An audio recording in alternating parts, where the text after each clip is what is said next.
Ladies and gentlemen, this is the moment we've all been waiting for. Graham Hall! The silencer, Jeff Smith! People were cheering. Games are That is special. It's Tom Sykes! Level warrior, Debuck, Peter.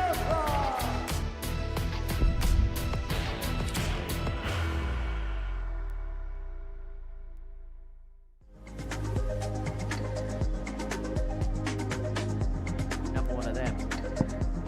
Oh, he's had the 112. He's going to add the 150 to the mix. Yes, he is. The bull. Oh, wonderful. That's Got to practice that. Look at this from Ham. That is special.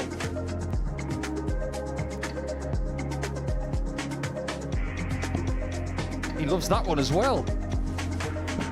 Oh, and that one. Third leg. Peter Wuri. He's a finishing machine.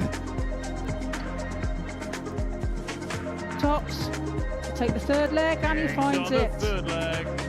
Leaves Tops. And it's Mouldy's match.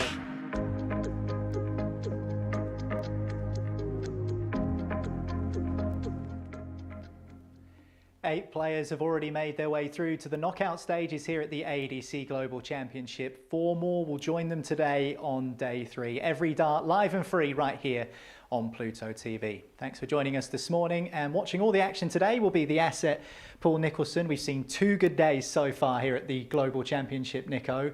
And yesterday, a man won 6 from 6. We've not seen that so far. Tom Sykes, well done to him.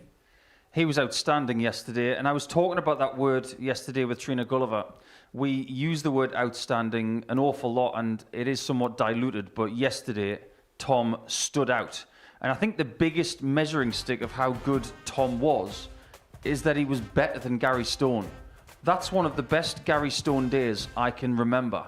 He was really good, but Tom was better, and 6 wins out of 6 tells you a story.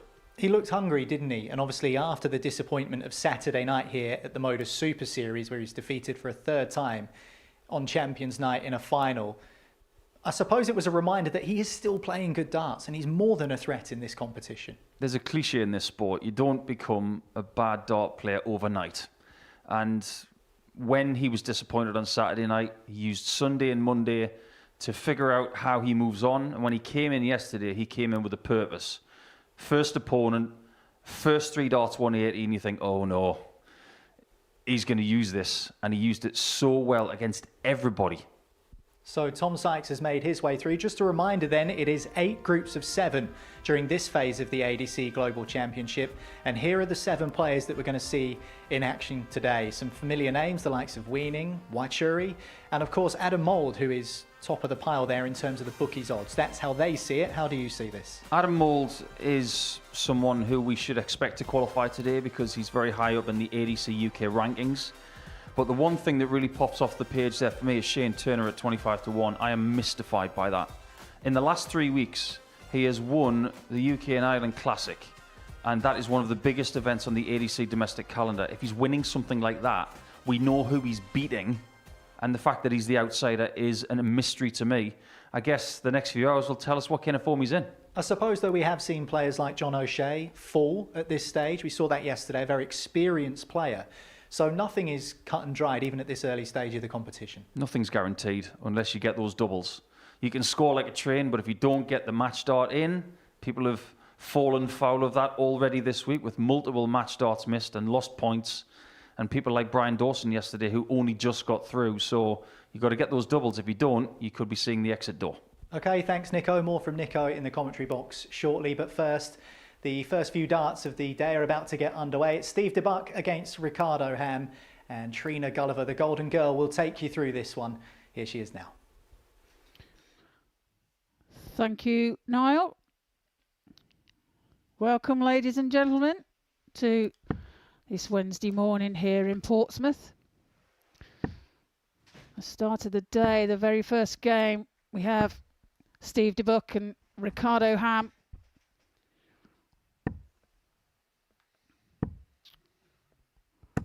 Ricardo Ham Dutch guy. Let's start with Steve first. Steve Debuck, age 39. And Ricardo Ham, age 41, from Rotterdam.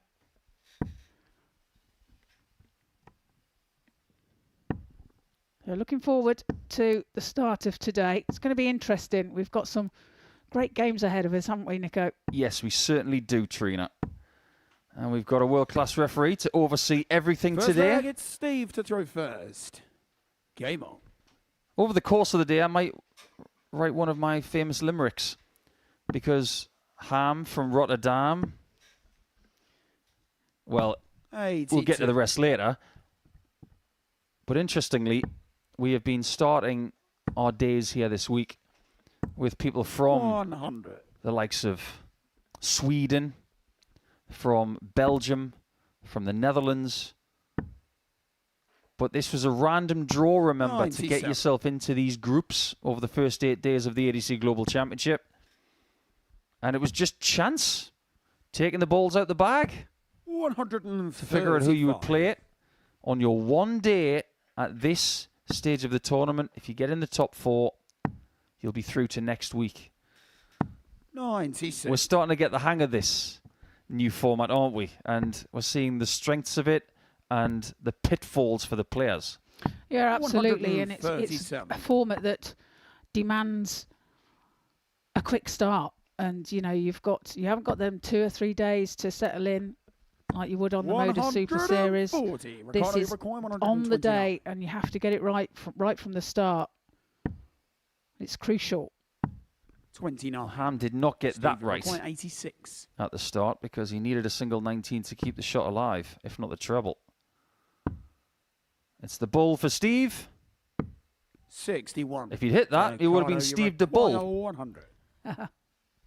But it's a ton now for Ham. And Game Tops, he shot takes that out first with the leg. 2 darts. Ricardo Ham. Sweet little takeout.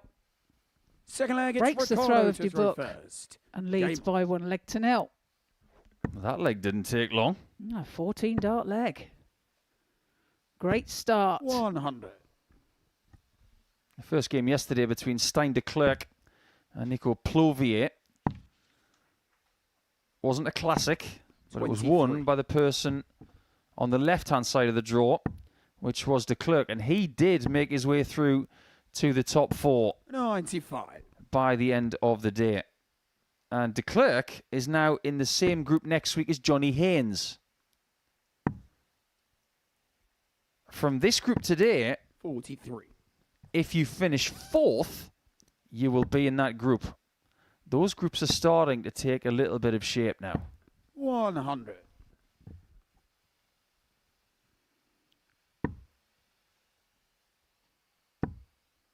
Now, Steve Debuck is here 83.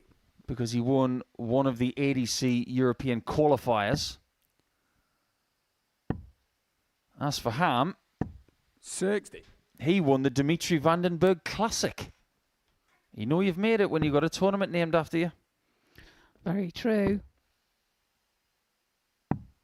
40. Yeah, what a privilege. Require 146. I do find it quite ironic that the Dimitri Vandenberg Classic was won by someone not from Belgium. 42. Ham's got experience on the stage as well. Debuck has been here, but Ham has 60. been here just a little bit Ricardo, more. require 104. And for that reason, I think he was the favourite coming into this one. He plays a remarkably uncomplicated game. Does everything by the textbook.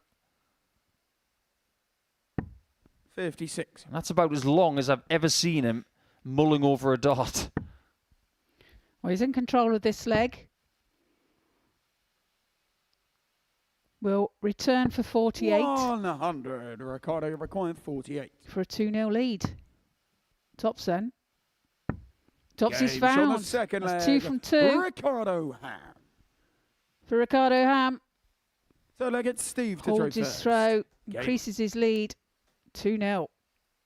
Keep doubling this way, he's going to be seeing cheese. What a combination. 60. It's only the first game, everyone. If you're tuning in for all of this on Pluto TV today, You've started early today, we've gone haven't early you? and we're going to stay there. 100. Well, someone who is not going to be happy with this start is Debuck. I'll just throw in underneath the treble mark at the moment. 60. Can't get above it. Yeah, he's had a lot of darts in that small 20, hasn't he? Yeah, just throw in a little bit 45. short. Can indicate that it's a late release of the dart. 100. There's an element of Bob Anderson about Steve Debuck's throw. There's that little bit of distance between the 41. dart and the jawline. It's definitely given me Bob Anderson vibes, which is the biggest compliment I can ever pay him. Yeah, it's very direct, isn't it? It's almost a flick, 100. which Anderson kind of like used to do, or still does even. But if he starts pointing at the board as well, 43. if he hits a maximum, we know he's copied it. Make it happen. Some things have got to be kept alive, and even though nobody will ever do that as well as Bob, 43. it's nice to see it every now and again. Absolutely. Hope you're well, Bob. Yeah, Bob actually won the World Masters on this day back in 84. 1988, Steve Debuck, the year that he was world 138. champion. So I think Bob's going to get a few mentions today. I actually had a dance with him that day. That's the celebrations in the evening. He was my idol 58. back then. Same. He was the coolest man on the planet when I was a kid. He still is cool, mind. Oh, he is. Yeah. 55. Steve require 80. Oh, this is to get off the mark. Ooh, now that was close. And that was just very good. Steve Debuck. Well, he almost bust it, but then managed to recover and find the tops to get a leg on the board. What can we say about Dart 2? Steve Deluck. Oh my, you are starting early, aren't you? Strap yourselves in, everyone. Today's going to be a fun 100. day.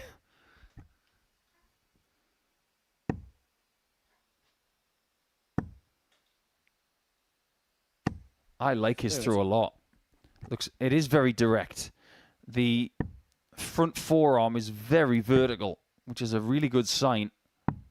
42. But the moment that right elbow kinks on the inside, that's when he starts dragging it to the left like that. 85. Yeah, first man on site this morning as well. He's an early bird, is Steve, here at 7 a.m. 99. Wow. He's keen, that's for sure. I think it's a Belgian thing, you know, 96. because the Belgian players were here first yesterday as well. So they obviously don't like to be late at all. They want to be early, or their classification of early is on time. 140. I have to say, I don't like being late. Just puts you under a bit more pressure, doesn't it, as a player? Absolutely, yeah. 100. Ricardo Just give yourself time 120. to settle in. 120 now for Ham. Can't find the treble 20. 60. Third dart tells us that he didn't want to leave double 10. He wanted to have 60. He pitched it high, didn't he? 41. You might think the Ricardo switching was the requires play there 60. for Debuck, but you can understand why he was going for 20s, because if he got a single, it would have been 130 left. First miss at a double, 20. Steve and require accented by a 149. second miss from Ham.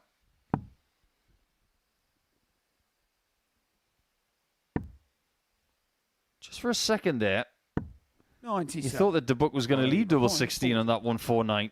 He almost did. Game show on the Well, full Ham makes leg. no mistake this time. Ricardo Ham. Pins tops with his first dart. Fifth leg, it's Steve to throw Leads first. by 3 legs to 1. Game on. I think it's always interesting to look back at the history of the sport And it is a sport that has constantly evolved over the last 50, 60 years. I don't know whether this is just me being a little bit nerdy. But if you were to tell some of the players here today that they would have a successful day on the same day that Bob Anderson won the World Masters back in 1988, and the same day that Richie Burnett won the World Masters in 1994, if you're a bit of a darting geek like some of us, that would make you feel really good. Yeah, indeed. 26. Bit of history there. I don't want to just leave it to the fellas, because we do have some lady players coming to the ADC Global Championship over the next few days. 54. Maureen Flowers won the World Masters against Mandy Solomons back in '88. Two great players. Mandy still plays. 55. Yeah, she's playing again now. She is. She's playing for London. Had some good times with Mandy. 96. Representing England in World Cups all over the world. Australia being a favourite. Yeah, you went to Perth, didn't you? That's correct, yeah. 50. Steve, you require 111. Well, this leg for Ham is going to pot.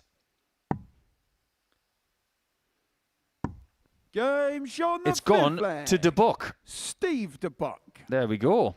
First Tongue Plus checkout for him here this week. We had plenty of them yesterday, didn't we, Trina? We did. A total of 14 to my count yesterday.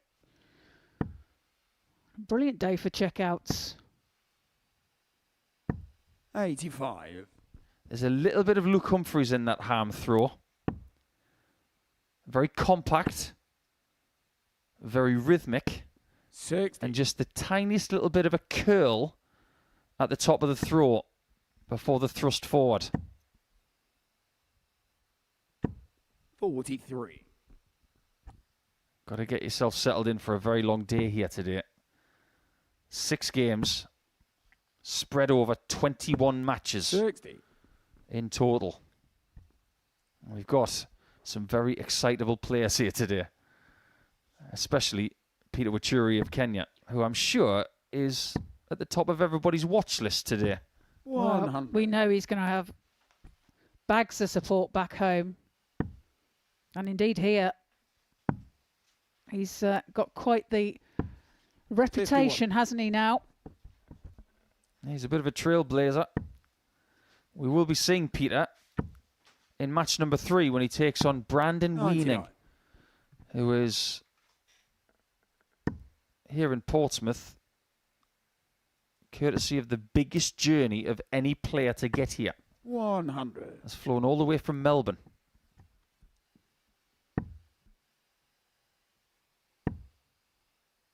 Could be the end of this match very soon. His doubles have been really good. 3 from 5. Just one more shot. And the first 2 points of Wednesday in Group 3 will go to Ham. 40.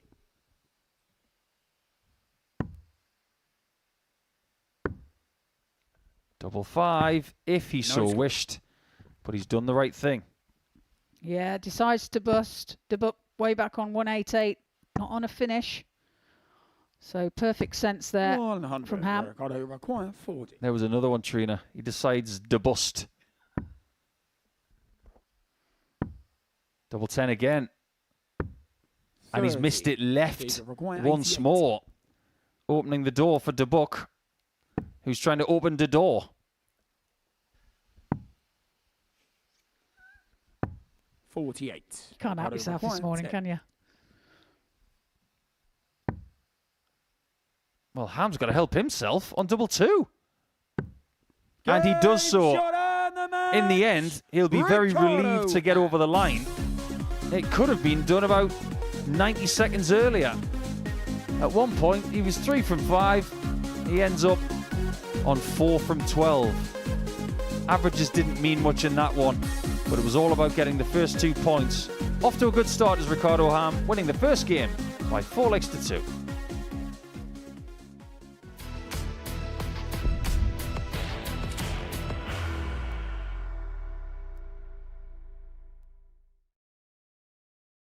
Are you ready to lift that trophy, Darius?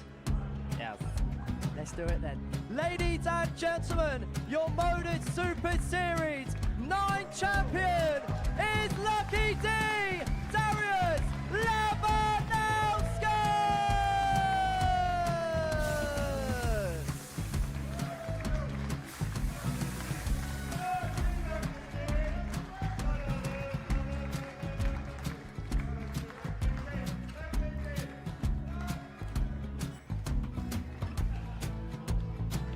Well, what a wonderful night of darts we have seen, and we are ready. Our champion is ready, and it's trophy time.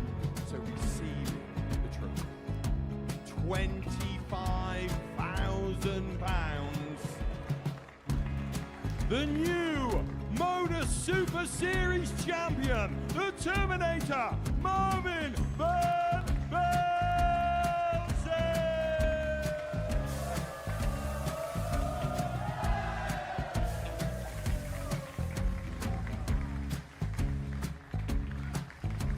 And one more time, the 8th Modus Super Series champion, the Terminator, Marvin Van Velzen. And the new Modus Super Series champion is Andreas Dirty Harrison.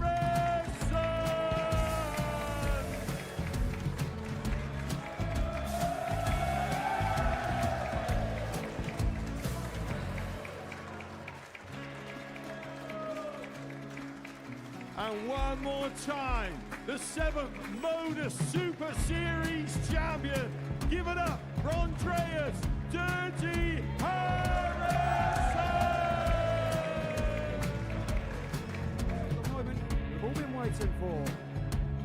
Would you please show your appreciation for your Series 6 Modus Super Series champion, Scott Taylor!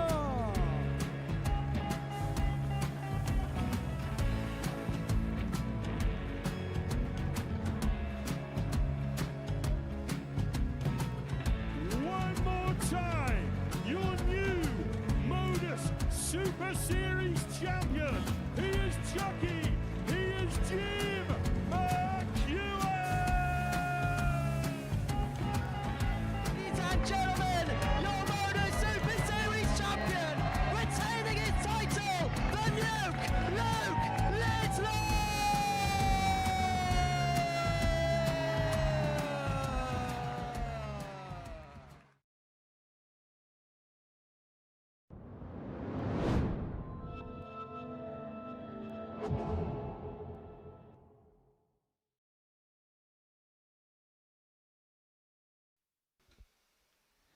Welcome to the second game of the ADC Global Championships Group 3. And this is going to be a battle of two English players. Two very talented ones as well. Two highly fancied players at this championship. Both players could indeed qualify today. But Adam Mould, who is one of the talismans of the ADC system, has been since day one, is still very highly ranked in this system. Shane Turner might be a new name to a few people. We'll get to his odds in a second. But Shane comes into this tournament in form. He recently won the UK and Ireland Classic, and that was only on November the 14th. That was a very well-attended event. The fact that he won that tournament tells us that he must be in very good nick. First leg, it's Adam to throw first. Game on. It's a very warm welcome to Niall McCorn to the commentary box. And here, we've got a fixture which is ADC through and through. Morning, Nico. Good morning, everyone. 100. Interesting what you say. Two fancied players, but not at the bookmakers. You referenced it before. We spoke about it before a first start was thrown 97. today in this group at the ADC Global Championship. Shane Turner, 25-1, the rank outsider to finish top of this group. 137. But of course, it's not about finishing top. It's just about finishing in the top 4. And the odds would probably be different when it comes to that equation. 81. The odds makers have Mould at 10 to 11. So no questioning who they fancy as the one to run away with this group. Maybe not to the extent that 40. Tom Sykes ran away with things yesterday, winning 6 from 6. And then on day one, things were pretty much wrapped up. We had our top 4 of 7 sorted before the last 3 or 4 games. I wonder which way 45. this group will meander left and right. But these early stages are always a fascinating indicator as to how things might go. Absolutely. What we saw from Gary Stone yesterday was very telling 121. about where he's at. He won his first game yesterday in Game 2 against Brian Dawson, averaging 97.8. He got out of the traps and he stayed there. 140. Adam, you require 100. His worst average all day was 90.33. You have that kind of day. Say hello to next week. 87. Shane, you require 138.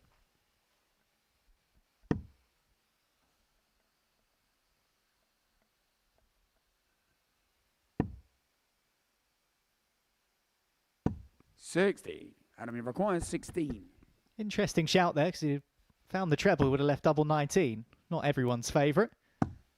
Game Double from 8 is the first leg, favourite for now Adam for Mould, at least, who gets the opening leg. Second leg, it's Shane. A little bit of to go hockey first. experience Game. there from Adam. He knows there's a 10-second delay in between legs. Shane, not so much. So yeah, those odds, 25 to 1 for Shane. I was going to use the word shambolic, but considering Ricardo's just won the first game, we'll call it hambolic. I'm not saying that Shane Turner should be favourite to win this group. 57. I'm saying he shouldn't be the outsider. That's all I'm saying. Genuine surprise when I saw him at the bottom.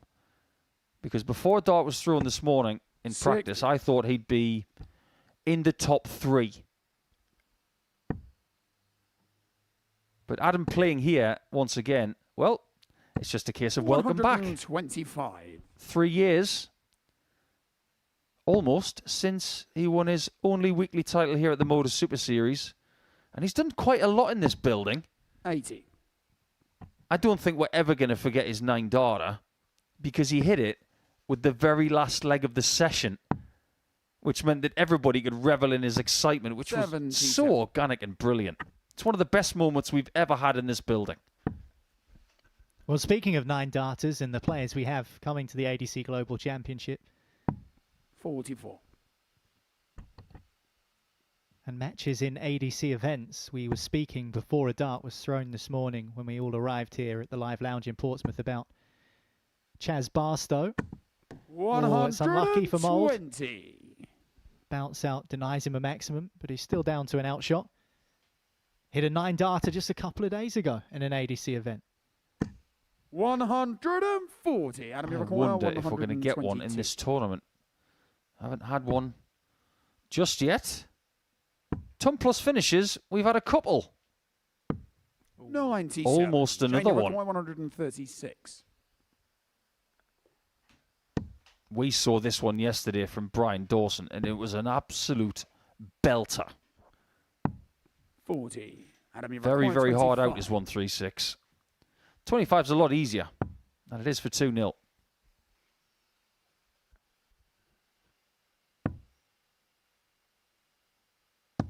Game show the Double 8 second again leg. with the final dart this Adam time for Mould. Mould, and he's halfway there. Remember this, a race to 4 in the Third leg, group it's Adam to throw stages. first. A nice Game on. settler, isn't it, to get your win early on in the first game.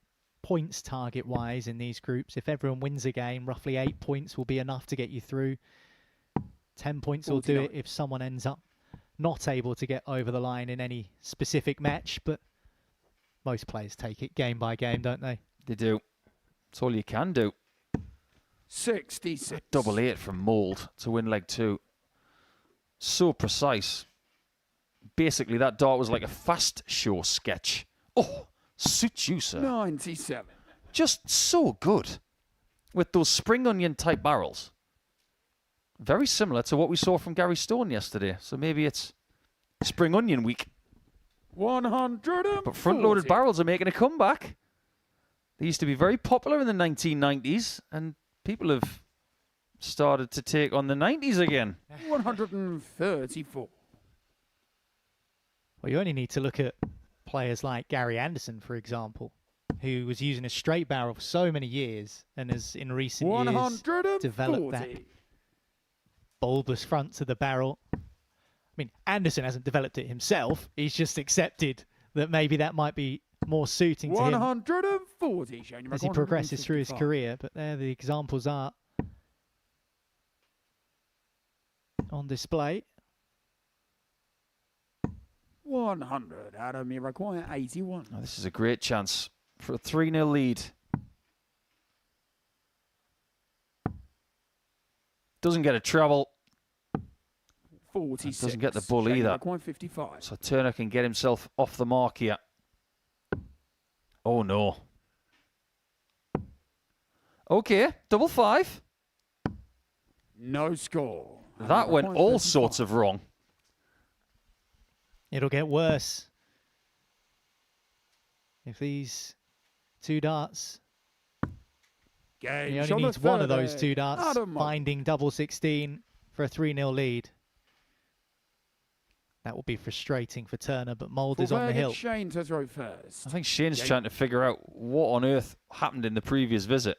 We know that Shane is an excellent dart player, but maybe what he needs moving forward is stage experience, whether there's people watching or not. The one thing that Adam's done really well in the ADC in the last 3 years, and I mean this wholeheartedly, he's played everything.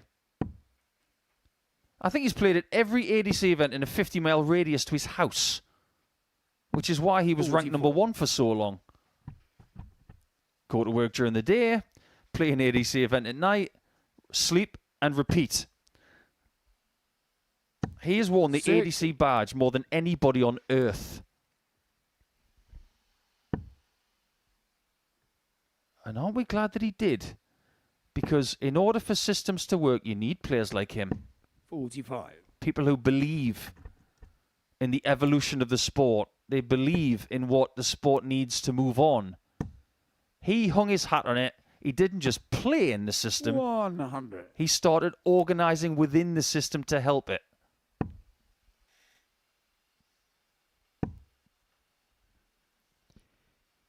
$125. Also holds the record of being involved in the fastest game in the ADC Global Championship. Around total of 7 minutes and 25 seconds. Shane Record 152. Against Gary Stone. We saw Gary in action yesterday. Booked his place. Needed the second treble. Would have left him a shot at double 16. There's plenty of room in the treble. Just couldn't find it. 128. But it's a pretty good third dart. Yeah, that's a bit more like it from Shane. He'd have felt a little bit embarrassed by missing the board on that 55 checkout. 57. This would cure everything. Getting his first double. Game show the and that's what he can do. Shane Turner. Isn't it funny how this week, and it's only day 2 and a bit, we've already seen both surnames that our colleague Laura has had in her life. Both Power and Turner. 100. Even when she's not here, she's leaving a footprint.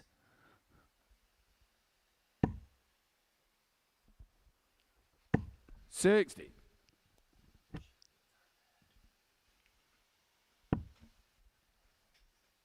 It's even better when you consider John Power, who we saw on day 1 here at the ADC Global Championship, 81. is her dad's actual name. It's not her actual dad, just the same name. Just need to get that clear.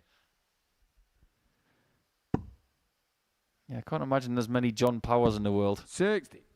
There's probably a few Shane Turners. And Turner has had quite a lot of success in this sport. Aaron Turner, Laura Turner. 92. There are some more.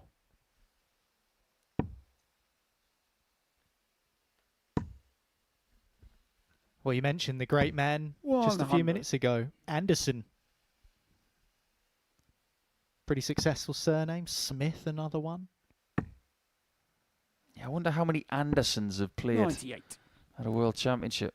I can think of 3 off the top of my head. Minimum. Bo and Kyle Anderson and Gary. And Bob. 45. How did I get the Bob Adam, you fourth? require 130. Shame on me.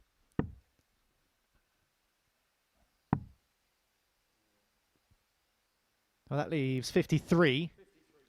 Just confirming that with Owen Binks. So, tried to pick off the big 13. Dropped into 6. So, an irritating 47 remaining, but he's got some breathing space here, Mould, to wrap up the match. If you're going to miss a single, 60. miss it with a smaller number so you can still leave the double of choice.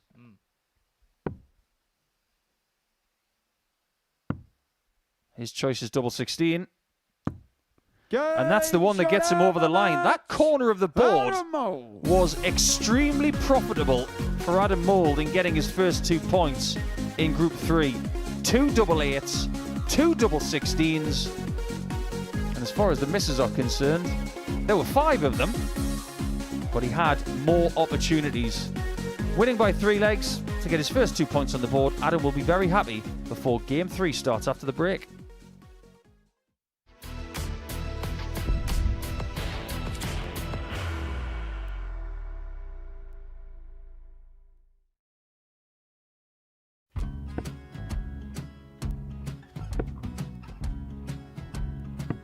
$54. Charlie McGuire, 164.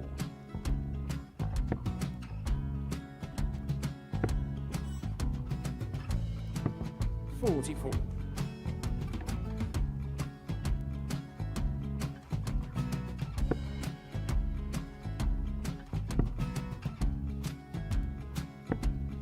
$32. Charlie required 120. Well, 120. He's got a fair, at least 2 handfuls of this. Just needs to stay 60. there. That's a good shot. Halves his score. Leaves himself on a 2 darter.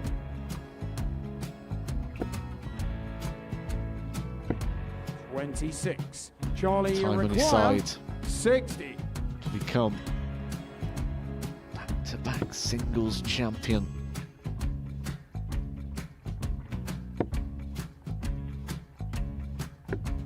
$40. Definitely a couple of nerves in those last 2 darts. But he'll be coming back. The moment he's been in before this situation. Standing at the back of the stage, Charlie approaching the required Oki with a 20. chance to win the title.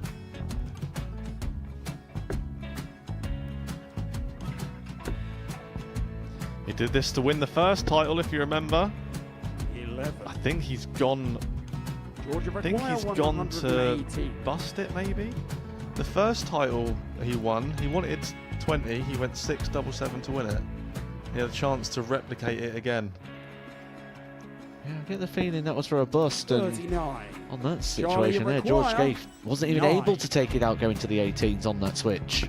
Yeah, I think he just panicked a bit, but he's done well to get that big one. Sometimes can be the hardest part. Georgia requires This is it. 79. It's got to be 19s. It's got to be 19s for this shot. Big 20 and a double. He's got the first one. He's going to get a match dart here.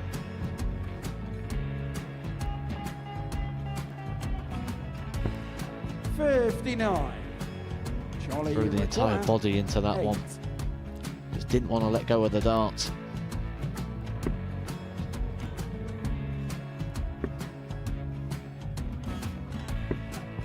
No score. He's given George a chance. Georgia require 20. I think George has been quite good on double 10 today. So many opportunities for Charlie Murphy. Couldn't get the job done. And the match! And the Red Dragon George Modus Skate. Super Series Influencers Champion, George Skate!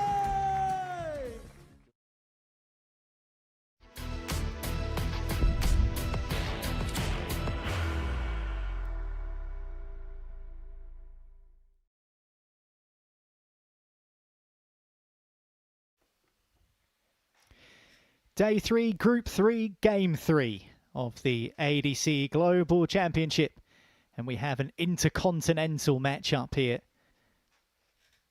Kenya's Peter Wuri against the Aussie Brandon Weining. Warm welcome here to Pluto TV, to all of our viewers from Kenya. Mchana Mwema, good afternoon to you all.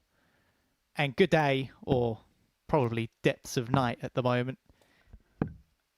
If you are an Aussie tuning in to see how Brandon Weining gets on, and Brandon, by his own admission, isn't playing his best stuff at the moment.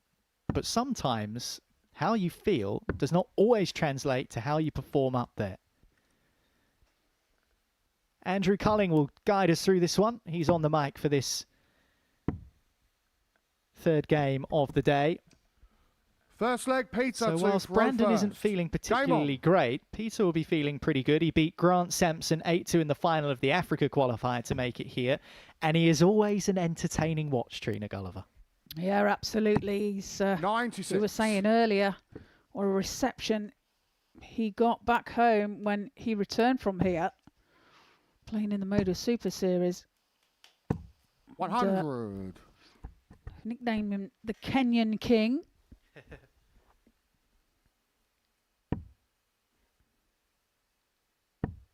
There's a flick of the dart. 41. Every throw is unique, but Peter Wuri is particularly unique, isn't he, with the way he releases the dart.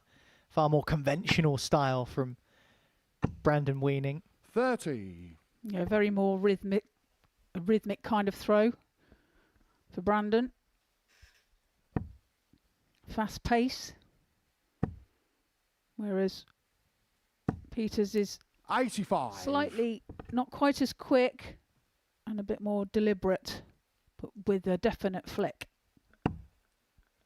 Plenty of air miles between these two to get here to Portsmouth 15 for this ADC Global Championship campaign. And remember, it all boils down to today. Initially anyway for these two players. 123. Why Cherry denied a maximum by virtue of treble 1. Need to finish in the top 4 of these groups of 7 players to make your way through to the next phase of the competition. 97. Peter, you require 156. And there's nothing worse than making a long trip to a tournament only to be knocked out early. Needed the second treble. Made a good start into the 156. 140. And the third dart was brilliant as well. So double 8 for Wuri when he returns. Yeah, Weining way back on 259. Needs to switch. 99. Peter, you Double require 8 then 16. for the first leg of this match. Game Finds it with his first dart. Holds his throat. 1-0 to Wuri. Second leg, Brandon to throw first. Game on. 16 darter to kick off for Peter Wuri. And you've played all over the world, Trina, in 59. so many different countries. Are you of the thinking that if you have travelled a long way to compete, you are extra determined to make sure that you make it worth it? Yeah, I think so. I think you do. And, you know, you have to look at the game differently as well. You have to give yourself time to prepare and for your body to adjust to the time zone as well. And your preparation is slightly different when you travel further. And there we see the bout of Wuri with the king on the back. 97.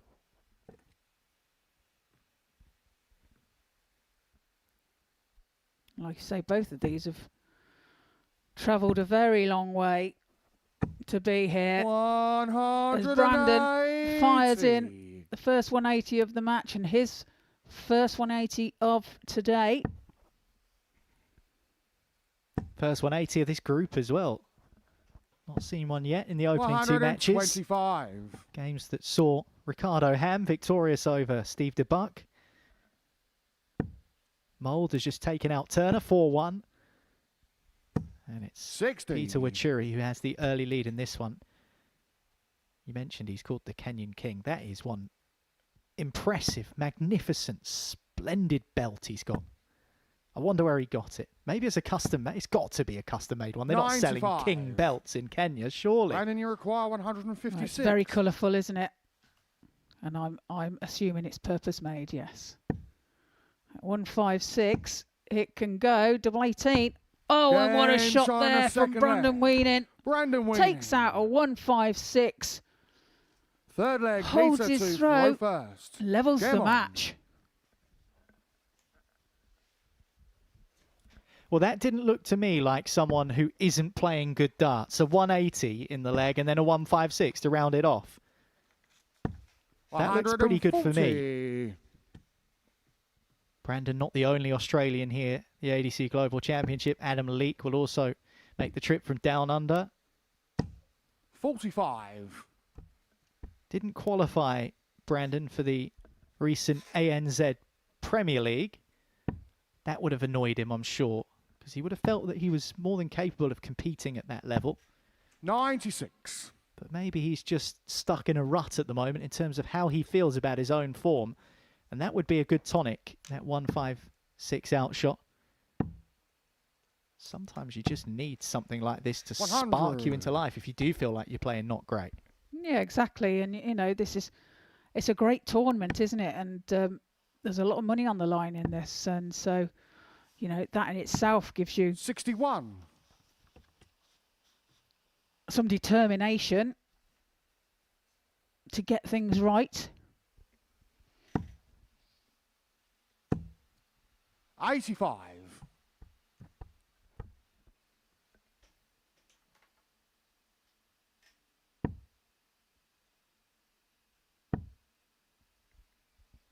We've spoken a lot, haven't we, about 83. the growth of this sport over the last 2 to 3 years. Paul Nicholson was talking about it earlier on. In the last 50 to 60 years, you have seen the sport change and evolve and morph in so many different 58. ways. But it is so pleasing to see 121. darts strong and healthy in Africa and growing. Down to the 17s for Wachiri. Can't get it, so it won't be a shot at the bull. 38. Well, he'll be back for the 83. What pressure can Brandon apply? 140. Well, that's great pressure. Peter, you require He's himself 83. 73. Will he get a chance at it? As Wachuri looks at 83. Finds the treble 17. And finds the double 16 as well. Peter Wachuri. Again, another holder throw.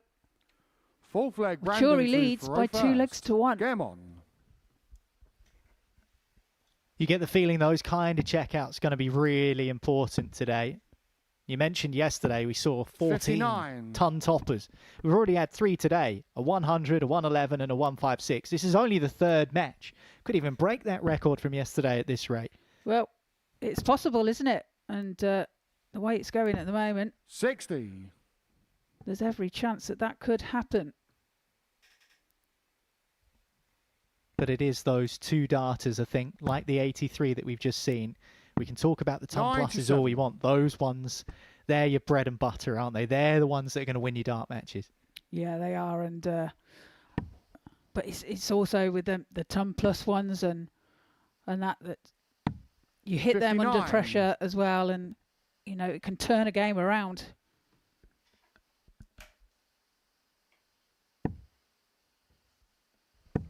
When you hit an outshot like that, it gives you, it just boosts your confidence, and going into the next leg or even the next throw, you know, you bounce off it, you feed off it. Well, there isn't a lot between these 2 players, so maybe it is those kind 81. of finishes and those confidence boosters that will make the difference. Peter Wachuri averaging 86, Brandon Weining averaging 87. Weining's only had 1 shot at double, and that was that plum double 18 for the 156. 125. Well, he leaves 80 after 12 here. Churu a little bit behind in this one. 44. Brandon, you require 80. 80 then for Weining.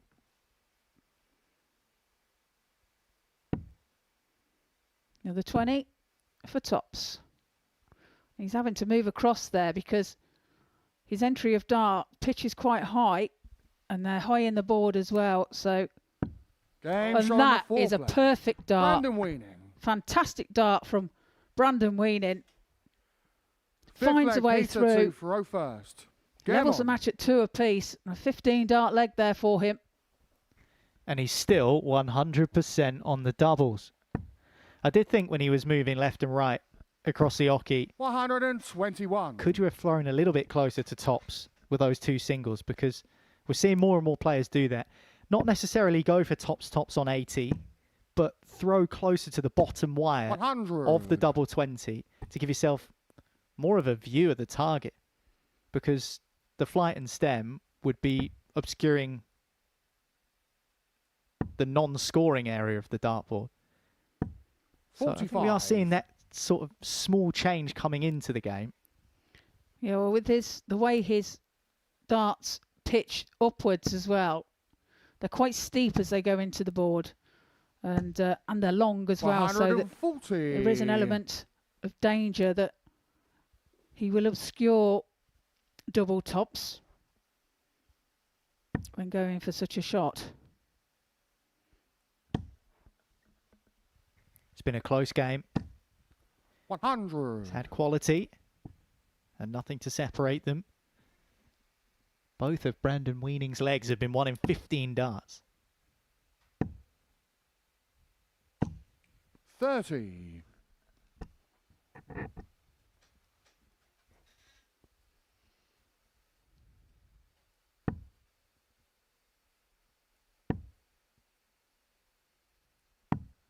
$44.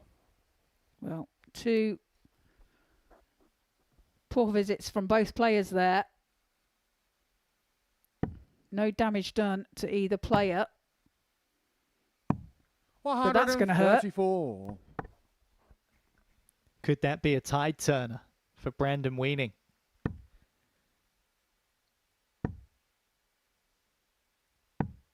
What a good response from Peter Wuri. Exactly what he needed at the right time. Now Weining has 97.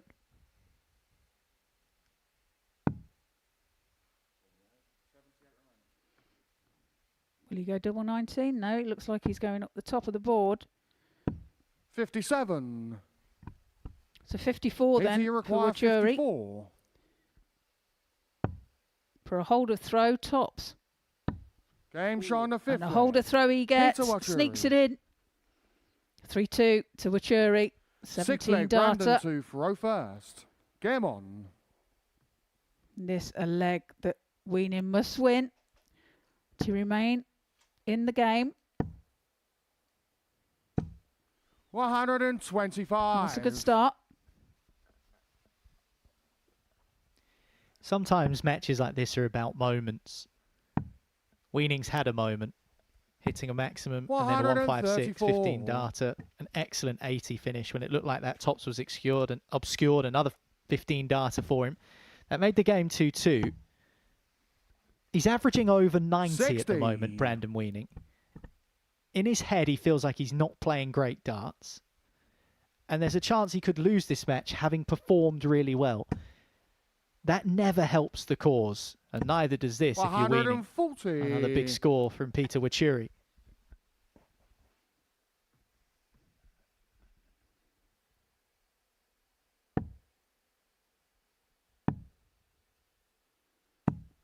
$58. Doesn't find a treble. So opportunity here for Wuri to increase his lead. 101. And head towards the finishing line. Leaves himself 126 after 9.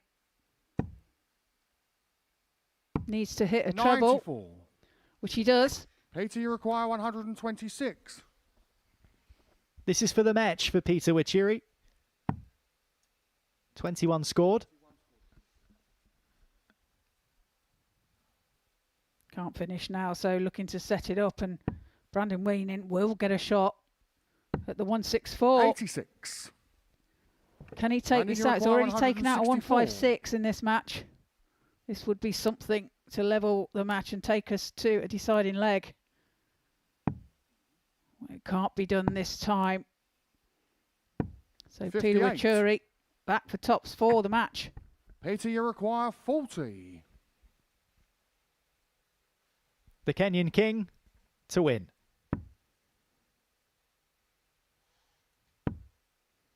Double 10.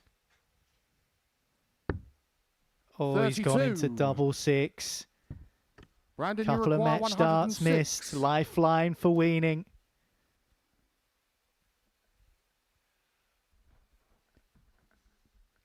Can he wrestle a last leg to Cider? Gets the treble. 74. Misses the double 16 that Peter, would have you seen us require go 8. to a decider. Now Wuri has more match starts in hand.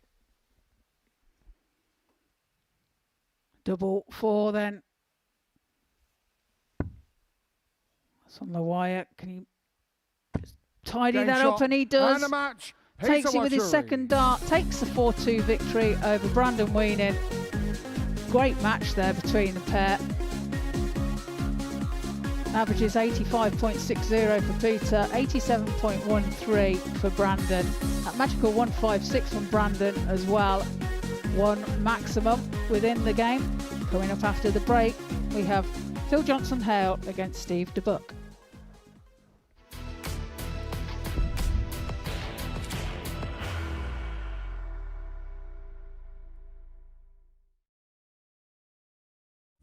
You will be disappointed with that. He wanted to have Graham one dart. requires 20.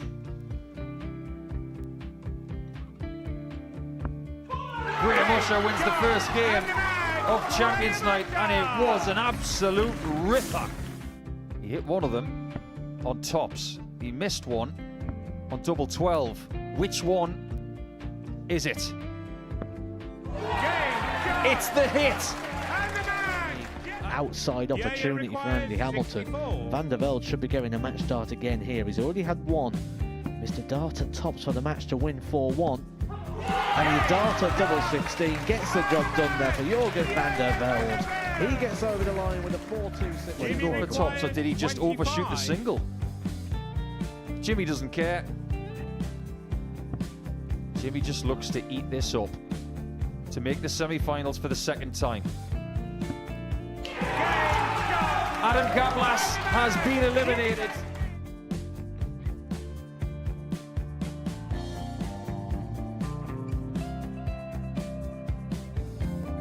Keep us guessing. This time he's trying to leave double 18. He knows best, and he takes the lead. He's 2 darts away Jeff requires 86. from a Super Series final. He's 1 dart away. He doesn't need any more darts. Jeff Smith makes the Series 11 final.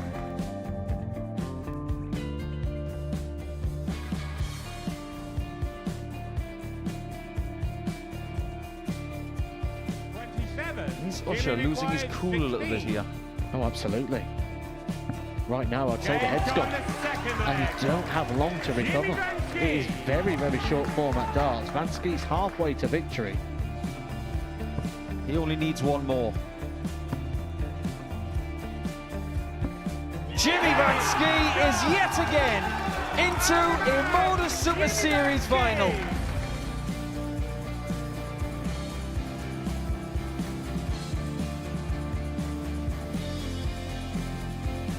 Flashback vibes. Can Jimmy Vansky do the same? Just needs the one treble here on the 19s. Finds it. For the ball. 101. Oh, unlucky.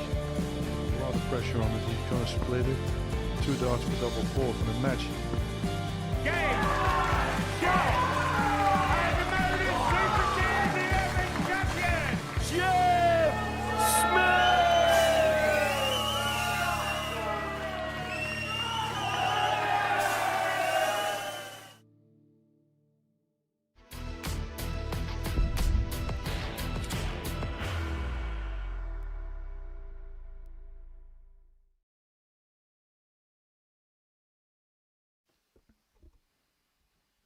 And just like that, it's game number 4 that is coming your way on Pluto TV now. And it's a return to the hockey for Steve Debuck.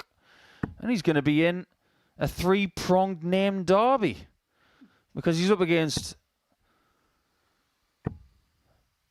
Phil Johnson-Hale. 44 years of age from Cambridge. Fine town, fine university. Maybe when he plays against Shane Turner later on, it's going to be Oxford versus Cambridge. Don't see any boats in here anyway.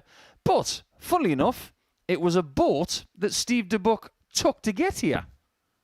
It was quite the journey, I've been reliably informed. And he got into port this morning at 6:15. First leg Phil. Talk about cutting it fine. Game on. Oh, I won't get there the night before. I'll just get there the morning of. Interesting play that, isn't it, Trina? It's a very brave one. 100. I mean, a slight delay in the boat leaving, or the boat porting even. It's, 100. You know, that's that thing that we've got about being on time, and he was on time, don't get me wrong. He was actually here before anybody else, like he said, but 85. that's cutting it fine for me. So when we woke up this morning, he was still on the water. Yes. 58. Ah, the day in the life of a dart player coming to the ADC Global Championship. That would have been a really interesting reel. Well, let's welcome Phil Johnson-Hale to the fold. 125. He's from Cambridgeshire, which is the home county of many a great dart player. People like Les Hodkinson and Martin Adams. Absolutely. 140. The great Sandra Greatbatch was a Cambridgeshire player as well. And we're going to go nautical again. 99. Dennis Harbour. Oh, yeah.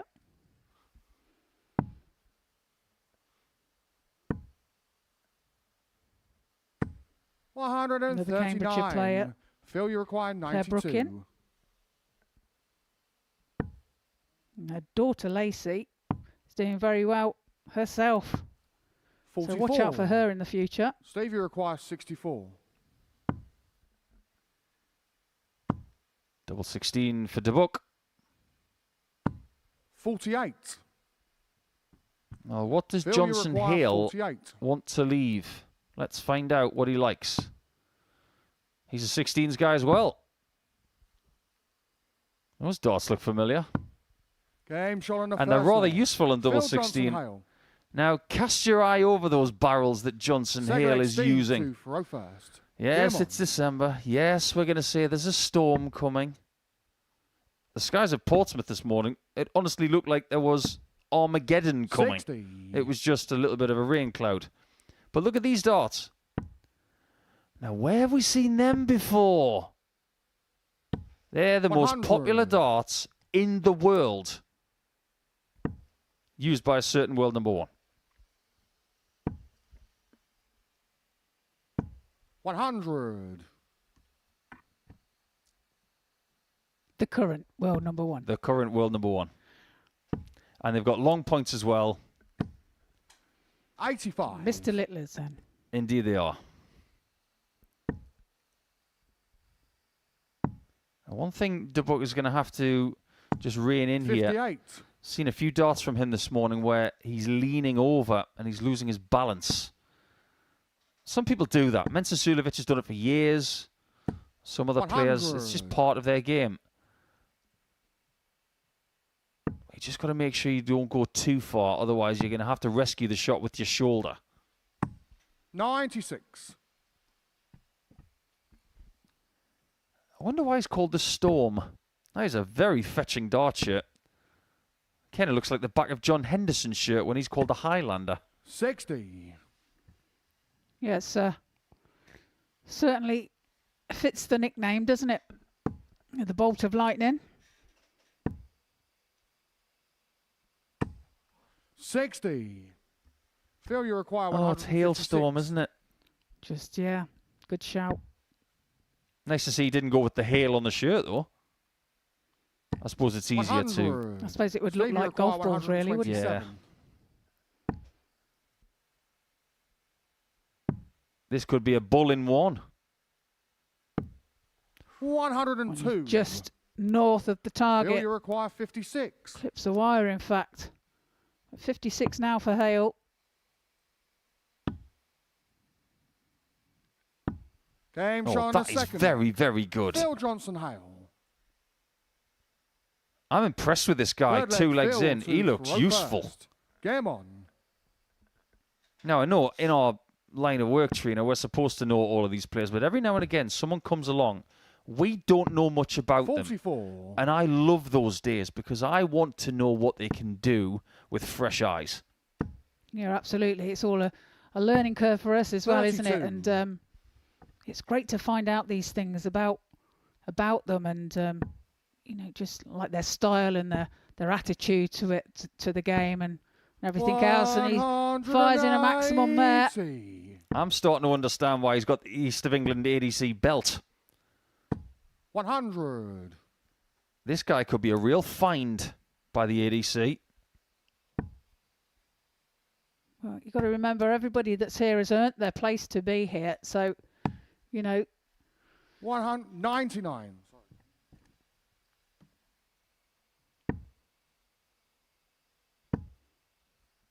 This is what I love about this sport, you see, because 100.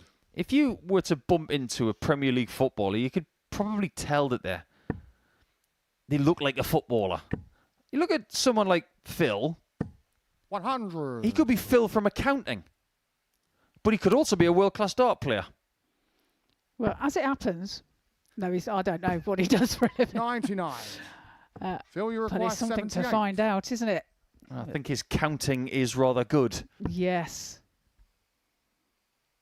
Indeed. 72. Not Steve, you quite require over the line with this 170. one, but Debuck's left himself 170. He'll have to save it for another day. 96. Phil, you require 6. It is nearly Christmas time, and they're looking to stay another day. Double one. Game show on the third leg. Phil Well, baby, if you've got to go away, you might as well take another 3-0 lead. That is a wonderful performance so far. Very consistent. 3 from 8 for Phil. 18, 18 and 18. 128. Double-barreled surnames in darts are becoming more popular these days as well. I've been told it's very progressive. 180. As are those. This guy really is taking this game by the scruff of the neck. I don't see him losing from this position. 51. Well, he's really started off very well, hasn't he, in his first game of the day. He knows how to go about it. 121. Oh. He fancied it, didn't he? He was thinking about dart 6. Look on the bright side. 92. Your lead is intact. And the way he's been playing, the man from Cambridge, he might be punting Debuck out of this game. 190. Well, this is amazing. From Johnson-Hale. Hits another 180 in the same leg. That's 2 180s in this leg. Leaves himself 20 after 9. I'm going to give him a new nickname if he hits this. Still you require 20. Okay. We'll put that nickname on ice. Score. Steve, you require 100. He's done the right thing. He's gone back to 20. However, he has to survive a bull. 105. He's still not Steve de Bull. Phil, you require 20. He's just south of that one. But double 10 now for the match. Double 5. And he's struggling to get over the line 16. in this leg. Steve, you require Maybe the 25. 180 miss for the 9 might have tipped him And over, showing but a fourth leg. Debuck Steve Debuck. extends the game. Fifth leg. Takes Phil the fourth to leg. throw first. Game on. Famous last words I said in the previous leg that he's not going to lose this match from 3-0 up the way he's playing. But he has just had a leg that was quite wounding. 61. On a double after 9, lose the leg. That stings a bit. 60. Let's hope it doesn't get in his head. And he's got to put that leg behind him now and not think about it. Move 60. forward. Yeah, thinking is very overrated in this sport when you're in flow. When you're on the practice board, you practice. When you're on the board in a match, you just play. 55. There are elements that you work on when you're on the practice board. But when you're on the match board, just go up there and play the game. Be natural. Don't 100. think too much. Because if you do, you will come a cropper. Yeah, I'm a big believer in the overthinking things. 81. There are some players that think about every element of their throw. And to me, that's just mind-boggling. 45. It's unnecessary. There are some elements that you need to adjust to sometimes, obviously. But 81. to overthink every element is just too much for the mind. Well, sometimes you just got to allow your talent to sing. 49. When you practice for an hour or two, you're working on mechanics, you're working on transitions around the board. 100. Golfers don't practice when they're on the course.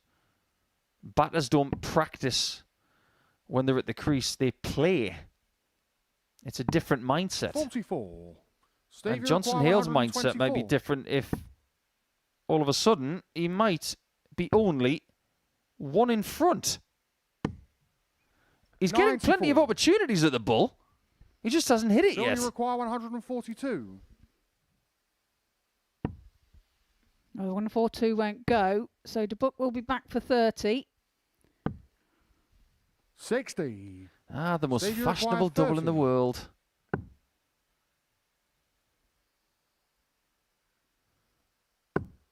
Oh, well, how does he hit this? Yeah, it's made it awkward, hasn't it? No score. He can't, is the answer. Phil, you require 82. This might be just the ticket for Johnson-Hale. He can find the bull. Can he find double 8? 74. More match darts missed. He could have won 4-0 and he could have won 4-1. Double 15 then for Debuck. Another deflection. Can he find it with his third? He can. Game shot on the 5th leg. Just pitches it a little bit higher. Closes the gap within one. First. Game on. Come on then, Trina. I want to know your craziest journey to a darts tournament, considering what Debuck's been through this morning. Well, I've missed a couple of flights. 60. Boring. Okay. Marvellous. While you're thinking, it reminds me of my old pal 43. Gary Robson, who I did an exhibition with in Inverurie in northern Scotland. He won the exhibition that night. And he said, 81. right, I'm off. I'm driving to the Netherlands from northern Scotland through the night. Wow. 100. That's keen, isn't it? Well, he's very keen. I can't say I've done anything that excited. 123. Tell you what I have done. We were on about the Portland Open the other day, wasn't we? They had a women's one up there. 180. Yeah, not far from Inverurie, that. Actually, about half an hour.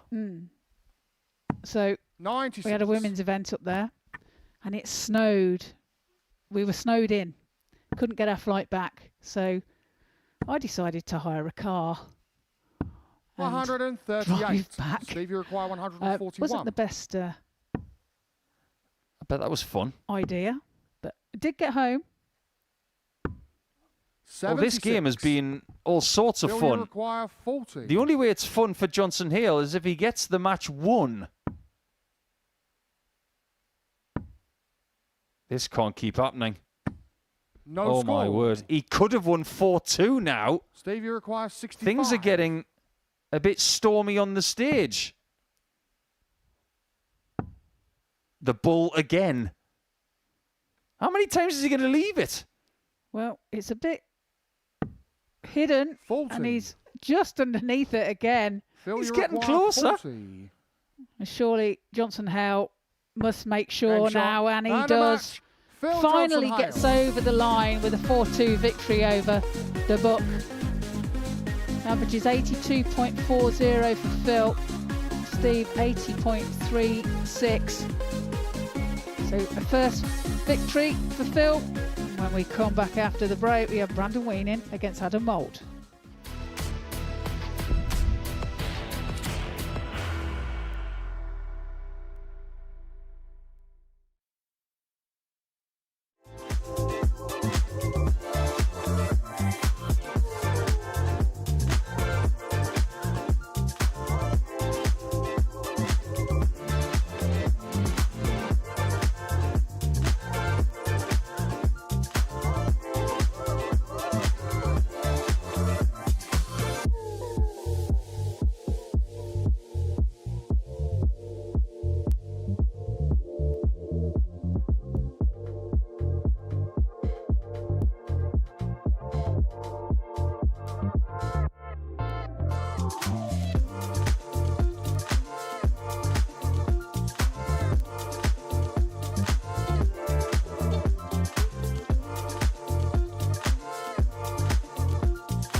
We've just seen a very impressive performance from Phil Johnson-Hale.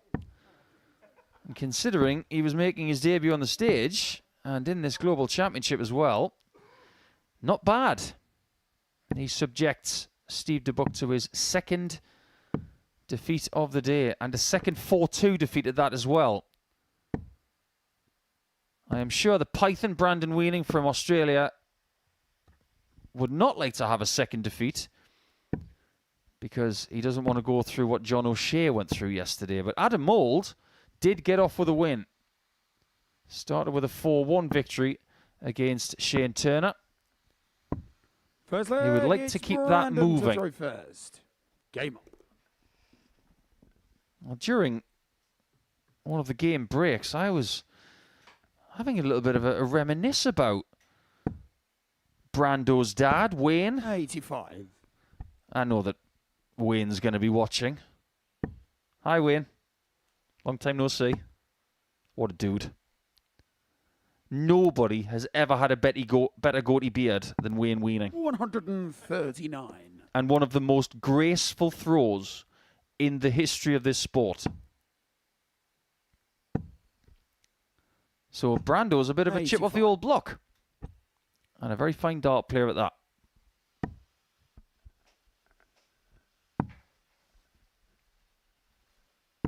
Well, in that defeat, he averaged 87, the highest average we've seen so far in the opening 4 matches. He hit a maximum, took out a 156. He only missed 1 dart at double. It was a good performance, albeit in defeat. But we know what that Australian spirit and mentality is like. It doesn't matter unless you win. But he can try and channel maybe the elements of what made it a good performance, despite the fact he came out on the wrong end of it. I don't want this to come across the wrong way. This is just something that can categorize that 121. sports can be very different. 152. What's the difference between darts and cricket?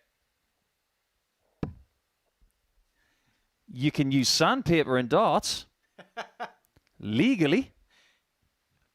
I was about to say darts doesn't take 5 days for a draw, but Brandon, it can if it's best of 1,034.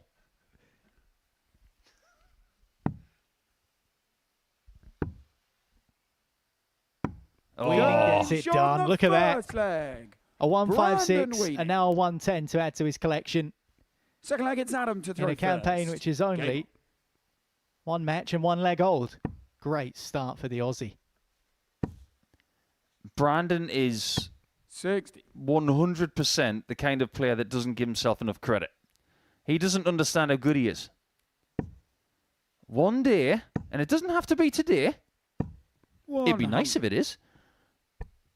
But there's going to come a time where he will realize how good he is. It is difficult to sometimes break out of the shadow of your parents being a very well-known dart player. Trina and I have talked about Aaron Monk and James Hubbard this week. Vic Hubbard played for England, played at the Worlds in the 80s. Colin Monk, major winner in the BDO. And stalwart of the Lakeside. It is hard to break out of that shadow. But on his own, Brandon Weining is an excellent dart player. And that doesn't just extend to parents. You can branch that out to siblings as well. We've seen Zanti Vandenberg, for example. Brother of Dimitri here at the ADC Global Championship. Didn't make it through on day 1 as one of those top 4 qualifiers. Steve West was a name that's been mentioned and has been very successful here. 43. In other competitions.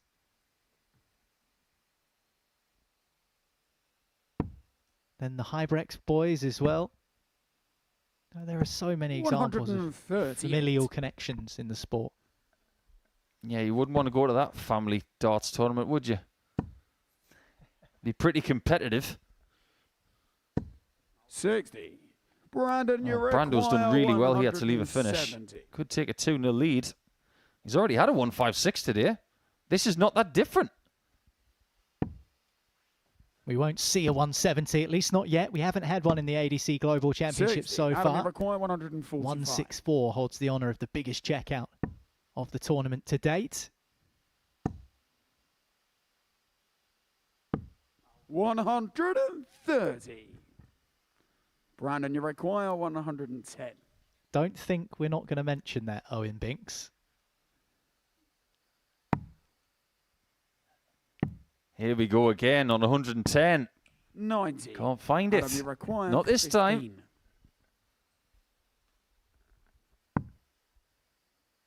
Adam doing his best Matrix impression to dodge bullets. Adam and he has found double 4, but only just. Third leg, it's Brandon to throw first. What is it about snake nicknames in darts, by the way? The Asp? The Cobra? Snake bite? The Which Black Cobra? one? Which Cobra do you want? There are so many of them. I can name 3 at least. Add prefix or suffix to Cobra. And Jeffrey Desvaughn, Black Cobra. Yella Clarkson, the Cobra. Stuart Coburn 60. From Victoria, Australia, the Cobra. His dad was a handy player as well. Andrew Coburn. Snake nicknames wherever you look. 60.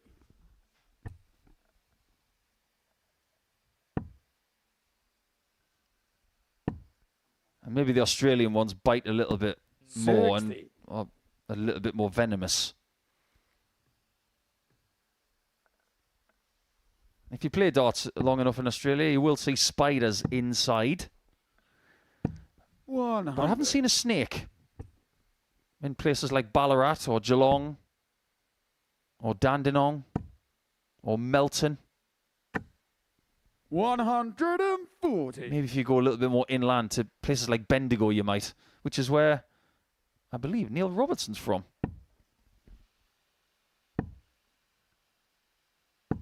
100. Owen Binks nailing the 140 on that occasion. Isn't it ironic that he shaves off his macho moustache and just loses all of the bass in his voice? 57. Brandon, you require 141.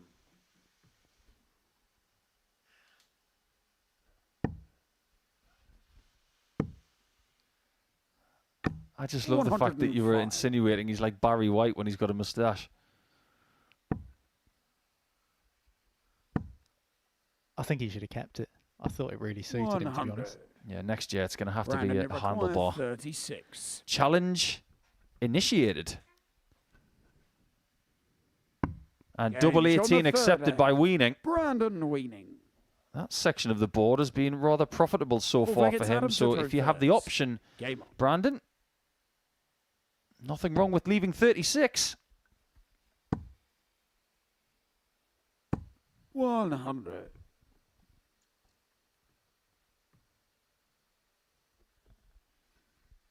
Brandon Weining averaging just under 91 at the moment. Adam Mould 85 and a bit. We mentioned that he had the highest scoring average even in defeat across the games we've had so far. Mould is looking to change that with the first maximum of this match. And Mould has been out in the cold a little bit in this game, but that was a little bit better than tepid. I can't repeat the exact vernacular that Brandon told me about his game this morning. It was a typically Australian response about how he feels he's playing at the minute. 134. Let's just say he thinks he's not playing very well. I don't believe him. He's been to 2 finals on the Dart Players Australia circuit this season, losing to some very good players. 58. Brody Kling and Tim Pusey. I think he might just be a little too critical of himself. Does look as though we're going to have a tied 55. game after 4, though, in one of the Ashes games today. It's like a test series, isn't it? Brandon against all what the Aussies would call the Poms. 28. Adam, you require 32. Game shot on the 4th leg. Pinned first Adam up. Mould. Nicely done, Adam Mould. It's a level 5th game. leg, it's Brandon to throw first. That being said, Game on. doesn't happen very often. I'm sure it would have happened at a Cricket World Cup. Australia against Kenya. Must have been a group game over the years in Cricket World Cups. 130. Australia versus Kenya, the first thing that springs to mind, marathon running. Steve Monaghetti against some Kenyan marathon runners. I'm sure that happened. 96. Well, Eliud Kipchoge is the most famous of all Kenyan marathon runners, isn't he?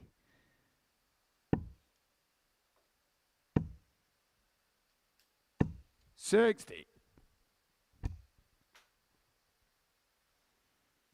I don't know if there are many marathon runners who wear Wycombe Wanderers colours, though. 100. Hence the blue.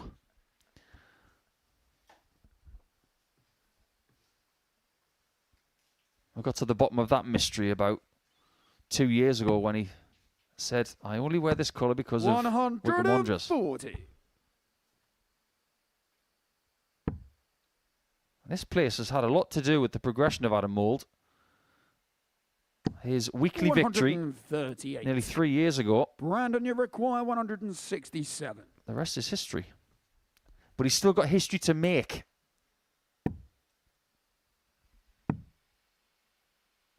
Both players on 93. 167. Weining Adam, can't you get his require attempt starting. 167. Can Mould.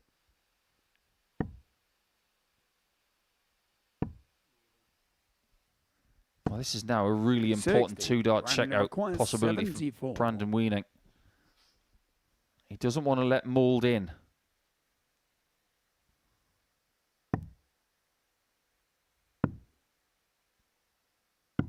Game shot on the 5th. Bang. leg. Brandon Weining. And the shot is gone. 6th leg, it's Adam to throw first. Game on. Do you know the whole thing about Australian nicknames? Do you know what your Australian nickname is now? 100. Yours would be tricky. Because we can't call you Nilo. Because usually it's saw your name in half and put an O at the end. So it would be 100. Brando. Well, I have bumped into a few Aussies over the years in cricket circles. 66. Nilo, no. But nylon, I've had that before. Nylon? That's not the worst nickname I've ever heard. Well, speaking of Australians, Niley Minogue was the worst thing I've ever heard in my life. But 60. Well, there you go. That one's not getting lived down. That one's sticking like Velcro, I'm afraid, my friend. 57. there are far worse human beings to be named after. You're not wrong. Used to be a resident of South Yarra in Melbourne, did Kylie. Used to drive past her house on the way to work. Lovely stuff from Brandon Weining. His first maximum. Mould can't find his second. 85. There's been a lot to like about this performance from Brandon. It's been patient. It's been composed. It's had a little smattering of quality. And he's got 6 starts from here to get his first win of the day. He's looking good. And he keeps leaving these chunky ones, doesn't he? 156 that he took out in his first match. He's already had a 110 in this particular game. He's been on 170. He's been on 164. He's now been on 161. 134. Brandon, your record. Here we are again. 64. After he took out 74, he needs something very similar to put Mould away. Only gets the one. 48. Rushed it a little bit. 59. This game is still very much alive.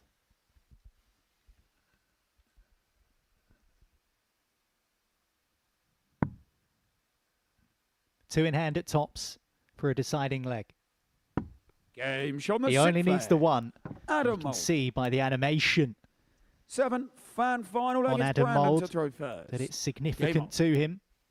Match start missed for Weining on double 16. Will he get more? We'll find out at the end of this leg. I don't think anybody in domestic ADC darts knows more about round robin stuff than Adam Mould. He plays so much round robin darts weekly that sometimes he wakes up dizzy. 58. So he will know all of the intricacies of getting into the top 4 by the end of the day. But the one thing he hasn't been able to do in this game is break the big man from Victoria. 44. This is where you really find out where you are with your game. 3-3, last leg shootout. Can you put it away? 26. Visits like that sting. He's got a bit of insurance in this leg in the scoring. Of course, throw him first, so he does have the advantage to begin 81. with, Brandon Weining. But Mould follows that lapse with only an 81. You can tell by his reaction how annoyed he is. Back in the treble now, Weining. 125. Not once, but twice. Yeah, that's a classy visit. And he's left 110 for the 3rd time in the game. 1 hit, 1 miss. 59. Brandon, you require 110. 1 more hit needed. Already had a shot. He perseveres with the down under route. 70. He will return. And that's a real thing as well. Aussies love to start finishes in the southern hemisphere of the board. It is a thing. 59. Brandon, you require 40. He's got 6 darts at least to win this match, Weining. He'll want to do it right here. Game shot. And that's exactly what he does do. And Brandon Weining with an excellent performance. Averages over 90. Consistent on his doubles. Even a ton plus checkout in there as well. 110 to start it off. Tops to finish it for the Australian, who picks up his first victory over an impressive Adam Mould, who will be a difficult contender to get past in this group. But Weining successful by 4 legs to 3.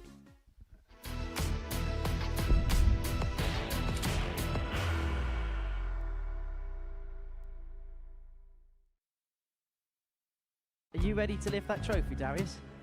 Yes. Let's do it then. Ladies and gentlemen, your Modus Super Series 9 champion is Lucky D, Darius Lewandowski!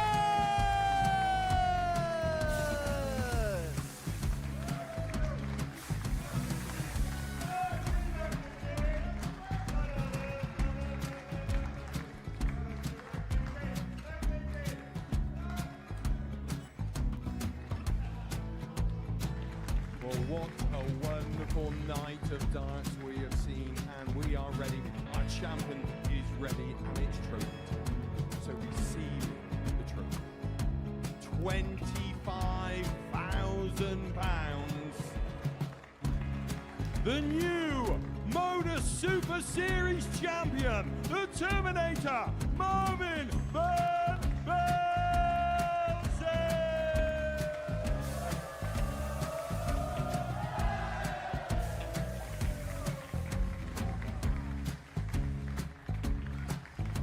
And one more time, the 8th Modus Super Series champion, the Terminator, Marvin Van Velzen. And the new Modus Super Series champion is Andreas Dirty Harrison.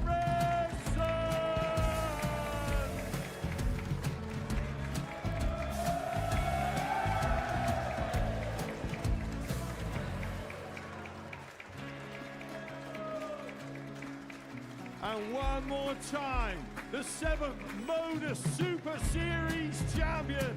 Give it up for Andreas Dirty Harrison. The moment we've all been waiting for. Would you please show your appreciation for your Series 6 Modus Super Series champion, Scott Taylor?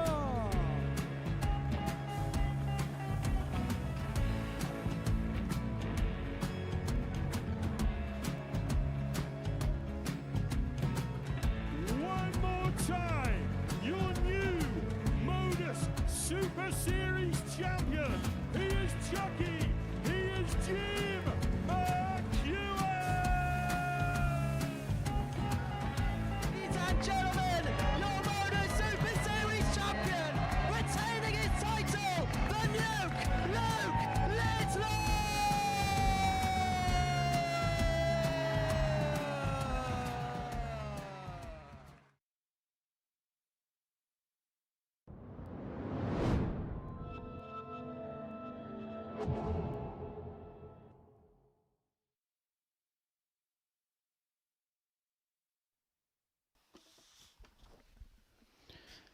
Welcome back to the ADC Global Championships here in Portsmouth. Before the break, we seen Adam Mould lose to Brandon Weining. A 4-3 victory for Brandon there. Now taking to the stage, we have Shane Turner and Ricardo Ham. First leg, it's Shane to throw first. Game on.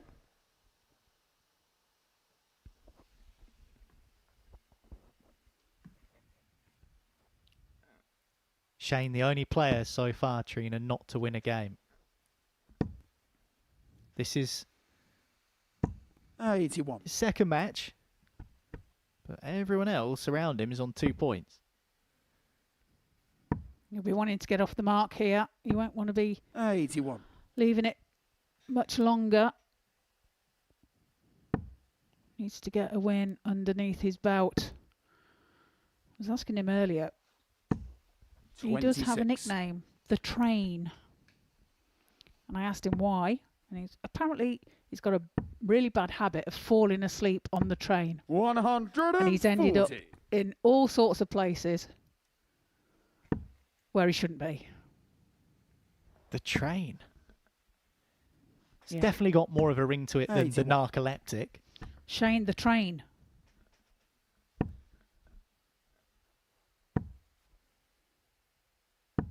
$100. But he hasn't fallen asleep just once, twice, 3 times. It's a regular thing for him.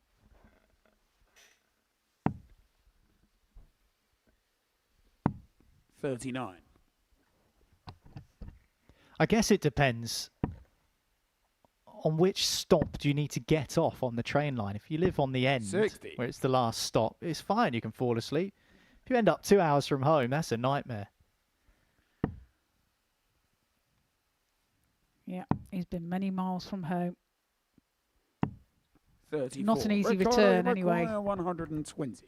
120 now for Ham. Needs treble 20 for tops. Oh. Goes into the 5 bed. 44. Will return though as Turner on 240.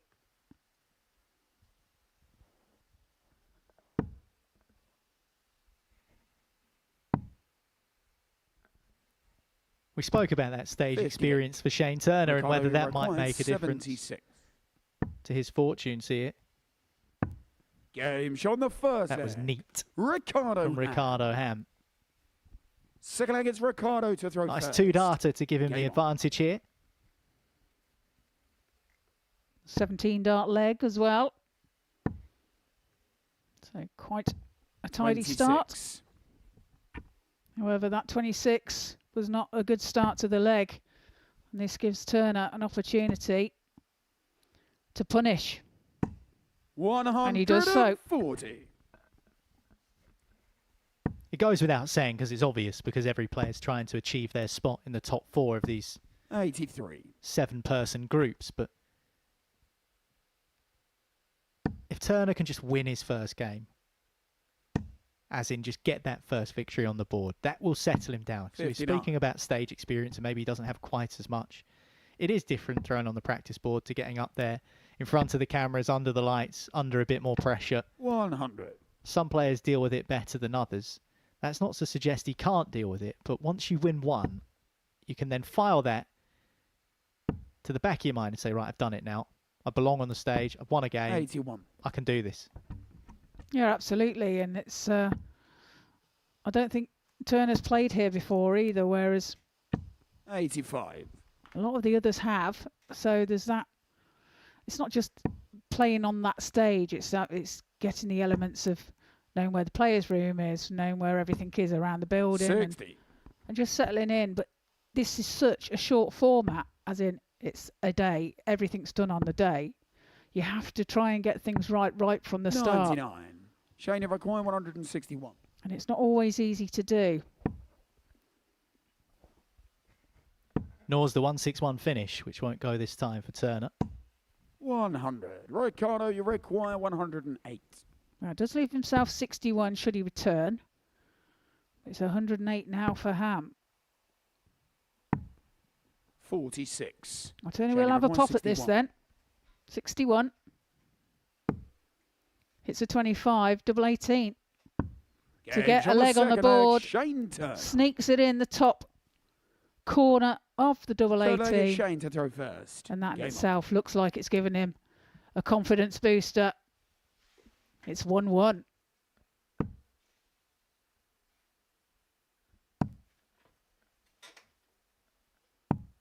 $77. Yeah, in his opening game against Adam Mould, he was outplayed, lost 4-1. Difference of around 5 points in the averages. 60. Only had 2 shots at double, hit one of them. Mould was just too strong for him. but he knows he can be competitive. 100. It's just about those building blocks. Can he establish a lead on his throw? Can he find a way to get in front? Win 2 legs in a match for the first time. Just those small steps, and 100. once you hit your rhythm, who knows what can happen from there. Unfortunately, them small steps, the further we go into the day, need to become big steps as time runs out. So, like I said, it's a case of being on the ball right from the off. 85. And taking any chances that you're given or that you make yourself. 40. Shane, you require 139. 139 then for Turner.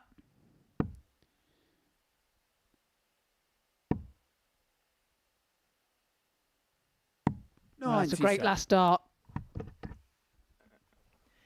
We spoke about him building, trying to put those bricks in place. He's got a good chance to go 2-1 in front here. Shane, you require 42. Looking at 42. Double 16.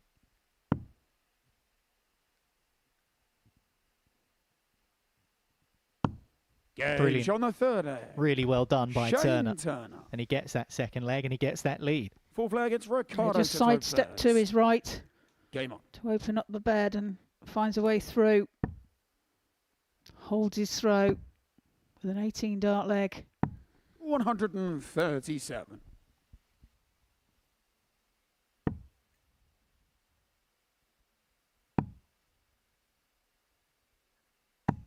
96.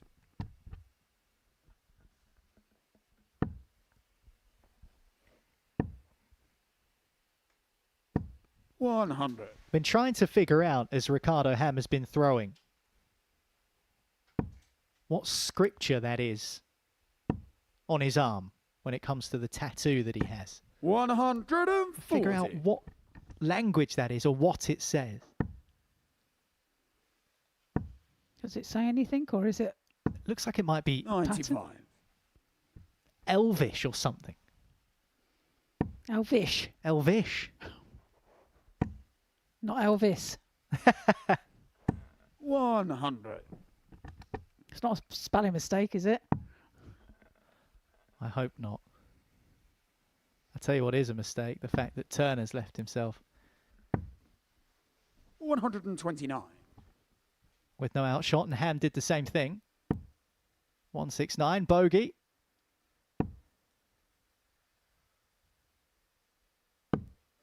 $65. Ricardo required 40. Game shot on the fourth. Ricardo takes it on Ricardo tops for a level game. 2-2. Fifth leg, it's Shane to throw first. Game on.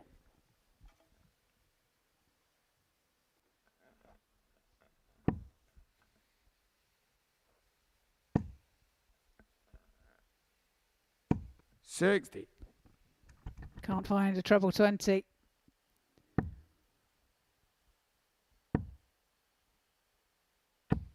$85. Ricardo finds one.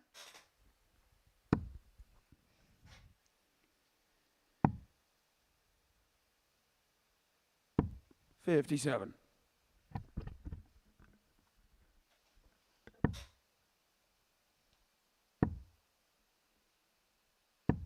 $60.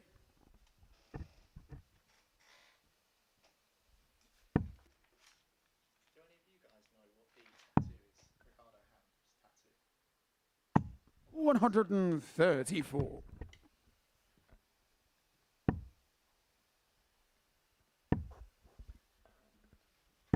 $100.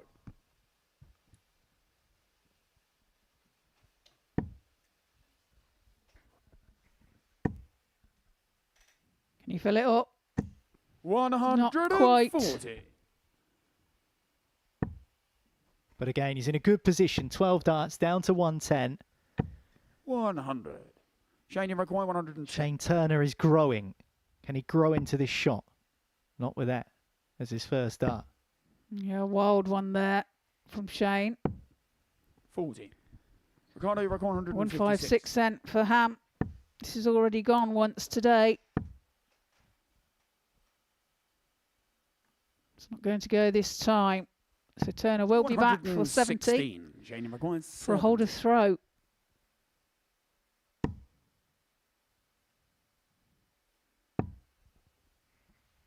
Topsy once. 30. Ricardo, First start just narrowly missing the treble 18. Then he only had one shot at tops, and one dart is all that Ricardo Ham needs to go 3-2 in front. Breaker throw there first. as well. 16 dart leg. Now he finds himself throwing first for the match. This has been quite a clandestine performance from Ricardo Ham. 60.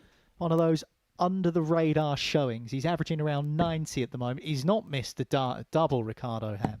He is playing very well. 96. It's the first time he's had the lead in this match. Obviously a race to 4. There's that tattoo again. 60.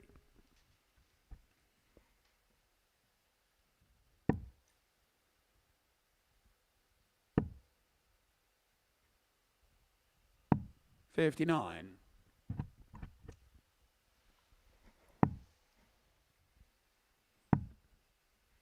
Turner just needs to stay with Ricardo in this leg. Stick with him. Score well if you can. Take your opportunity. It sounds so simple when you put it like that. It does, if only it was.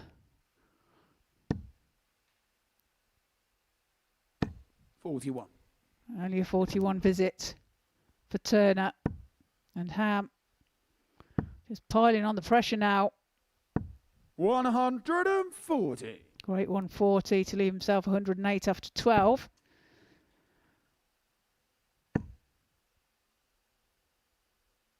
$60. Ricardo, you require 108. So 108 then. Double 14 for the match. Takes out 108. Ricardo. A 4-2 victory over Shane Turner. Ricardo Ham 91.91 average and Shane Turner 77.02. Great game there. Coming up after the break, we have Peter Wuri and Steve Debuck.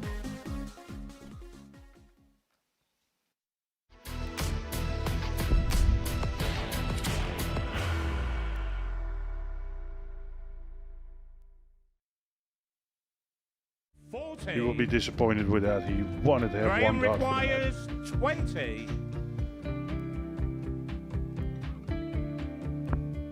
Graham Usher wins the first game of Champions Night, and it was an absolute ripper. He hit one of them on tops. He missed one on double 12. Which one is it? It's the hit.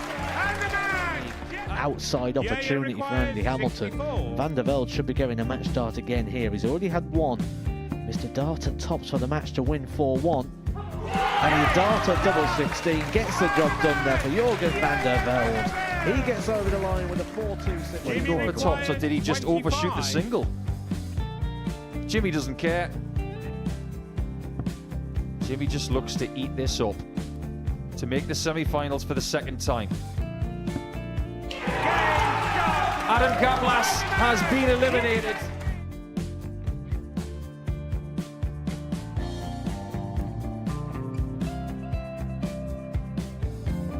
Keep us guessing. This time he's trying to leave double 18. He knows best, and he takes the lead. He is 2 darts away Jeff requires 86. from a Super Series final. He's 1 dart away. He doesn't need any more darts. Jeff Smith makes the Series 11 final.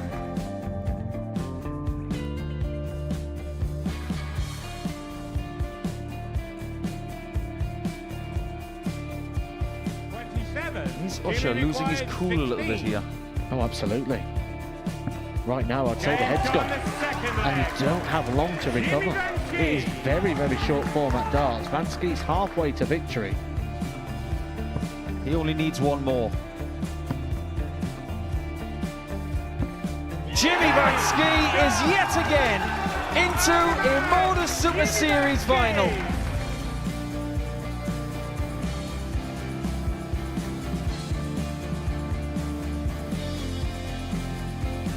Flashback vibes. Can Jimmy Vansky do the same? Just needs the one treble here on the 19s. Finds it. For the ball. 101! Oh, unlucky. A lot of pressure on it. He kind of split it. 2 darts for double fourth in the match. Game! Go! And the Modus Super Series 11 champion, Jim Smith!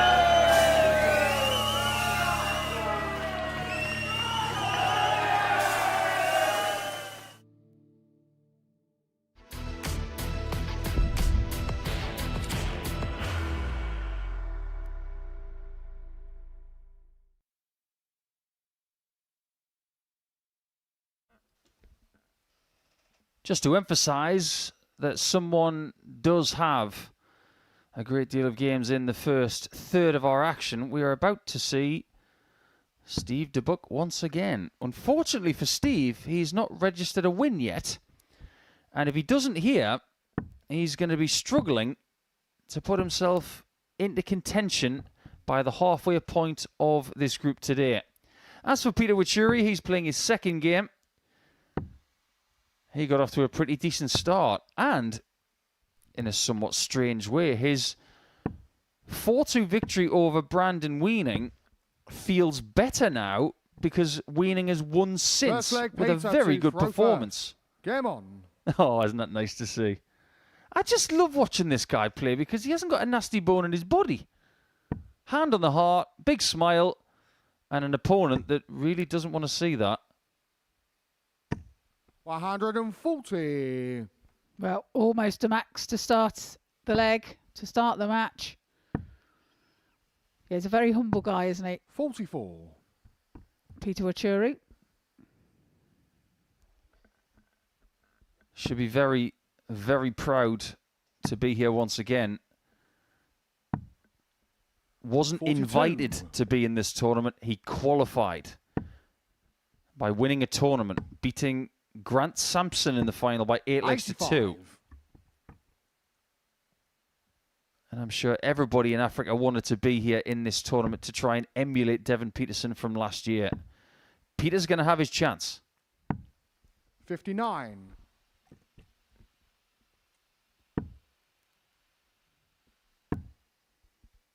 Did you see the footage of when he went home from this place for the first time? I did. It was amazing. Absolutely amazing.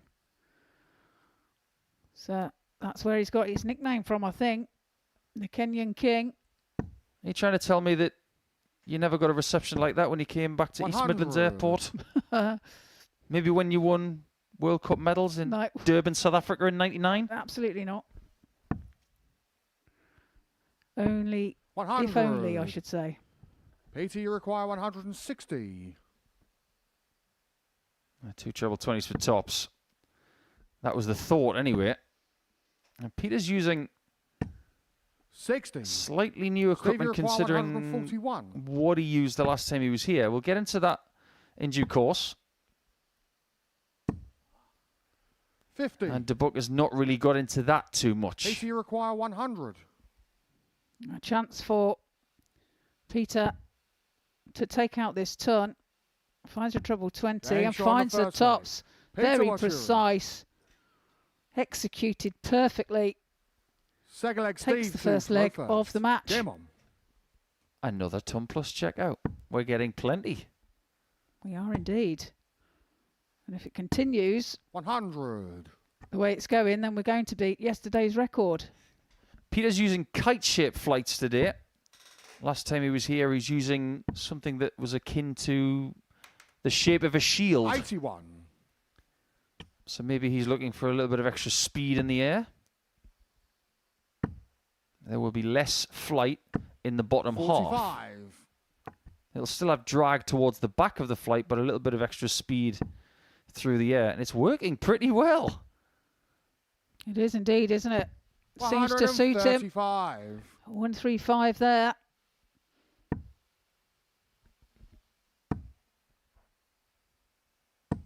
$140. I've got a bone to pick with Peter, by the way, because I've actually got you one of those belts for Secret Santa.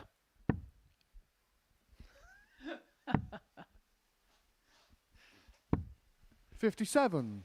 It is a fetching thing, isn't it? It's definitely colourful and handmade by the looks of it. Well, I can think of two other dart players called 60. The King. Mm-hmm. So you got Mervyn, and there's one called Corey.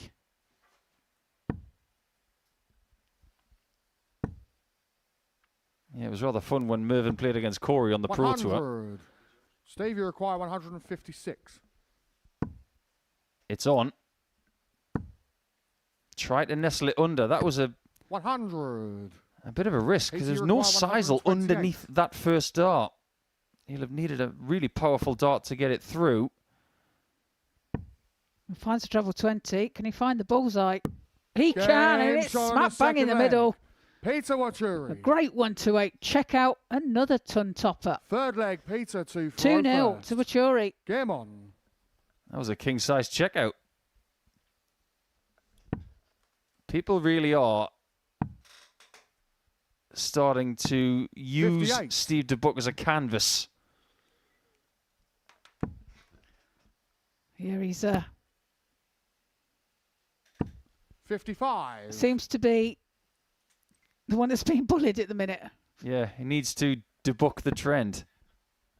Oh, he's Last off one, again. I promise. Last one, I promise. He's off again. 137. All jokes aside, he really needs to. If you start with 3 defeats, you've only got 3 games left, and 6 points 83 might get you into the top 4. And if you consider who he's got to play, let's look at it. After this, he's got 96. Shane Turner in game 11. Then he's got Brandon Weining in game 13. Then he's got the long break.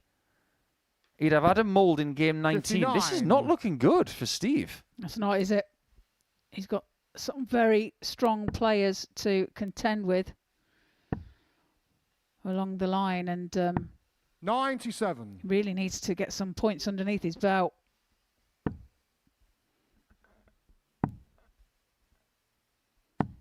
Churu here, 113 after 12. 113. He's taken out 2 ton plus checkouts already. It's not going to be another this time. 41. That is absolutely fine. He needs to be put under pressure somehow. 140. Well, that will help. Peter, you require 72. 72. There he goes, the double 18. Oh, and he hits it. Leg. Double 18, Peter double Wuri. 18. For a 72 checkout and a 3-0 lead. Steve to Faro first. Forget Game about on. the nickname The King. Just call him Whiplash. That's exactly what he's done to his opponent there. That's what he does. 85. The only other player that I can think of who would do that in that moment, apart from Stein de Klerk yesterday, is Boris Krutschmer. 81. I've seen him do things on a steel-tip dartboard that you really shouldn't do, but he still hits them. 54. It's lovely when it goes in, though, isn't it? It's not as good as 2 double 12s for 48. He's done that on this stage. I dare say that might never, ever happen again. Well, when it comes to it, it is the biggest target, isn't it? So the target is bigger on the outside, the double, than the treble. You and I both know, Trina, that when you hit it, you look like a genius. If you miss it, you look like a fool. Yeah, well, I think that kind of element of things is going by the wayside a little bit now, because it's coming into play a lot more often now, the double-double. Well, I can't foresee, if Wuri qualifies for stage 2 today, him going all the way back to Nairobi and then coming back 47. next week. He wants to stay in this country for a while. He does indeed, doesn't he? And he's going the right way about it. 43. Okay, answers on a postcard. How can Peter Wuri hit 138? So what's the most creative route here? Double 19, bull, bull. 43. Peter, you require 138. I don't think he will go that way. But he is going the 19s route. He went the Humphreys route for 138. 86. You get that honour when you win a major on a certain shot. And Humphreys did that for the World Grand Prix just over 2 years ago. 38. Well, this is match point for Peter, you Wuri. require 52. He has bossed this game. And in your words, Trina, he's been the bully. And Game this shot time the bully and a match. wins. Peter And Wuri. Debuck is in early trouble. He's lost his first 3 games. But as for the King, he's feeling brilliant. 2 games, 2 victories, and he's playing really well. Did get a couple of ton plus checkouts as well to add to the bingo card. 4-0 victory for Wuri. We'll be back after the break with more.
Let's go full Dudley, boys, then, and let's get the table. So, before we do that, we're going to look at the results. Steve Debuck has played 3 times, has lost 3 times, and everybody else is having a fair bit of joy, apart from Shane Turner. We'll see him in our next game. So you can see Turner and Debuck at the foot of the table, and Brandon Weining, after playing twice, is just below the dotted line. But there's plenty of games to go. We are at the 1/3 point now, and Peter Wuri is at the top. And where would you expect the king to be? He's on the throne right now. And Shane Turner has an opportunity in this 8th game to try and take out Phil Johnson-Hale, who was playing his 2nd match. And in his 1st, he showed glimpses of what he can do and why he's got that East of England belt. When he's been on the stage, Niall McCorn, today, he's shown nothing but a bright face of positivity. First leg, Phil to throw first. Yeah, it's fair to say, looks like he's just living in the moment and enjoying his time up there. He's got a smile on his face now. They always say you should play sport with a smile on your face. 30. And the Storm is certainly doing that. And it will make him smile more if he finishes in the top 4 at the end of the day, because that means he'll be through to phase 2 here at the ADC Global Championship. 60. But he is up against some stiff competition. You mentioned Peter Wuri's performance. 85. I enjoyed the Dudley Boys reference. He treated Steve Debuck like Spike Dudley in that last game. Yeah, like a Brock Lesnar multi-power bomb. 57. Finally figured out what Phil Johnson-Hale's darts shirt reminds me of. This is one for all you heavy metal fans out there. 60. Metallica's Ride the Lightning album. Minus the electric chair.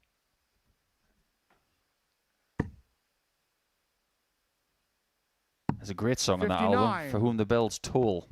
It was actually used once by a certain Paul Levesque in a walk-on at WrestleMania. 140.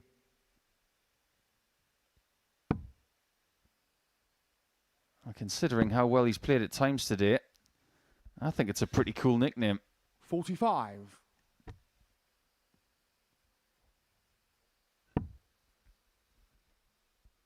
He's got nice technique as well, lovely rhythm. Very 100. deep drawback though. He's got to make sure he doesn't engage that right bicep too much, otherwise he'll lose the weight of dart. 60. He looks like the better player in this one so far, in what could be classified as Oxford versus Cambridge.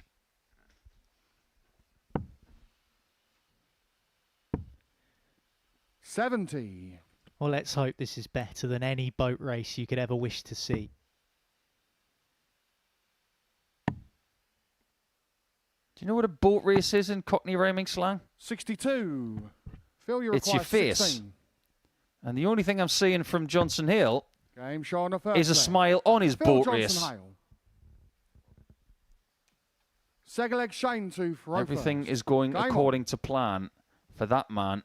But the one throwing now, not so much.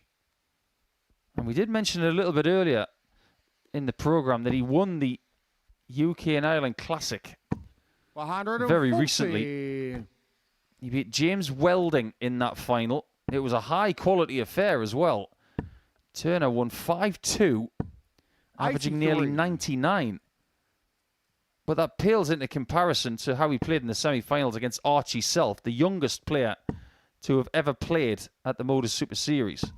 60. Shane averaged nearly 102. He was playing properly that day. That's why some of us thought that his odds at the start of the day were just a bit obscure. 45. But he hasn't won yet, so maybe the odds compilers know something that we don't. 100. In the quarterfinals, he actually beat Carl Wilson, someone who is very highly ranked 140. in the ADC system. And we are going to see Carl tomorrow in group number 4. He's going to be up against someone that 45. Shane Turner will know well. Stuart Dutton. And Adam Leake's going to be here tomorrow from Australia, so we're going double Aussie over the next 2 days. 43. Shane, you require 156.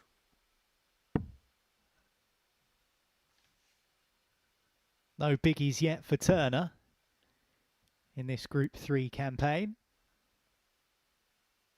Seen 7 ton toppers so far. 97. Including a couple in the last match from Peter Wuri. I'll be astounded if we don't get double figures of ton plus finishes 82. today. I would Shane, you require 59. hazard a guess we'll get double of what we got right now. This is not a ton plus finish, but it is very important. And it doesn't matter if it's in the right-hand side, the middle, or the left. It was in, and it's 1-1. Third leg, Phil to Faro first. Game on. Yeah, these two only 100. joined by Adam Mould in not taking out the ton plus finish so far. But as you say, it's not all about the ton pluses. We were speaking about this a little bit earlier on. Sometimes 60. it is those single to double combinations, like the 59 we've just seen, that are the bedrock of a decent campaign. 97.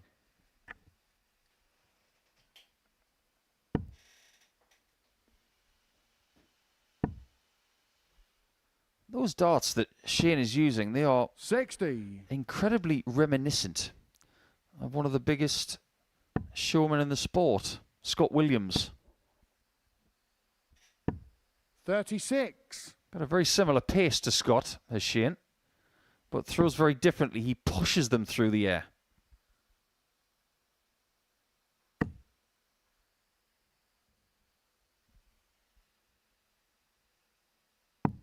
$59. Yeah, there's not loads of wrist in Turner's throw, is there? It's not quite locked, but it's pretty steady. That's something you never want to do. 98. You don't ever want to lock your wrist, and you don't really want to flex it. You want that part of your throw to be as relaxed as possible. The moment that wrist starts to rock, 60. You've got a problem. Phil, you require 170. Keep that area of the throw as quiet as possible. A bit like this venue right now, which was almost rocked 145. by a 170 finish.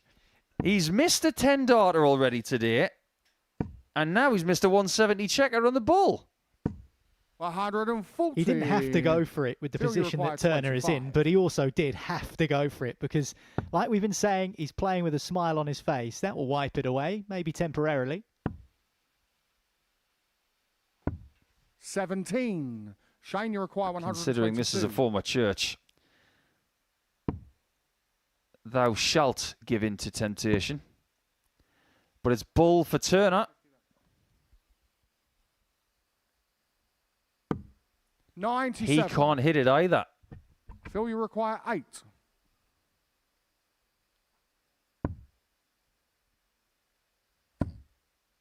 Getting closer. No Getting score. further away. Shane, you require 25. Well, considering that Turner's just missed the centre of the board, he's looking to take the jam out of Johnson-Hale's donut. 17. This donut is very much still Phil, intact. you require 8.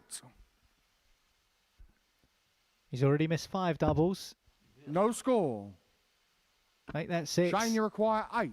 And it ends his visit. And it gift wraps Turner an opportunity that maybe he wasn't expecting. And he takes the chance leg. Shane with Turner. open palms. And he takes the lead by doing so as well. Fourth leg, Shane to Faro first. You're a Simpsons Game fan, on. aren't you, Niall?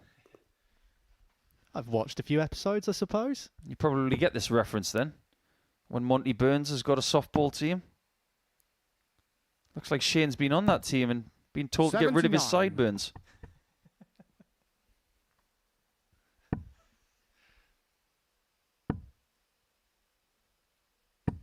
$60.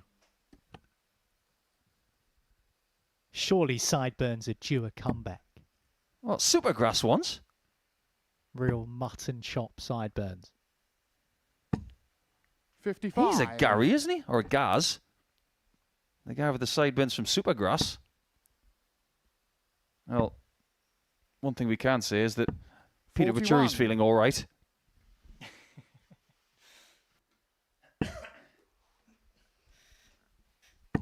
And one person we're not expecting to show up and play darts over the next few days is Richard III. 180. Last I heard he was in Leicestershire. I won't tell you what that's Cockney rhyming slang for. 60.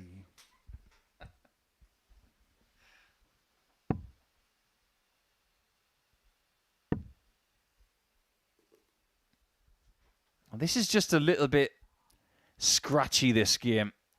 And Turner has recognised that Johnson-Hale is not having a good match. And this is a really good opportunity for him to get a first win. The most important thing here is he doesn't have to try too hard. He's just got to stay on the job and not tell himself off too much. 43. Shane, you require 161. And there will be some nerves from Shane Turner. If he takes this particular leg and goes 3-1 in front, he'll be on the hill, but he'll be nervous about it because he hasn't won yet. And maybe Johnson-Hale can capitalise upon that. I'm starting to wonder what Shane's looking for. 59. Shane, if you're looking for help, 61. Shane, there isn't any. You're on your own. Yes, it's a very interesting building with all sorts of creeks and hollows and double 16s as well. Game shot 3-1 leads. Shane Turner. That's something he can see. Fifth leg, Phil to throw first. Game on.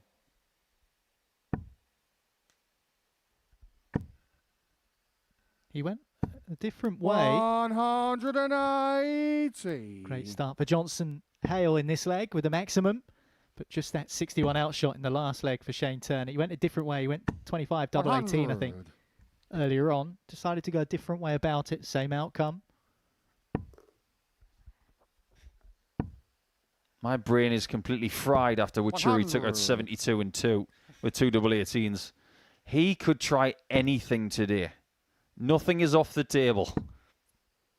But the majority of the other players that aren't from Kenya,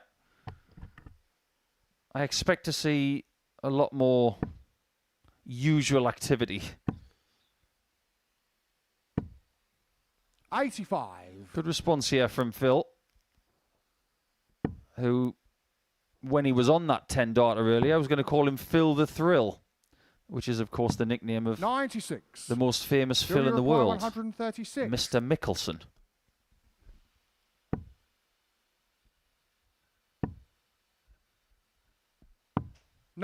Is there a more famous Phil than him? Maybe Doctor.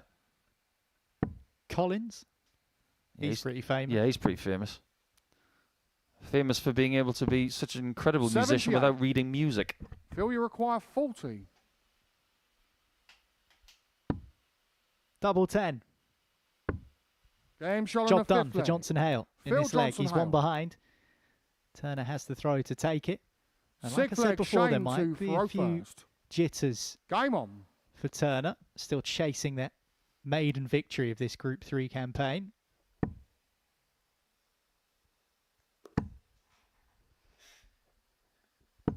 $100. There aren't many darts fixtures that sound like a law firm. This one does. Turner Johnson-Hale. How may I direct your call? 60.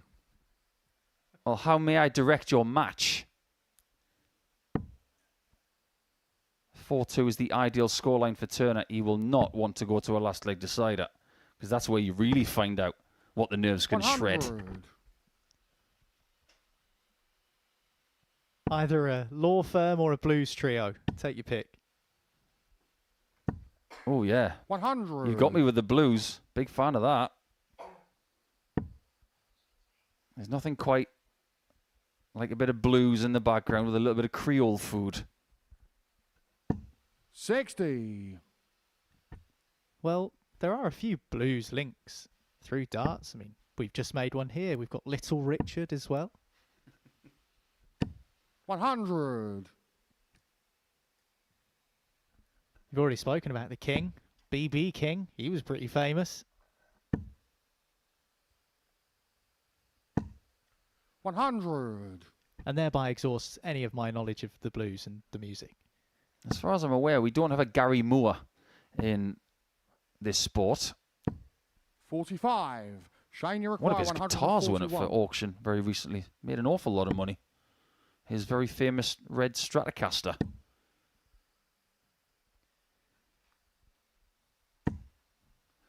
Oh, 26. no. Well, the only bright side is he is going to get a look at that 115. And if he does hit it, in true Gary Moore style, he'll be over the hills and far 60. away. Shane, you require 115. There's the first beat of that 115.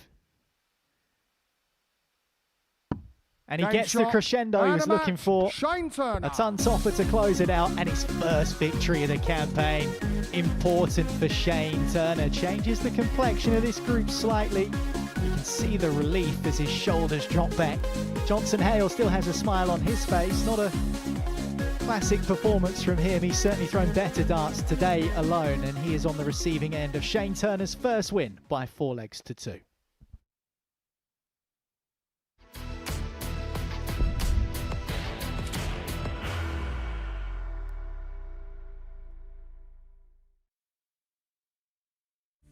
He will be disappointed with that. He wanted to have Graham one dart. for that. requires 20.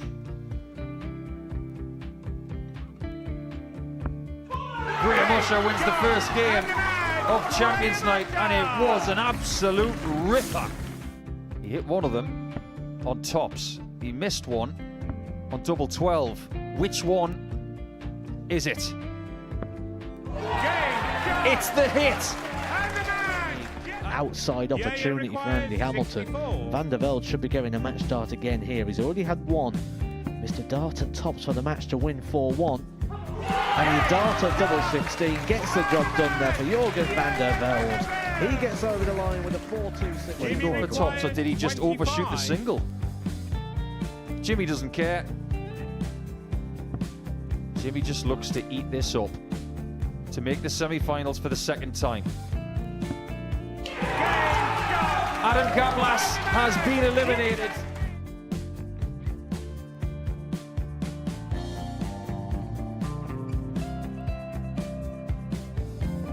Keep us guessing. This time he's trying to leave double 18. He knows best, and he takes the lead. He is 2 darts away Jeff requires 86. from a Super Series final. He's 1 dart away. He doesn't need any more darts. Jeff Smith makes the Series 11 final.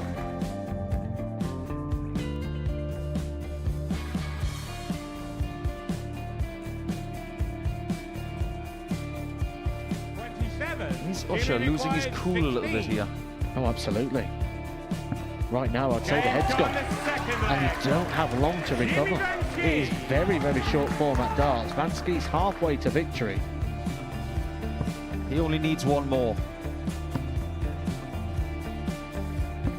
Jimmy Vansky is yet again into a Modus Super Series final.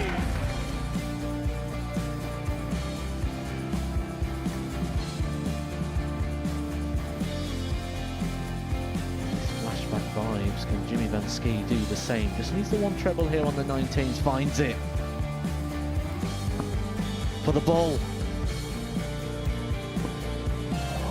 101. Oh, unlucky. A lot of pressure on it. He's going to split it. 2 darts for double 4 for the match. Game. Shot. And the Modus Super Series 11 champion, Jeff Smith.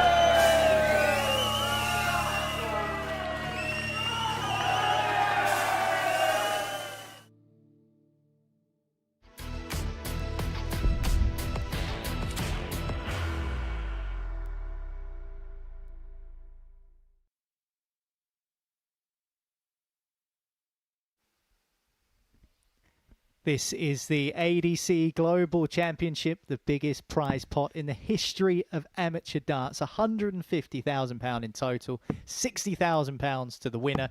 We will have to wait until the 4th of January to figure out who the champion will be, currently held by Devon Peterson. Will it be him again, or will someone else be glorious at the turn of the year? Well, still a long way to go before we find out the answer to that question. Speaking of long ways to go, can't really come much further for a darts tournament than the distance that Brandon Weining has travelled all the way from Australia. By his own admission, not playing his best darts. 140. But he's given us one of the best performances of the day so far. His 90.17 average in a 4-3 success 100. over Adam Mould gave him a much needed first win of the campaign. But Ricardo Ham 100. took the honour of the best average off of Weining in the following match. Weining 90.17 in match 5, Ricardo Ham 91.91 and 100% on his doubles treener in his victory over Shane Turner, including a 108 outshot, which I think was to finish the match. So Ricardo Ham will be feeling confident. Absolutely, and why not after that performance? Like you said, he's only going to take 45. the confidence from that Ricardo, and you're hopefully bring it into this game. But he's on 138 now. 98. Leaves himself tops when he returns. Weining back on 296. So looking good for this leg. However, here comes Weining. 180. Finds in a max. Required 40. But tops now for Ricardo Ham, double 10, double 5. 35. Brandon, you're Not to required be, so 160. opportunity for Weining to step in here and break the throw of Ham. Starting on the 19s. Can't get the treble. So that 116 chance evaporates for Brandon Weining. 56. Ricardo, you require 5. But a pesky 5 left for Ham. There's the big 1 taken care of. He's inside on double 2. And he's inside on double 1 as well. 60. And that's now 6 missed darts for this opening leg. Can Weining swoop in? Tops then to nick the leg. Game shot on the and first he does leg. so. Brandon Weining. Takes the darts off Ham. Second leg is Break Brandon of to throw. throw first. Game And now finds himself throwing in the second leg. 1-0 to Brandon Weining.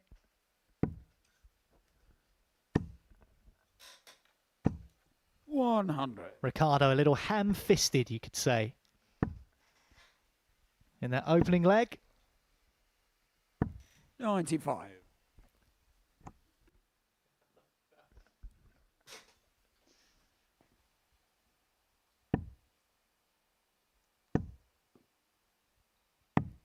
$47. Weining slowly starting to cook, isn't he? 140. Just seems to be getting better with each game. He's got his first victory now. Listen, I know we've only had one leg. He's still averaging mid to high 80s. The end of that first leg. 96. He's already posted a 90, so is Ricardo Ham. Up and around 92 again. Of course, we're only in the early knockings of this one, but he's left the big fish. 140. Pressure applied there 170. by Weining. 170 won't go this time. 100. So Brandon, can you Weining require take out 157. this 157. Already taken out a 156 today.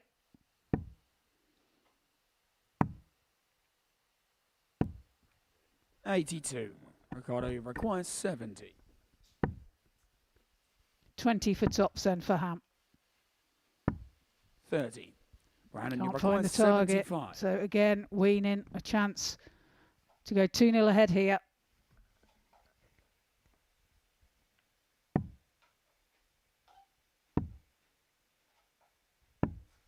35. Ricardo required 40.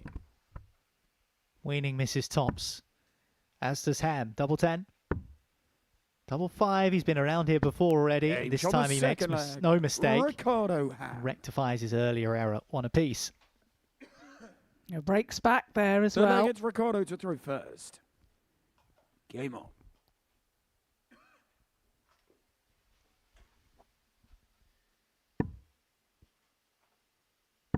Ricardo's doubling has been a bit to be 81. desired in this match, whereas beforehand he's been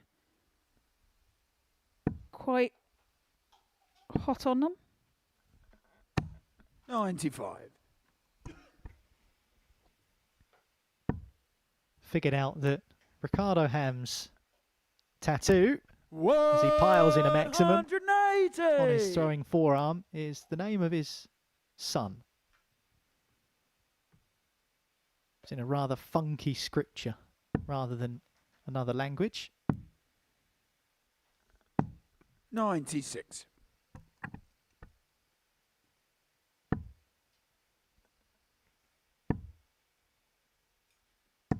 $85.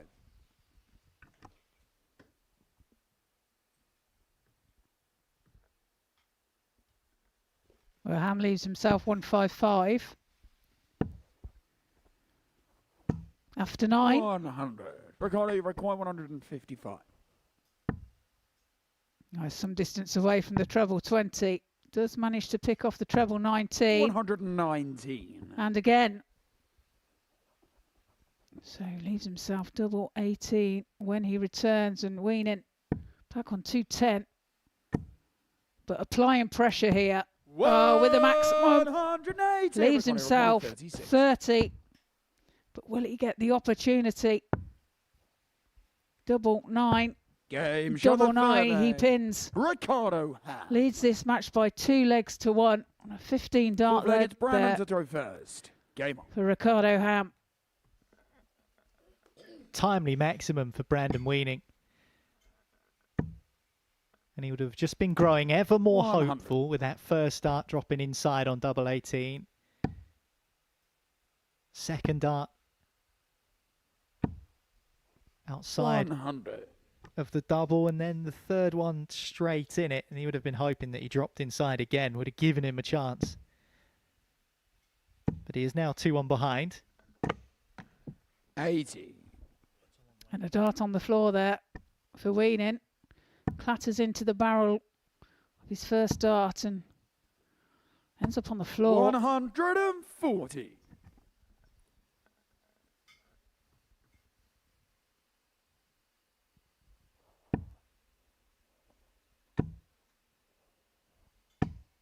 $100.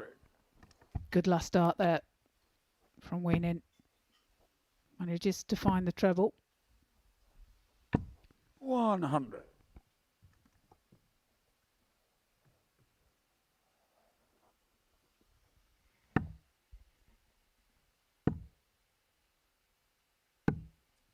$52. Ricardo require 161. This is a big old porky one for Ham. Needed the treble 17. 97. Well, he will have 6 at that 64 should he need it. Weining on 169, no outshot. 130. Leaves it handy though. 64.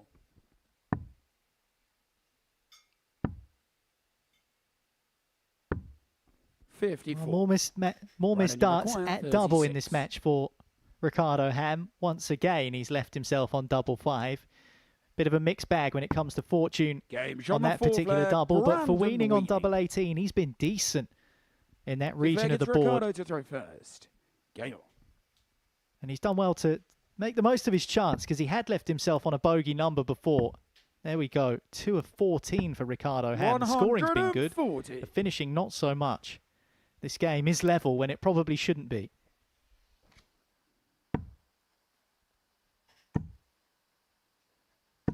And he fires in another max for Brandon Weining, his third of this contest. 100. And averages at the moment, 92.87 for Ricardo, 96.09 for Brandon. So good quality match here from the pair.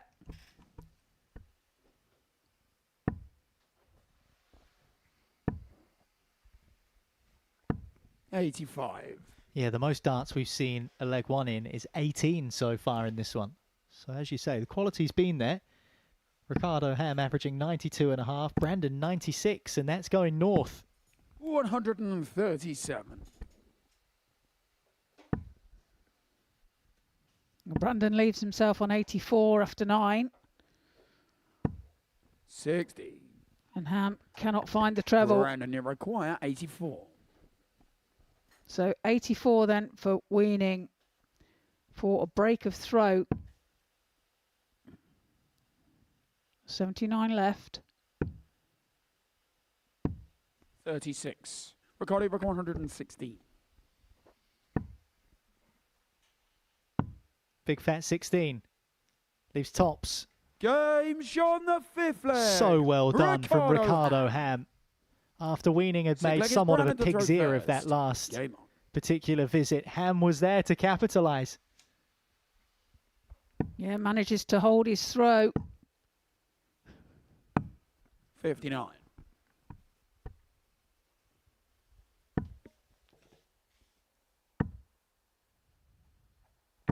$60.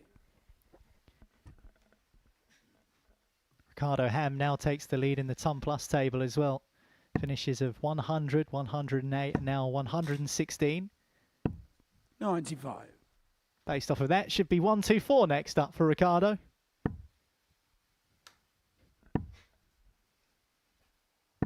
$60.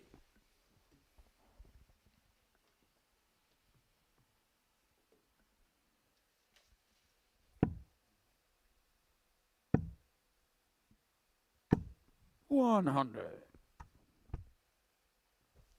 I do like Brandon's throw. I think it's so smooth and fluent. 85. Yeah, it is fluid to watch, isn't it?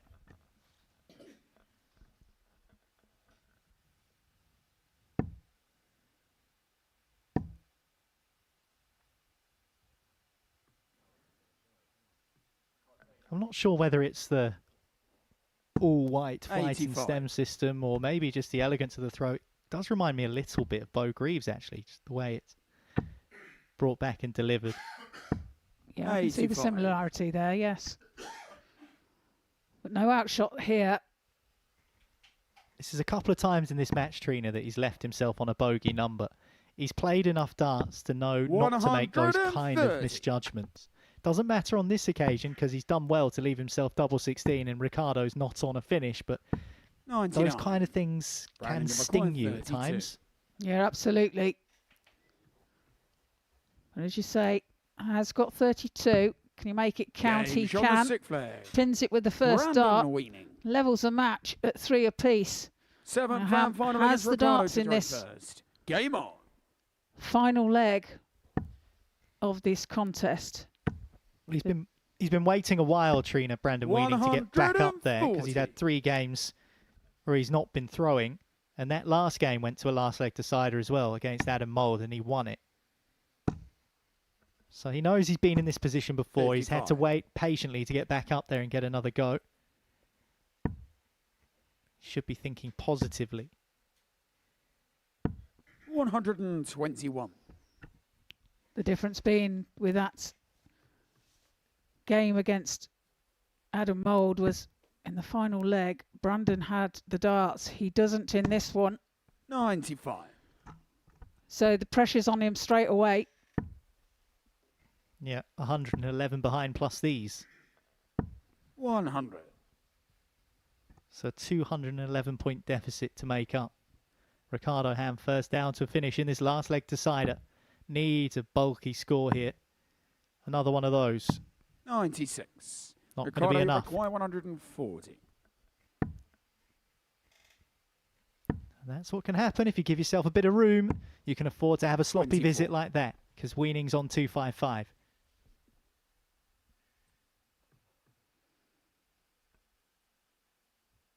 He's having a word with himself there.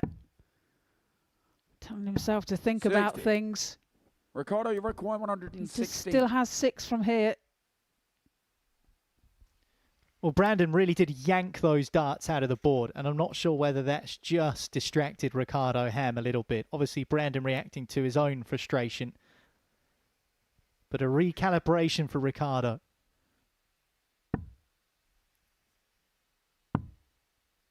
Tops again, and he gets it again. 116, bringing home the bacon for Ricardo Ham. He wins in a last leg decider. And another impressive performance, another 91 plus average for him. He wasn't very good on his doubles either, just 4 out of 16, checking out at 25%. Could have been a whole lot higher than that. A frustrating one to take on the chin for Brandon Weining, but Ricardo Ham wins it in the last leg decider 4-3.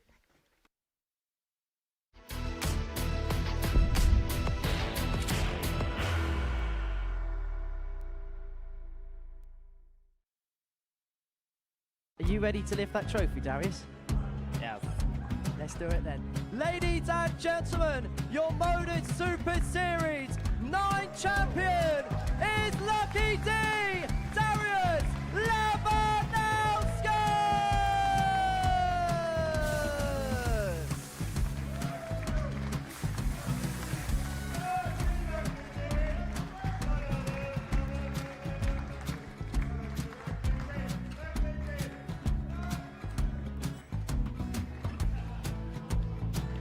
Well, what a wonderful night of darts we have seen, and we are ready. Our champion is ready, and it's trophy time. So receive the trophy. £25,000. The new Modus Super Series champion, the Terminator, Marvin Van Velzen.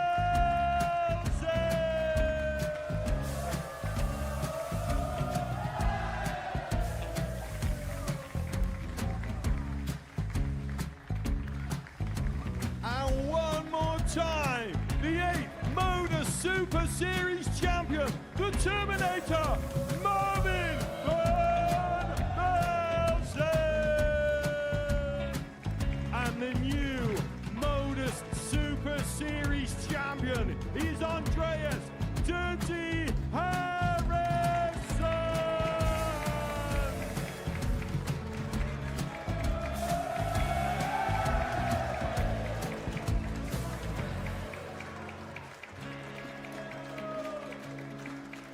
And one more time, the 7th Modus Super Series champion.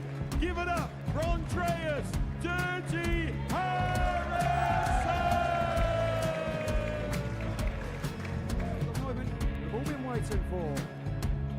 Would you please show your appreciation for your Series 6 Modus Super Series champion, Scott Taylor.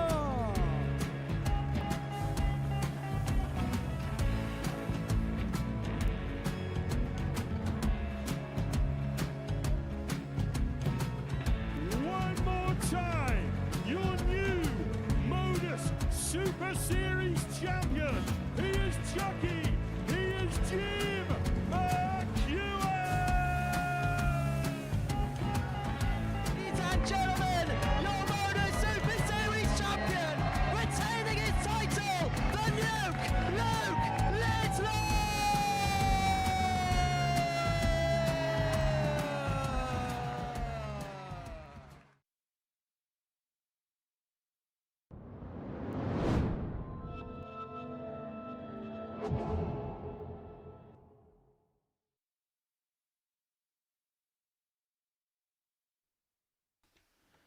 Welcome to match 10 on day 3 of the ADC Global Championship. And Adam Mould is back. Had a little bit of a break after losing 4-3 to Brandon Weining, who has just lost 4-3 to our favourite meat-flavoured friend. Well, Phil Johnson-Hale, who lost his previous game. I think that's a performance he would like to forget. He'd like to remember more about his first game First leg, Adam to against throw Steve Debuck, first. where he showed Game on. glimpses of what he can do. But we're positive that Phil is better than a 74 average player, because that's what he did in Game 8 against Shane Turner. If he averages 74 here, Adam Mould will win. 100. Absolutely. Yeah, he needs to definitely up his game from his previous match. Otherwise, this could be easy pickings for Mould. But like you say, we know he can do it because we've seen him in his match before that. 60. Where he played decent darts. I would be astonished if these guys have never played a game against each other before. 95. Because Cambridge and Aylesbury aren't that far apart. And Adam spends 60. something close to half of his life in Aylesbury.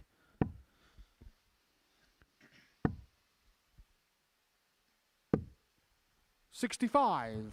It is where a lot of the ADC is played. Bradmore Farm. Have you been to that facility yet? I have. It's amazing. 100. I hear that from everybody who tells me they've been. The other one I hear is state of the art. Should be called state of the dart. 79. Well, talking of which, they've just put in a shop there as well. And it's very impressive. A dart shop, that is. 85. I'm glad you clarified that, because I think they used to have a butcher's in there. Yeah, they did. But they've got rid of that and they've replaced it with...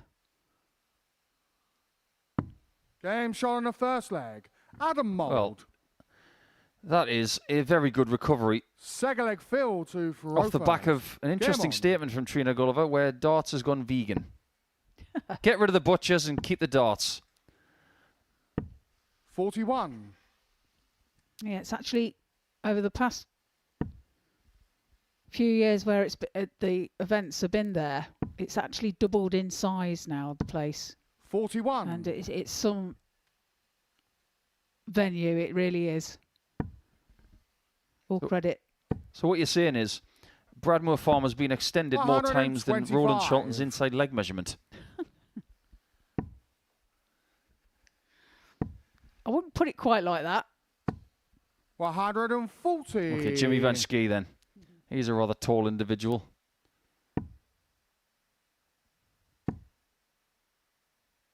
That smile 60. of Johnson-Hale is just starting to dip a little bit. It's getting close to frown territory.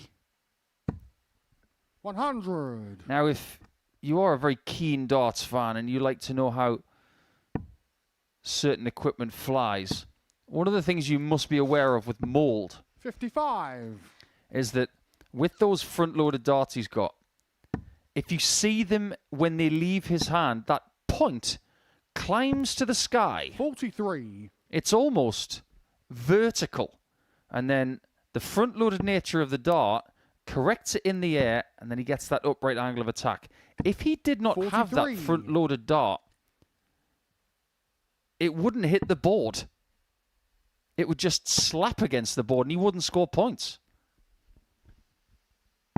99. Yeah, you can just slightly see it, can't you, as it leaves his hand. The dart does almost vertically go, the point, 137. to the sky. Adam, you require 78. But now he finds himself on 78 for a 2-0 lead. Double 12. Double Game 12 shot on he the second finds.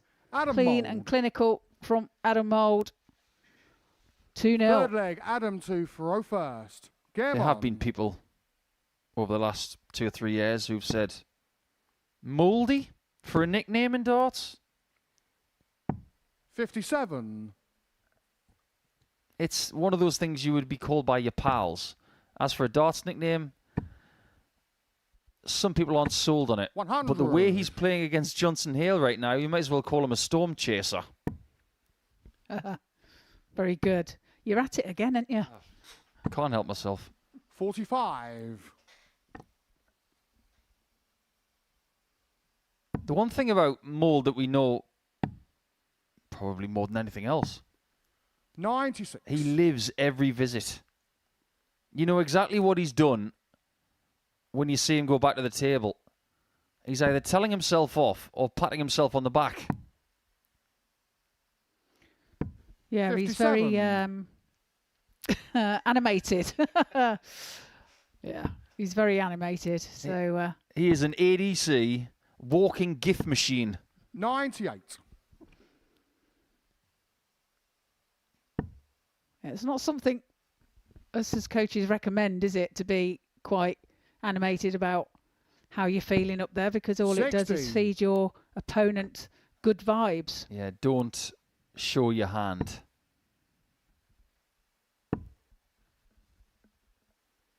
In a very short space of time, people can bounce back against you.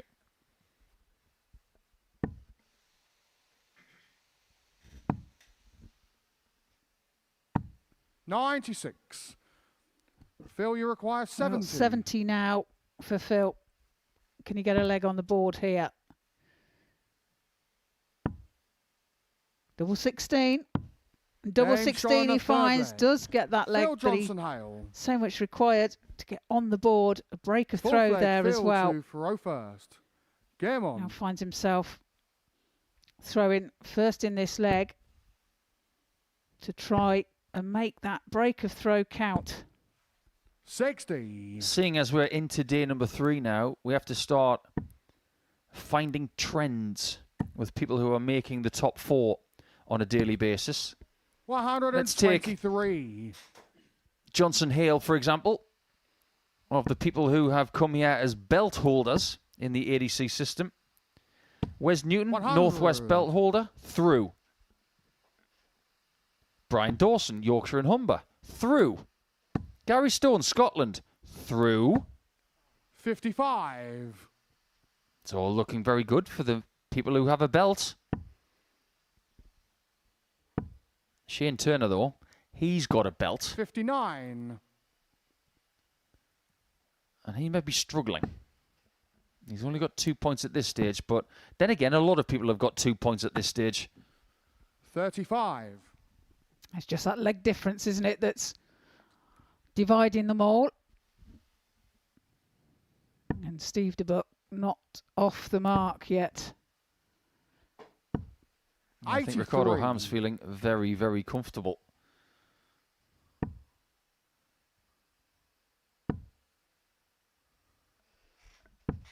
$58. He's done the right thing there. Maybe too many times Adam stays on that treble 20 with blockers underneath the 60 bed. Sometimes you're forced to go for it. 87. He seemed to be cruising at 2-0 up. Since then, it's like someone's put a roadblock in front of him. Well, he's talking to himself all the way through this, isn't he? 112 now for Johnson-Hale. Needs the treble 20. Oh, just falls short. 88. And that's a good pick-off. Leaves himself 24 when he returns. I saw double 12 picked off earlier 46. by Johnson-Hale's opponent. Phil, you no drama. 24.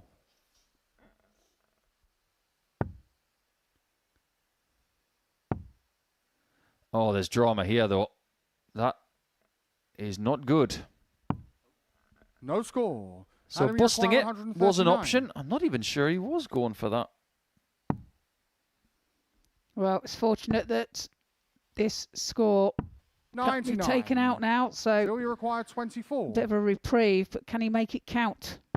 He can. Shot on the fourth Pins it leg. with his first Phil dart. Johnson-Hale. Levels the match at 2 apiece. Fifth leg, Adam to throw first. Game on. What's been the biggest story so far this week for you, Trina? Is it John O'Shea going out yesterday? Yeah, probably. 100. And the quality of Johnny Haynes actually playing on the Monday. It's been a long time since I've seen him play like that, and it was great to see. We kind of like expected of Tom Sykes. You know, it's a bit more regular for him. But to see Johnny Haynes so in form 81. was good for me to see anyway. the 8 players from the ADC rankings table who were vaulted, no pun intended, into the Global Championship. We've either seen some of them or are about to see some of them. Adam is 85. number 3 on the list, behind Stuart Dutton. We're going to see him tomorrow. Tom Sykes at number 1. We've seen him yesterday. We've seen Callum Goffin. 140. We will see Kurt Parry, Jamie Kelling, and Jordan Matthews. The aforementioned Johnny Haynes. 43. Already seen. Still And what has happened to Mould since he went 2-0 up? Well, he's really beaten himself up here. And his body language is really... 92. It's not helping him. And you're getting no emotion from Johnson-Hale. And if Mould beats himself up anymore, he's going to be a scrambled 60. egg in about 30 seconds. Phil, you require 32. Double 16 then. For Phil to take the lead. Double 8 has to move across. But Game that shot is on a the great fifth dart. Phil Pitch is Johnson-Hale. over. Into Six-leg the bed. Phil to throw first. And Game takes on. the lead. Breaks the throw again of Mould. And Mould is in trouble here. 43. It's our responsibility as dart players trainer to always back the players when they're in a hole like 44. this. But what has Adam got to do to figure this out? Because at 2-0, he was looking really good. 96. What's changed? Wish I had the answer. It's not always easy to find it, is it? But 40. the only thing I can say at the moment, he's got to concentrate on every dart that he throws and try and get a little bit of positivity 60. back in his attitude towards it. Even one score could change everything. 81. That's where it's going wrong. What could have been a 140 or a nice solid ton turns into him thinking about the 1 instead of the other 80.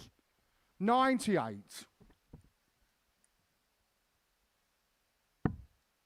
I bet in his own mind, the thoughts are like a roller coaster. 100. Yeah, absolutely. He does find a treble 20 bed there with his last start. That will help.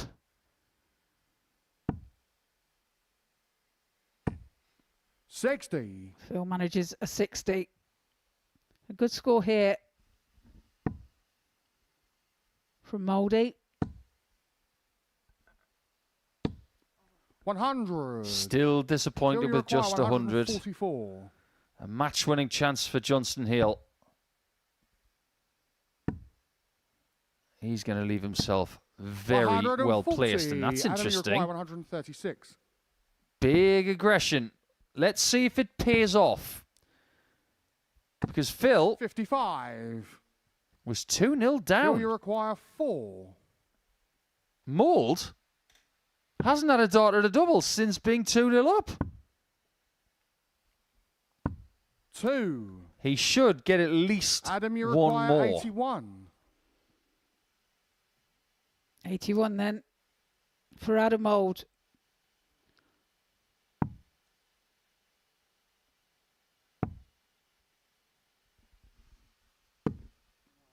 Well, you can't find the 36. bullseye, so Phil, you Phil require back 2. for double 1. Just didn't feel likely that the ball was going to be found there. Game shot. That felt Man of likely. match, Phil Johnson-Hale. And the Storm has regenerated after a loss. Now Phil Johnson-Hale has got 2 wins from 3. Not a bad return in his first half of play. And in the last 4 legs, he was definitely the better player. He wins by 4 legs to 2, ahead of our next game after the break.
This is the halfway point of our day.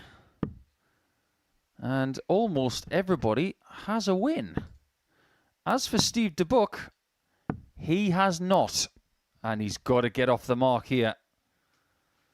What we have figured out over the last couple of days with this new format at the ADC Global Championship is that 6 points might get you there. It likely gets you there. 4 points doesn't. And with 3 games to go, Steve Debuck is going to have to win them all if he wants to bulldoze his way into the top 4 of the table, where he needs to be. If he's not, first leg, Steve, it's the ferry back to Belgium. Game on. And we will see you in 2026. Well, we said, 58. didn't we, with the nature of this competition, that these are days where it's all or nothing. This is a game, really, where it's all or nothing. Not just for Debuck, but also for Turner. 140. Mind you, Adam Mould has almost dropped into the mix of those players trying to battle royale their way above the dotted line. 119. I have no idea what happened in the last game. Mould was really good in the first 2 legs. After that, it's like someone had stolen his soul 81. and given him $5 for it. Because he really wasn't at the races for the final 4 legs of that contest. He's going to have to snap out of that 58. before we see him again. And it's probably a good thing for Adam that he's got a bit of a break now. We won't see him until game 15 when he takes on the now leader of the table in Ricardo Ham. 140. And Ricardo's been popping in 90, 91, 92 averages. He's been looking good. 42. He's the player to Shane chop require down at the moment. 140.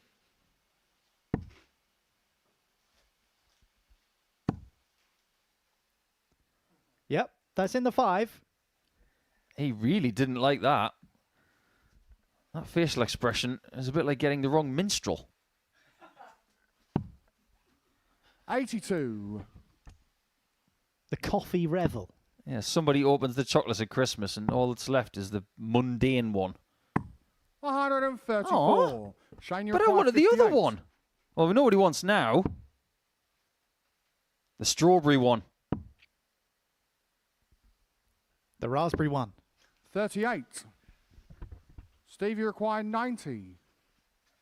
This leg could end in 18 darts on the cherry. 51. Now, he can't pull off Shane, you a require Ted 20. Lasso and find the barbecue sauce.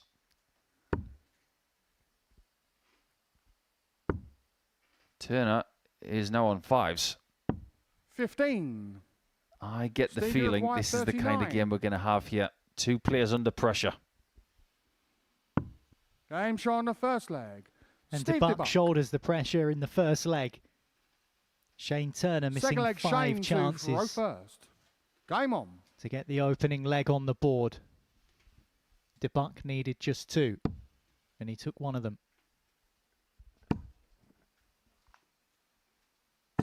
140.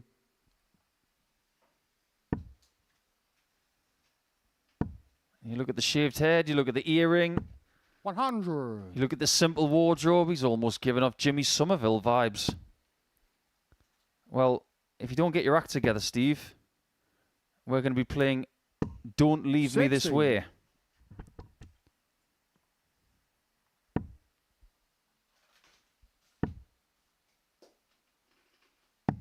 $97. We know that Steve Debuck is a good player. We've seen him play here before. We know what he's capable of. But I'm starting to understand that having the first game and having the darts in the first game 140. is maybe the tricky draw.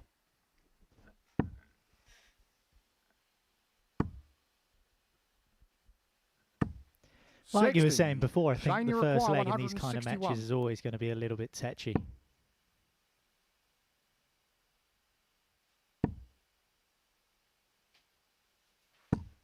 $60. Arriving in Portsmouth at 6:15 this morning and walking to the venue, having taken a cross-channel ferry, Steve Debuck 60. Shane, could you find require himself 101. out of the running in the ADC Global Championship before about 3 o'clock.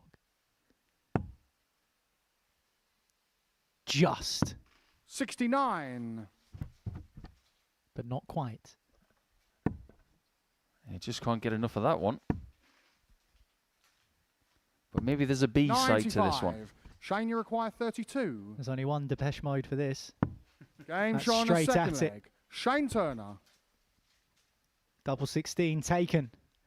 If we're going to go down the route of Steve 80s Game on. songwriters and bands and things like that, we could be here a while. Just like Janet Jackson. Let's wait a while, because this one could catch fire.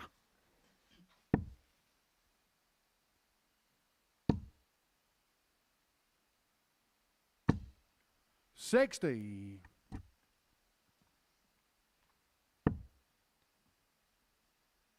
It's interesting what dart players find comfortable when they throw. 78.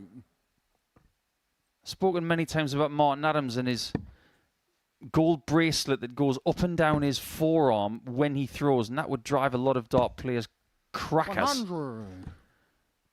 You got Debuck here with the beads on the right wrist. That would also drive some players 99. a little bit cuckoo. But you got to do you. You got to do what's comfortable for yourself. In relation to Shane, it's strip the arms bare. 81. Don't even wear a watch. Why would you need a watch anyway when you play darts?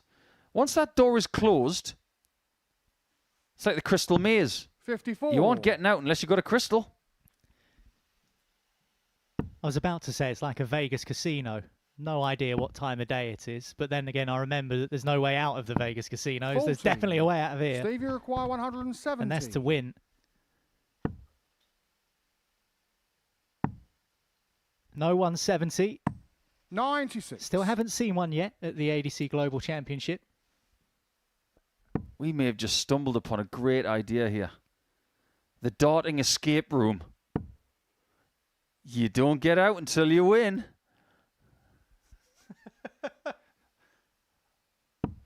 $60. Steve, you require 74. I can hear the cogs of the ADC system going right now. That could be the theme of the next tournament. Oh 42. my, that had a bit of everything. Shane, you require 160.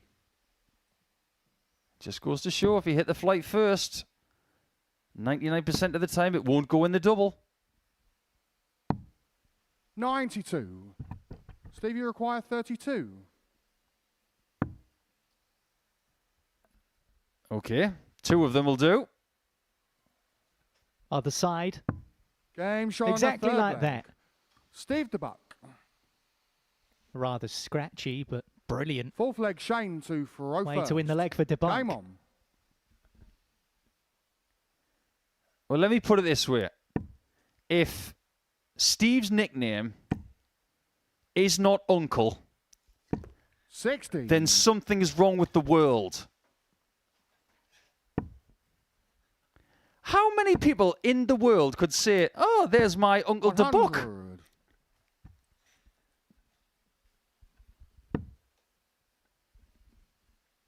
It's one of the greatest movies ever created. One of the greatest characters from one of the greatest actors. 22. I'm thinking more his nickname should be Stone Cold. He does look a little bit like Steve Austin. Stone Cold Steve Debuck. I like it. I like it a lot. Who's getting stunned here? As long as there's no glass smashing. 100. We don't condone that here at the Live Lounge in Portsmouth. Although it would be rather entertaining if all of a sudden 100. Steve just turned up with a chair.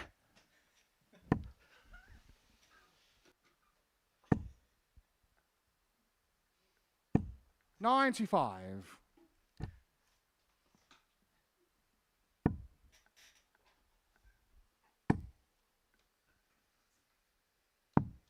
$139. Tidy visit from Debuck.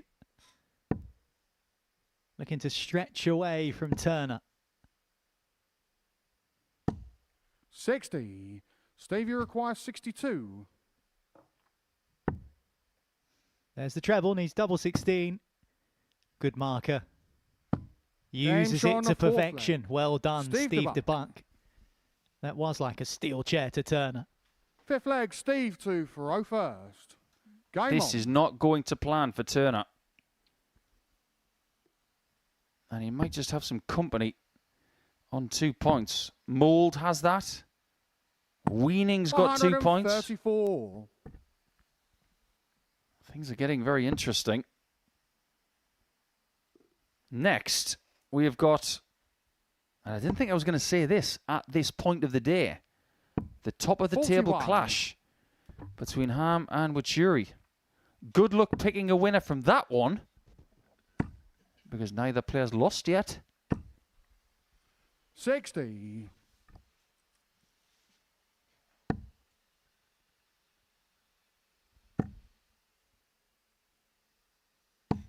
50.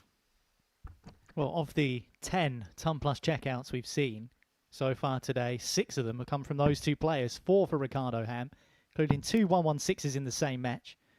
Peter Wuri's had a 100 and a 128. Maybe that's a sign of things to come. Who knows? Stay with us on Pluto TV to find out. And to find out the conclusion of this one. 140. I think Turner's throw is starting to resemble that of Andy Hamilton, albeit without the long prod. 30. Same sort of arm position and the push of the dart through in the same angle of entry as well. And their barrels are very similar. 40. And I do liken someone's throw to somebody else. I always like to give them the best example possible to make them feel good about what they're doing. 140. I'm not going to compare Shane's throw to someone from around the corner. I'm going to compare it to someone who's made a world final.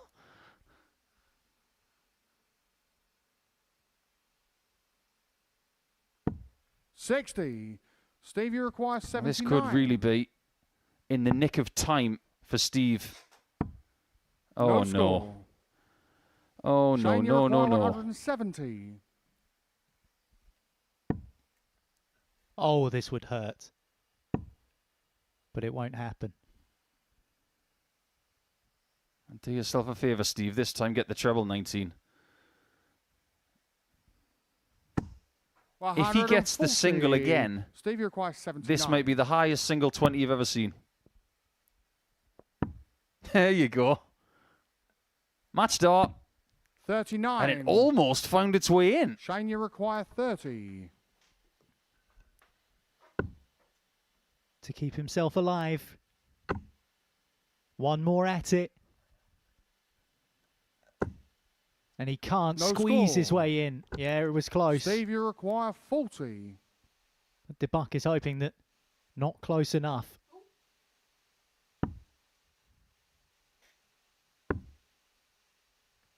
More match starts missed. 20. Another visit passes him by. Another chance to Shane, you win the require match slips 30. through his fingers. 4 darts. Missed to end the contest. And there will be James on another the leg fifth at least. Shane Turner. Shane really thought this game was done. 6th leg, Shane 2 for 0 first. Game on.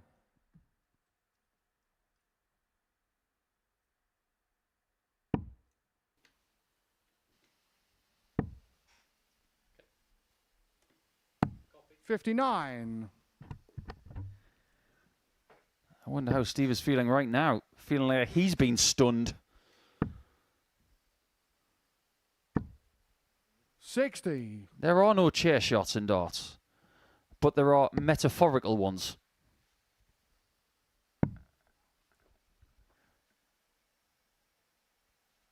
I think we're all stunned by that dart, including Turner. That must have slipped out of his hand. If you look at his 77. brow, it is starting to glisten. Maybe under the heat of the stage, under the lights, and the pressure of the situation, that can 115. cause you to perspire a little bit. Just another something to contend with on the stage.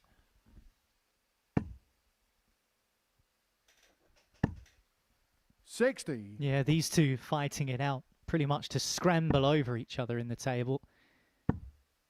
But there is a really tasty encounter coming up next. Ricardo Ham against Peter Wuri. And we are going to hear a little bit more from the man from Kenya. 140. He's been chatting to the reigning ADC Global Champion, Devon Peterson. It's on the way shortly here on Pluto TV. Fascinating character. 133. Well, if you're going to leave yourself a bogey, then that's a pretty good way to go about your next visit. I can't figure Shane out. He is living proof that darts is not played on paper. I've seen a lot of his numbers over the last 72. few months, and they've been very encouraging. But today, require 32. he's having to fight.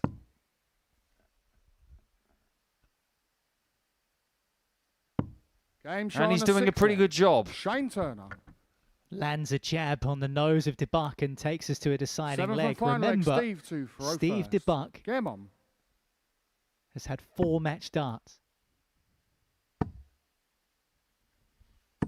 60. He's got Weining in a couple of games' time. Then that very sizable break of 5 matches where he can't throw a dart on the stage and he'll just have to watch everybody else accumulate points. And when he plays against Adam Mould, all he wants is a chance to get through. But even at the end of game 19, he may not know his fate. Brian Dawson yesterday only went through in the end 90. because Tom Sykes won his last game against our friend Voz.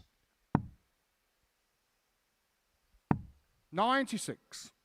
Sander van Ockenberg. Zvan, of course. We just call him Voz because it's easier.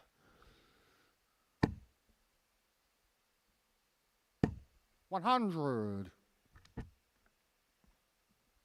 I genuinely think this is a must-win leg for Debuck. And if he loses it, we're not going to see him again in this tournament. 60. Apart from the 2 games he's got left today.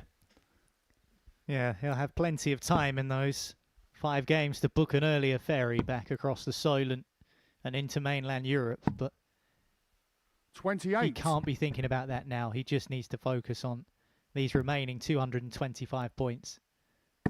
And this will help. 140. That is a good job.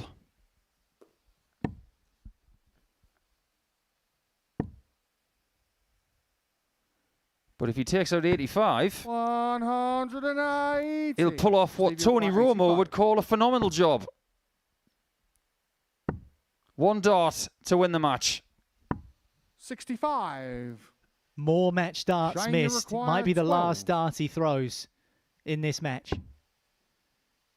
2 match darts incoming now for Turner. Game shot. And a match. Big fist Shane pump for Turner. And a big win for him as well. And a real blow for Steve Debuck, who is staring down the barrel of ADC Global Championship elimination. Shane Turner keeps his hopes alive with an important victory, a critical victory. But the story is match darts missed for Steve Debuck. He could have wrapped it up sooner. He didn't. And Shane Turner took his opportunity. He wins 4-3.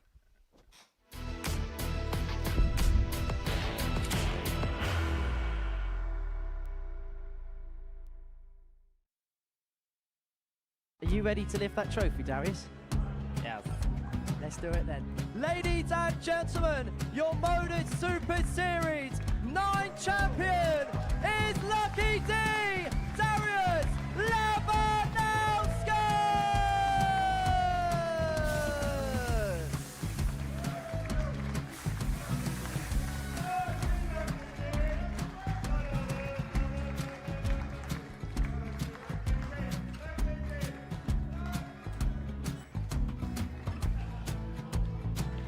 Well, what a wonderful night of darts we have seen, and we are ready. Our champion is ready, and it's trophy time. So receive the trophy. £25,000. The new Modus Super Series champion, the Terminator, Marvin Van Velzen.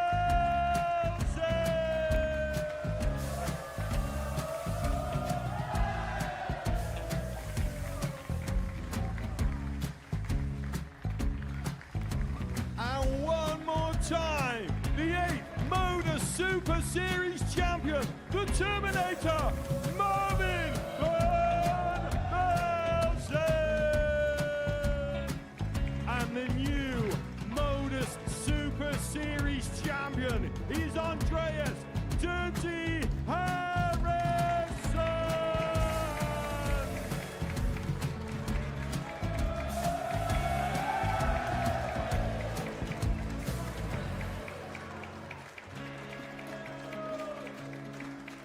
And one more time, the 7th Modus Super Series champion. Give it up for Andreas Dirty Harrison.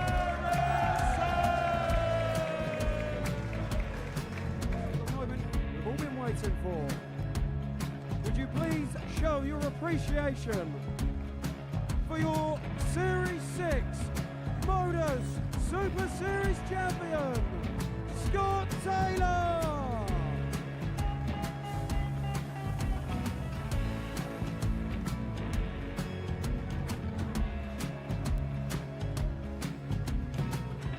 One more time, your new Modus Super Series champion.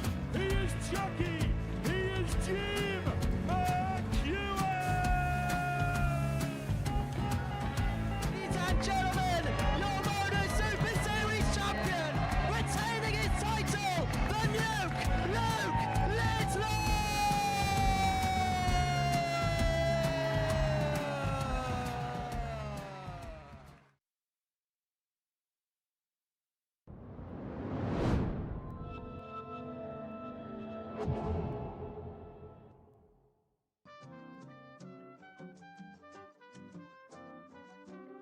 So this is an important segment. It's get to know the player. And the player is the Enigma. It's the king from Kenya. It's Peter Wuri. Peter, how are you, my brother? Fine, thank you, Devon. Oh, fantastic to have you. Great to see your smile. Great to see you perform like you did on the Modus Super Series. Just a few questions. Where does Peter Wuri come from? Peter Wuri comes from Kenya, a village called Olkarau or somewhere called Lumade. Yeah, in Nyandarua County. Tell me, Peter, in your country and in your area that you live in, how did you get into darts? Actually, I used to go there and see some old men playing darts. So I was interested and I just tried to how much I can join them. And later I realized I have joined the club. Fantastic. And when you've seen that, so when you started, what was your first dart set like? Did you have a full set? What was it? What did it look like? Actually, it was just a normal dart for the runners. Yeah. Because I used the one which you have with the plastic at the behind. Yeah. So you had like a carnival set, and then obviously everybody's seen those flights that you create, that you play with. Who creates them for you? It's a man-made flight. Yeah. Yeah, from my man called Juguma from Kenya. Okay. He is a good man. He always motivates young men and give him those flights. Sometimes he gives them for free. Great stuff. And I think that one of the most important things is away from darts, and when you're in your village, what is your favorite food? Because I think everybody wants to know. I think I don't know how to mention this, but though there is a food called ugari. Ugari, yeah. What is in it? It's being cooked by flour of the maize. Okay, flour of the maize, yeah. Okay, fantastic. And then I think that when we look at Peter Wuri coming from a village, coming to England the first time, playing on the Modus stage, what was it like playing on the camera for the very first time? I don't have a good word to use there, though it was pressure to be here. Yeah. So I don't have a good word which I can use to say it. Tell me, with you coming here and playing in the Modus Super Series and obviously wanting to go one step further, when you got to the final the last time, Did you believe that you were going to get to the final at the end of that event, or did you just try and win for Kenya? I didn't think I was going to final, because I was just throwing for my best. I didn't have any pressure by that time, you know. I was just coming to enjoy myself. I think that with all of that said, Peter Wuri, the enigma, the king of Kenya, what do you think your success will do for your country on the Modus Super Series stage? I think for my success, I think, though in my country there is a lot of players, they are there, even good than me. The thing which we don't lack is just that chance of coming here. But if they get that chance, I think you see there is some more good players than Peter Wuri. They are there. Oh, fantastic. Tell me, coming closer to home, family, do you have any brothers and sisters? Do they play darts as well?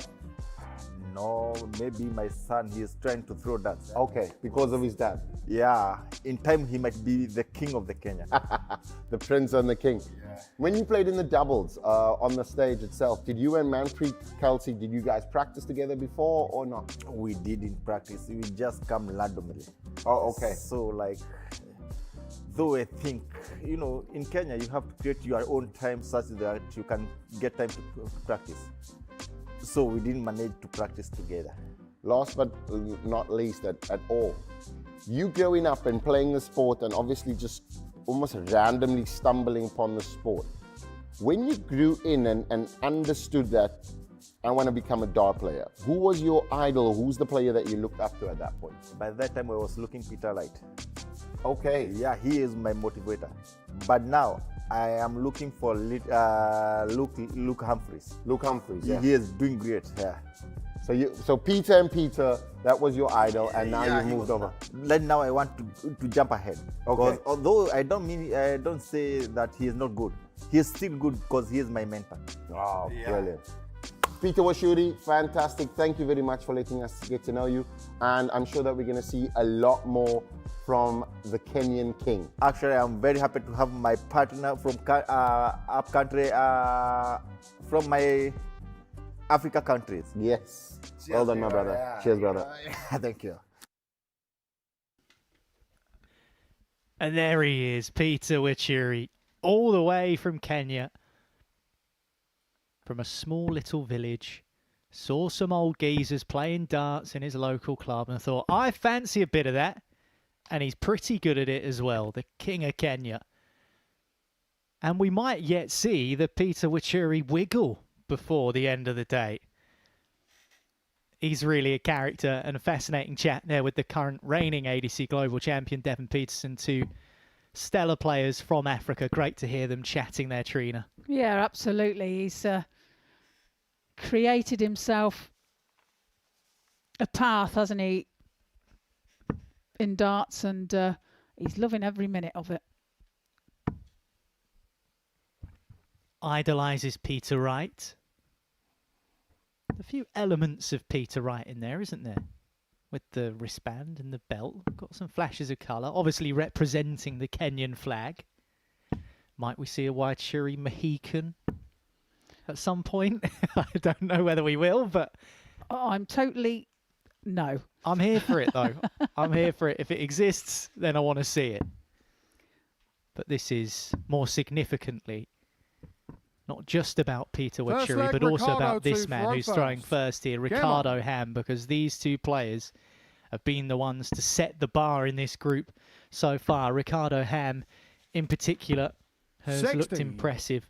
He's averaged over 90 on a couple of occasions, over 91 actually, 91.91, 91.35 in victories respectively over Shane Turner and over 97. Brandon Weining in a last leg decider. His doubling's been pretty good on the whole.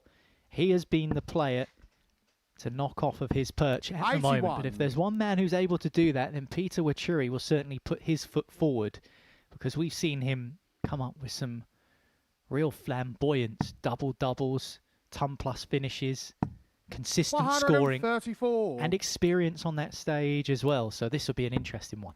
It will indeed, and you've said it all really there about the flamboyancy of Wuri. But the consistency of Ricardo Ham has shown today. Wuri fires in a maximum. The first of this match. I'm sure we're going to see more. 100. Between 80 them. require 90. So he leaves himself on 90 after 9. Well, I was going double again. 54. Couldn't find the target this time. 1-2-2 for Ham.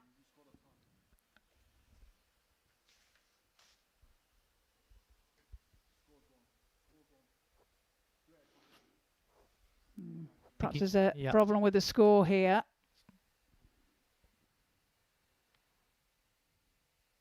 I think he's just waiting for the score to update. He's getting a little bit frustrated, and I can understand it because it's an important game. But we saw this in the game against Brandon Weining, where Weining ripped his darts out of the board just before Ricardo was about to throw.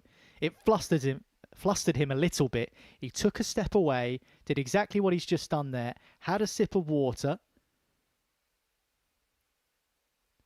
recalibrated himself, and he'll have to do the same again here.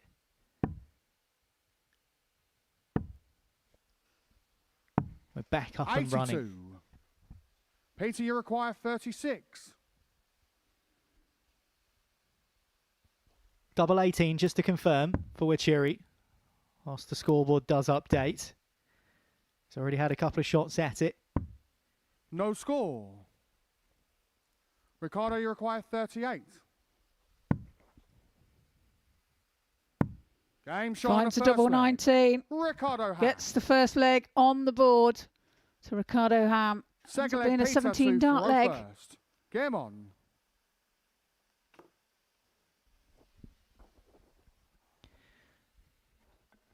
Rather clunky first leg comes to an end. Comes to an end in 17 darts, though. There's nothing clunky about that from Ricardo Ham. Finishing it off on 100. double 19. Peter Wuri did have his opportunities, though. 3 darts at double 18. 97.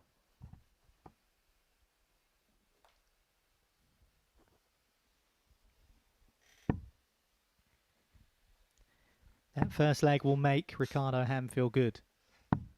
58. And finally gets over the line. A couple of technical issues there, and once sorted, the match resumed. 125.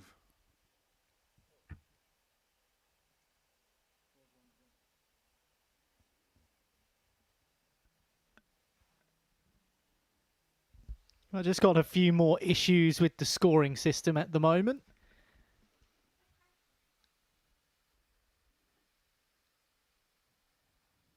And the players will once again just take a moment to pause, and it can be disruptive for some players, an irritant that can persist through the course of a game, but for others might just be that little bit of a break and a bit of respite that they need. Peter Wuri's lost the first leg. Ricardo Ham would have hoped to have built on the momentum of winning that first leg, but Wuri, well, and Ricardo, look at this visit. 140. Not too bothered either player. I think that they'll trust their levels to be able to continue to perform consistently. Yeah, it can distract you a little bit, but you know, these things happen, and it's something that you 60. You have to overcome Ricardo, during your game, 139. and kind of like just get on with it.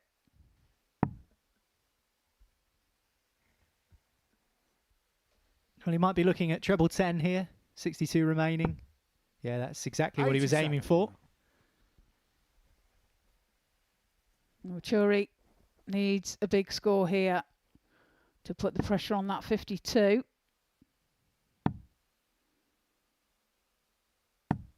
Does apply pressure. Ricardo, you require 52. 52 now for Ricardo to go 2 ahead. Game and he finds it with his final dart. 15 dart leg there. Third leg, Ricardo Ham is 2-0 ahead.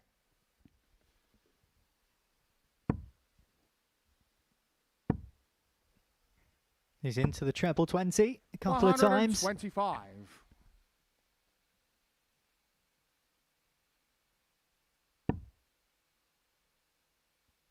Good start for Ricardo Ham. Remember, you only need to finish in the top 4 to qualify through to the knockout stages here at the ADC Global Championship.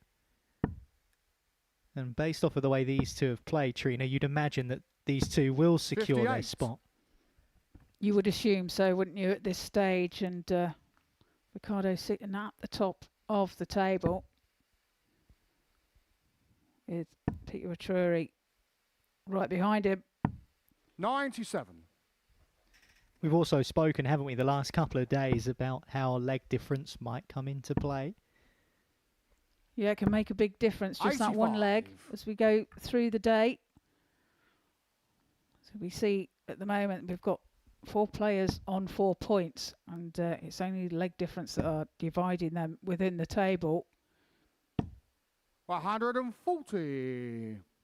So crucially, they will come into play as the day goes on. 87.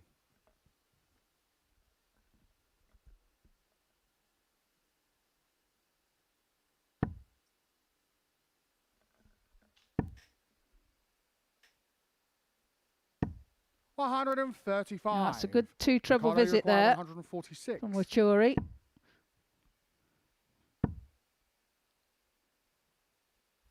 $66 left.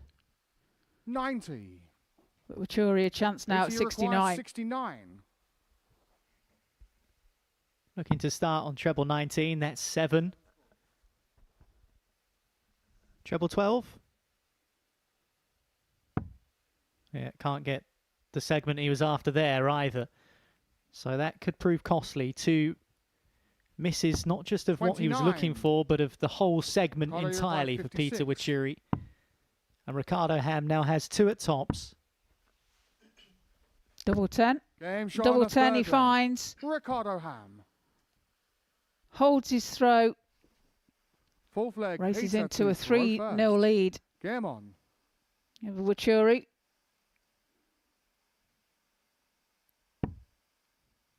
Peter has a lot to do in this game to come out on top. 96. Needs to win 4 straight legs.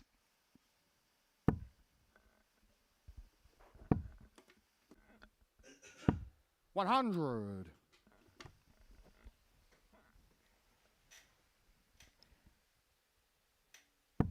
No room for error now for Peter Wuri. Not in this game anyway, but certainly in the group he's got 100. a congested pack of players behind him.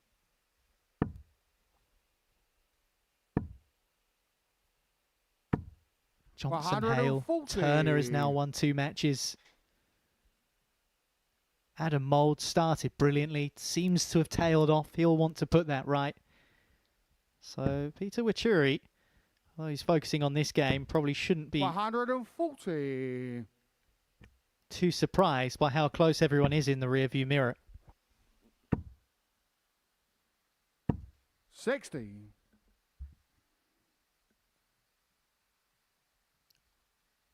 Well, Peter Wuri looking to leave himself on a double here. 125. And does so.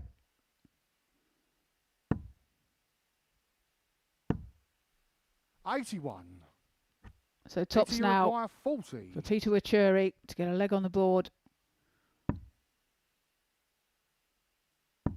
And he does so with his second dart. 3-1. He trails. 5th leg, Ricardo to throw first. Game on. It is only a hole to throw for Peter Wuri. As you said before, Trina needs to win another 3 legs on the spin 97. to win this match, starting with breaking Ricardo Ham in this leg. And with the way that Ricardo has been scoring once again, averaging 91, this would be the 3rd game in a row if he keeps it at that level that he's averaged above 90. 100. Oh, Wuri himself is averaging around the 92 mark as well.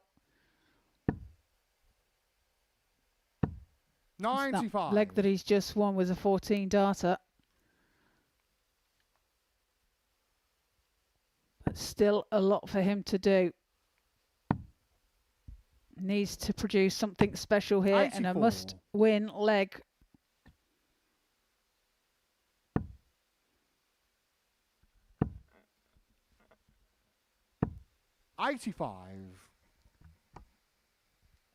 Well, that last leg for Peter Wuri, the one he did win, was a 14 darter. He's going to need some more of that. 140. That will make some inroads, although not quite enough to get himself down to a finish. 85.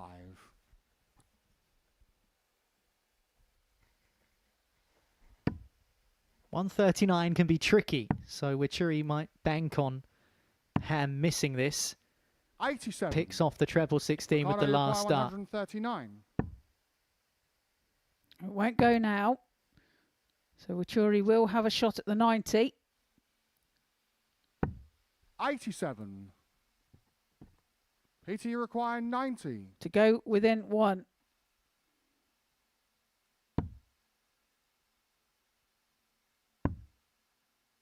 Goes the double 18 route again. 30.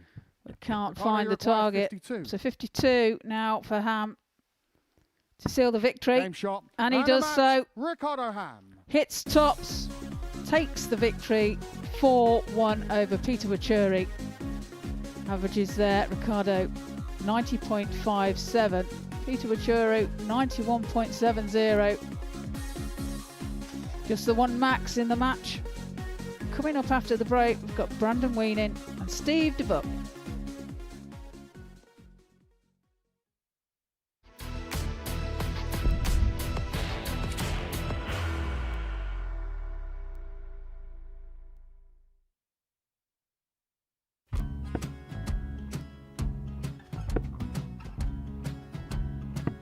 $54. Charlie McGuire, 164.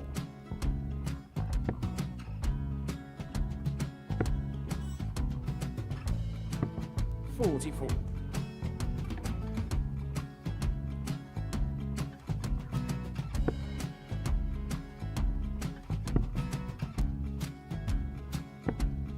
32. Charlie required 120. Well, 120. He's got a fair, at least 2 handfuls at this. Just needs to stay 60. there. That's a good shot. Halves his score. Leaves himself on a 2 darter.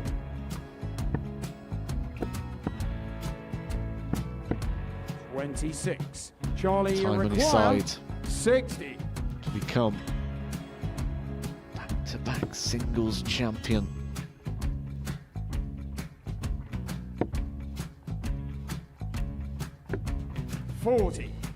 Definitely a couple of nerves in those last 2 darts, but he'll be coming back. The moment he's been in before this situation. Standing at the back of the stage, Charlie approaching the required Yoki with a 20. chance to win the title.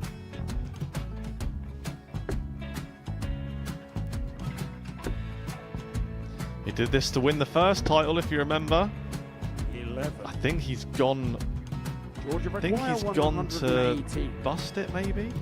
The first title he won, he wanted 20. He went 6-7-7 to win it. He had a chance to replicate it again.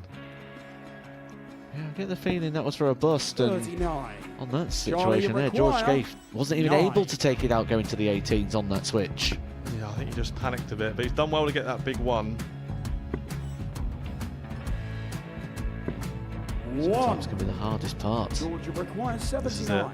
It's got to be 19s. It's got to be 19s for this shot. Big 20 and a double. He's got the first one. He's going to get a match dart here.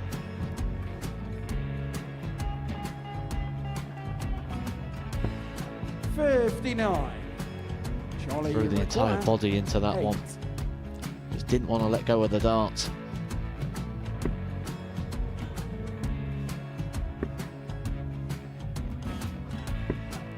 No score. He's given George a chance. Georgia require 20. I think George has been quite good on double 10 today. So many opportunities for Charlie Murphy. Couldn't get the job done. Got in the match. and the Red Dragon George Modus Skate. Super Series Influencers Champion, George Skate!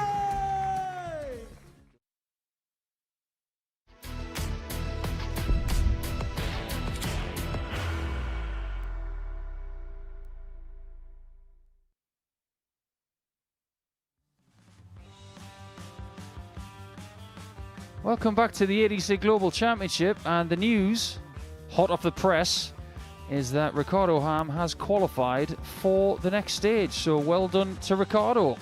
He's got 2 games to go, and he's done everything right.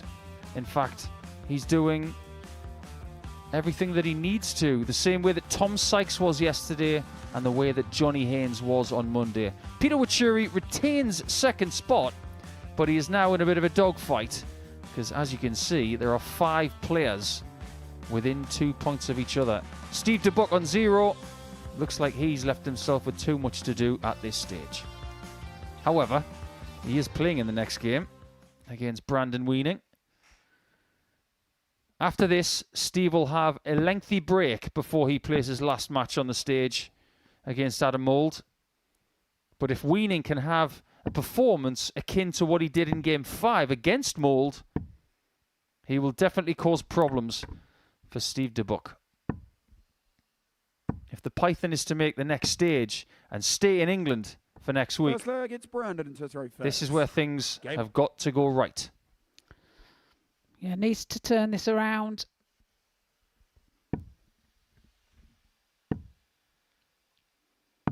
There's no room for error anymore, really.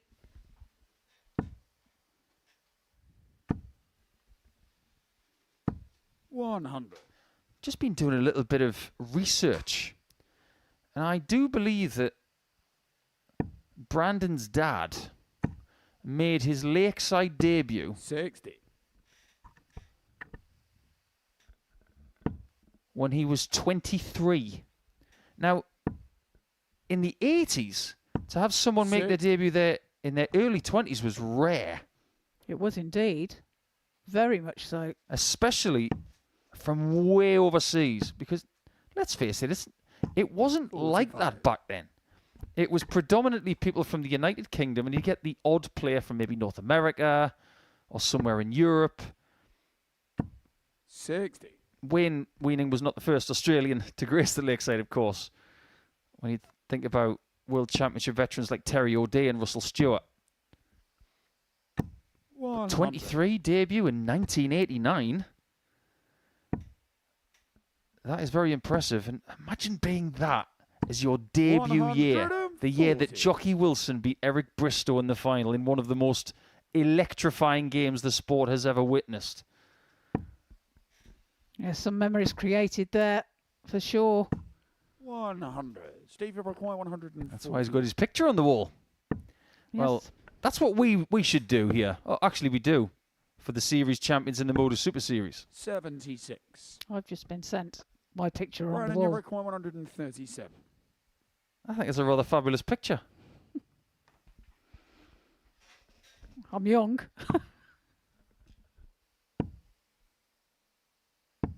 57. Steve, you require 65. The book is long in the tooth when it comes to games played today. Okay, double 18. 29. Brandon, you require I like the idea of treble 11 on 65. As for 18 and double thereafter, is very much a personal choice. 20 then for tops for the first leg of this match. 40. Steve, you require 36. Double 9. Game shot. The Nothing first wrong with leg. that. Steve Debuck. A breaker Second throw leg is Steve to throw first. as well Game on. for Steve Debuck.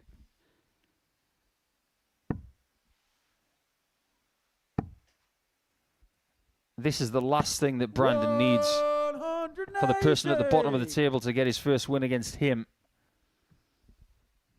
Steve currently, I know it's only one leg in, but it's 88.83 at the moment. Brandon not got going.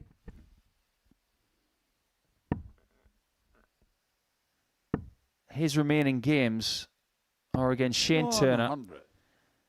and Phil Johnson-Hale in the very last match. His responsibility is to either be through before that game and at the very least to have a chance of beating Phil Johnson-Hale in that last match to get through. Yesterday, our friend Voz had 60. the opportunity of winning the last game and getting through, but his big problem was that he was playing Tom Sykes, who was in a rather celestial mood 100. yesterday. Stevie require 161. He was indeed. He was quite unplayable, wasn't he? 161 will not go for 97. Debuck, but he has time in this leg. Weining back on 260.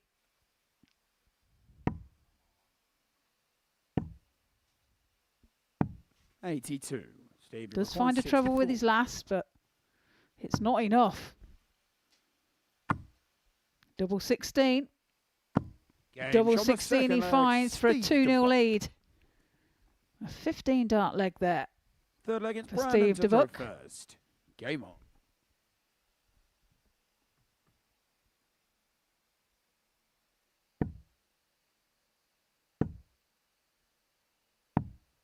$101. I just wonder sometimes what is going through the mind of the players when they've played a few games on the stage. 100. We have two very contrasting psychological situations here. Debuck might be aware that he's left himself with just a little bit too much to do. I'm sure he was very, very hopeful when he was getting off the boat this morning at 6:15. 60. But knowing what we know about Brandon's situation, is he able to play with any sort of ease for the rest of the day? 57. Or is he putting himself under a little bit too much pressure? Because if he doesn't progress today, it's back to Australia. Well, there's always that possibility, isn't it? And we know he's a great player and everything, but he openly admitted that he's not playing his best at the moment. But he needs to try and find a way forward and try and dig himself out of this situation at the moment. And he'll be trying, that's for sure. If I may play devil's advocate, and if his dad is watching this, he'll fully understand what I'm about to say. I'm not going to ignore that 177, by the way, but you can't ignore the level of play that Brandon has been attaining today. More on that in leg 3. Sorry, leg 4. This is leg 3. And this game could be getting away from Weining. Stevie require 24. Statistically, this is the worst performance of his day so far at exactly the wrong time. 12. But he has a get-out clause. You're 77 now for Brandon. 74 left. Needs to hit a treble and can't find it. 22. Stevie require 12. So double 6. Game shot on the third leg. Steve Debuck makes no mistake. Pins it with his first dart. Leads this match by 3 legs to 0. Game on. Throw in first now in this match as well. In this leg, I should say. I think this is one of the reasons why Brandon is contemplating just taking a little step back in this sport of darts, just to look at it from a slightly wider angle. In 2026, he might be just 84. looking from the outside at the competitive side of the sport, depending on how this goes. But my point about his output, these are his averages for the 3 games he's played up until this one. 87, 90 and 93. That's not bad. That's averaging about 90 for the day. Well, 9 times out of 10, that would get you over the line, wouldn't it? At this level, that's great darts. The day when a 90 average for a daily campaign 81. is poor darts, then I have no words. I just get the feeling he is his own worst critic, and he might be putting himself under a bit too much pressure at the age of 27. Now, when his dad was 27, he was playing against Alan Warrener, as he was known back then, at Lakeside, when Alan was wearing a very fashionable shirt and tie combination. Oh, was he? Now, would you like to wear something like that, Nico? I've never heard anything of the like. 100. Rod Harrington being another one. And in that tournament, Wayne Weining actually beat Rod Harrington in the first round. So he tried to do the tie double, 140. but Warrener stopped him and made the final and lost to John Law. 157. Well, can he do something spectacular here? He can't this time. He took out 156 earlier on in the day. His third game, in his first game, sorry, the third game of the day against 80. Peter Wuri. Stephen require 100. Well, what Brandon Weining lacks in legs in this game, he makes up for in side eye.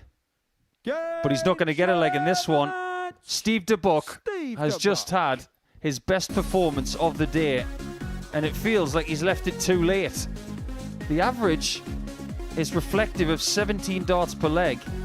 High checkout was right at the end, 4 out of 9 on the doubles, and he's caused Brandon an awfully big headache for the rest of the day.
Back into the action then, and this is game number 14 of our allotted 21 games of the day, and both players are smiling. They have every right to, I guess. Phil Johnson-Hale's on 4 points, as is Peter Wuri. And the winner of this game will have the second position behind the already qualified Ricardo Ham. Game on. So what kind of game are we going to get from Phil this time? It's been rather eventful when he's been at the Oki today. 32. Yeah, we've had fills and spills. He's been very good, but also did have that, what he hopes is an anomaly. 140. One real poor performance. But two very smiley characters, as you say. 100. Peter Wuri unable to get the better of Ricardo Ham in that top of the table clash. A couple of games ago, lost 4-1, but did average 91.7 in the process. 100.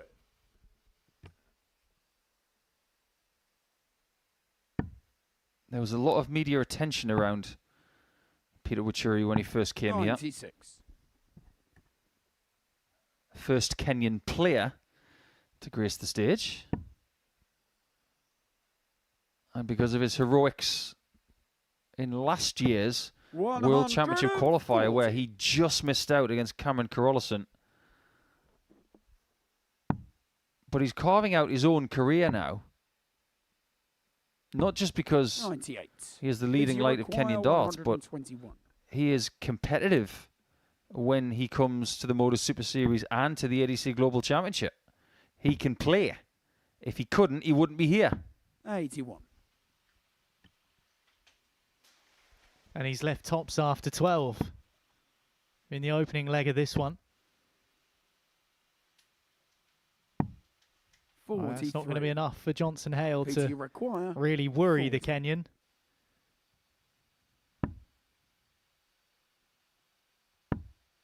Double 10. 30. Phil, you require 130. Missed chances for Peter Wuri in leg number 1. What's Johnson-Hale got up his sleeve? There's one bullseye. It did take a slight deflection there, but can't get part 2 of the job done. 82. Peter require 10. This could be a troublesome double for Peter. Game but only if he misses it with the first start. And he doesn't. Second leg, it's Peter to throw first. Game on. I wonder what he thinks of the weather in Portsmouth over the last couple of days since he got here. It hasn't been very nice. In fact, yesterday, people from Pompey were looking for their arcs. 100. Or their canoe. Well, there's plenty of boats in this town. Just ask Steve Debuck. 140. Bet that was a choppy ride this morning. Well, it was freezing this morning. Absolutely freezing. And it doesn't get too cold here because generally on the coast it's the wind that's the chilly bit. But yeah, last night was particularly cold. Certainly colder than Nairobi, put it that way.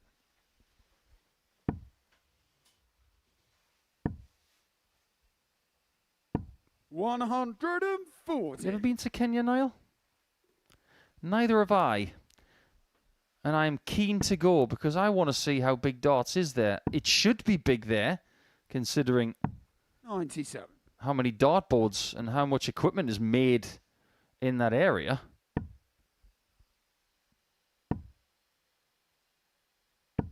$100.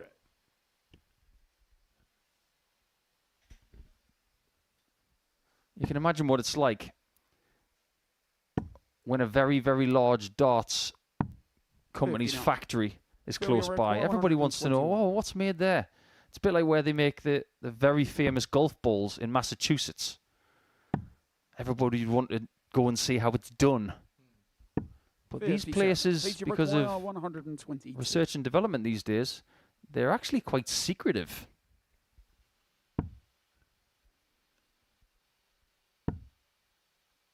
Can he find a sneaky 1-2-2?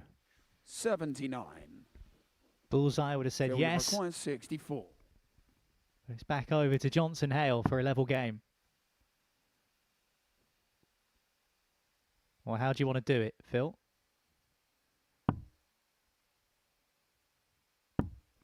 That's how he wants to do it. And he does it with aplomb. And he levels us up, one apiece. Yeah, that was really impressive.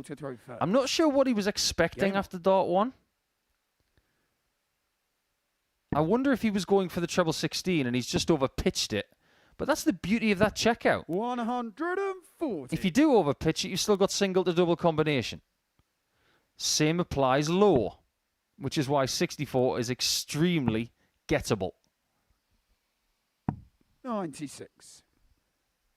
It's not like when you're on 94 and you hit treble 4 and you have to get 42 tops, which Chris Dobie did at the recent Players' Championship finals against Cam Crabtree 60. in a last leg decider. A rather heroic recovery.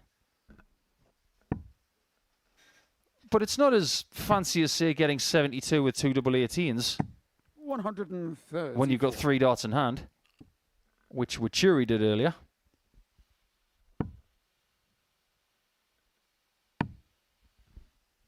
By the way, do you know what 134.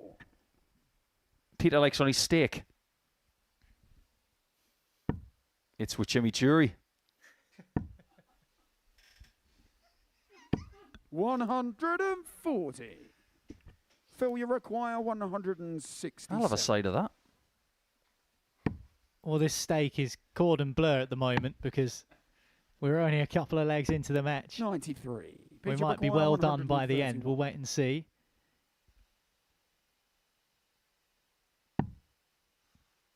Can't pick off the 51 or the 54, but does find the 60. Phil, you require This is one of those checkouts where if you go slightly high, you might not have single to double combination. It always hurts when you miss the single, but when it's to take the lead as well, 34. it bites. You require 36. That is called burnt ends. He's been good on double 18 today. Game shot on the third leg. Peter Wuri. And he's continuing to be proficient with Full flag, it's 36 Peter in to throw hand. first. Game on. One of the great things about having players from around the world is that they react differently to certain situations. When we've had Japanese players here, 29. like Tomoya Goto and Mikuru Suzuki and Haruki Muramatsu, they give very little away. And then you get players 97. from Africa, like Hilton Klein and Peter Wuri. You can read them quite well.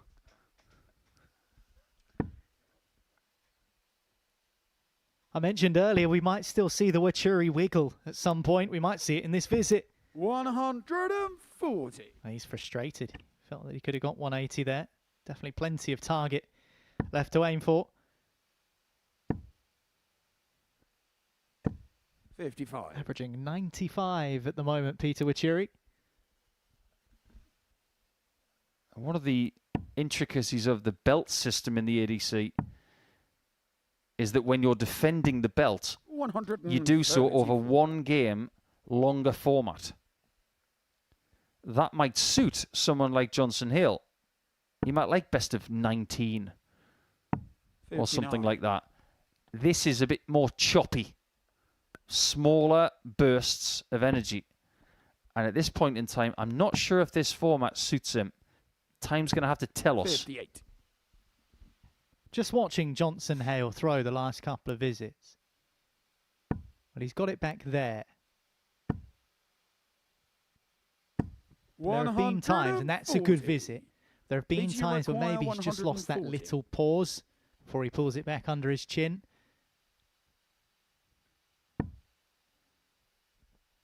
Not sure how much of a difference, if any, that's making, but it's just interesting when you watch players sometimes go from doing things a certain way and then you get wrapped up in the moment, and then that kind of goes away a little bit.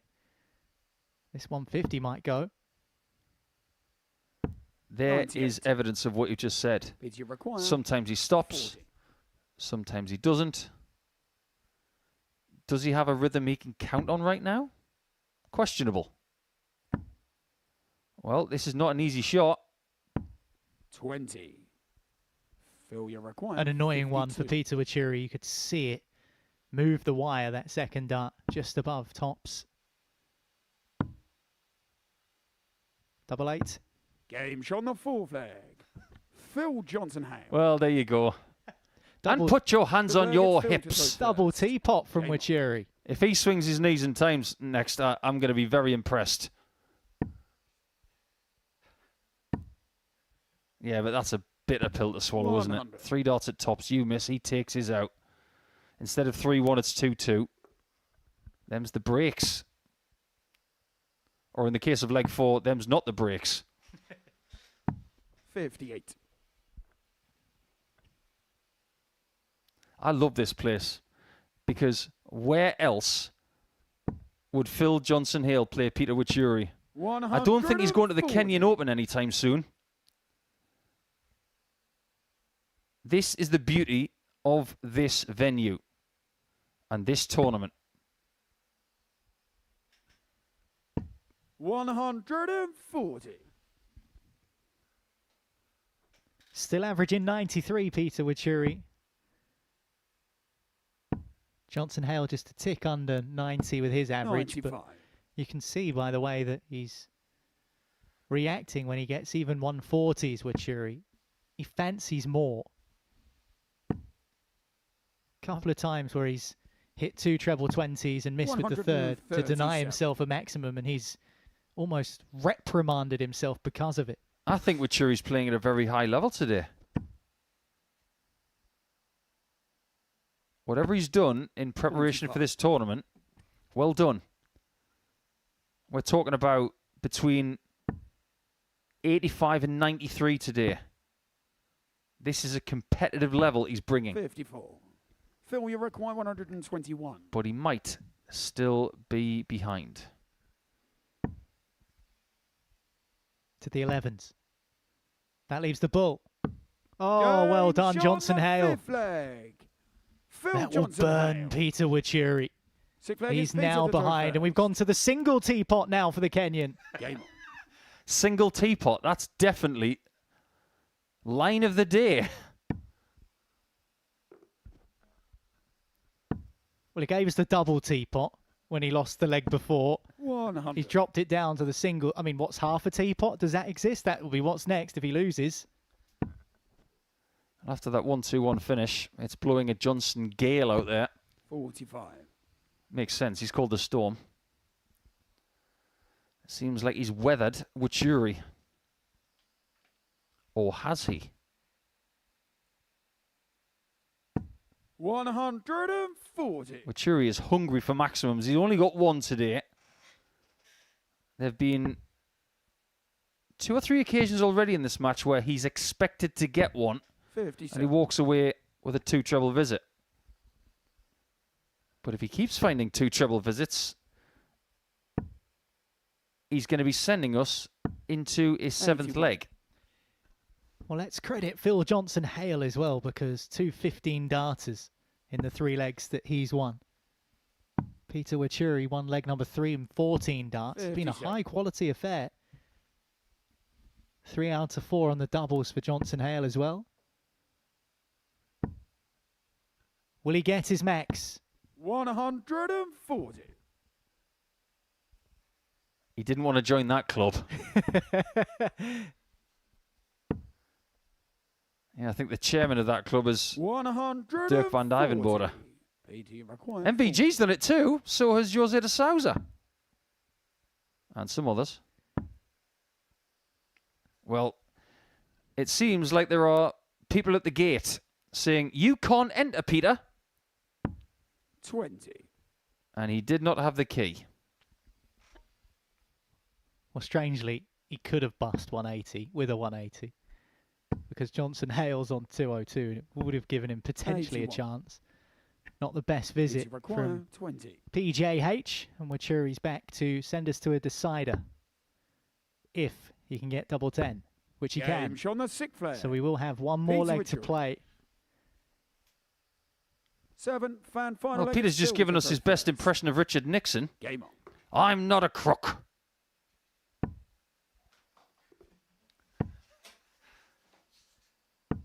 60. Yeah, there's still water on the stage, but I don't see any sort of Watergate scandal.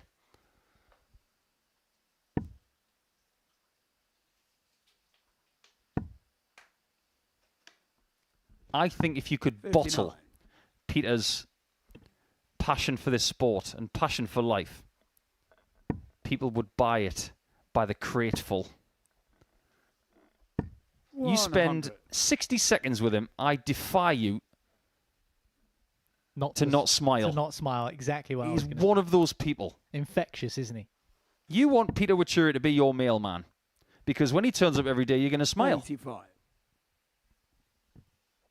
And he'd be able to post your letters from about 8 foot away, very accurately. 100. Well, when he was speaking to Devon Peterson, we saw him sit down with the African Warrior earlier on. And he said, there are no words to describe. I cannot think of the right word in English to describe how I felt coming to the Live Lounge in Portsmouth and how that's helped change me and develop me as a player. And he meant that with the 125. utmost of praise. It was a real compliment from Wuri, I think. But he's on the back foot here in this deciding leg. He is against the darts. Johnson-Hale can tie this one up 4-3 if he pops this 1-1-6. And he could be getting very close to qualification as well. 2 more wins, he'll be there. This could be one of them. 76. It could still be.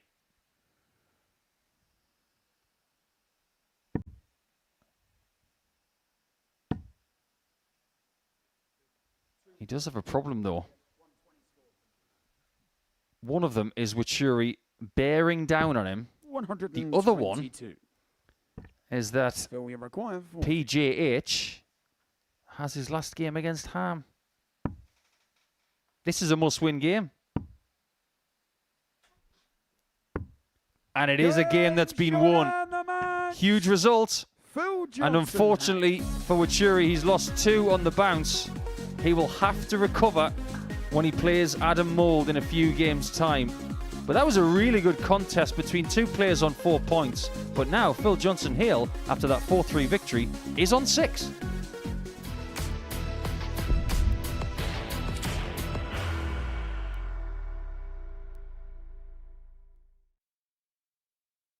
Are you ready to lift that trophy, Darius? Yes. Let's do it then.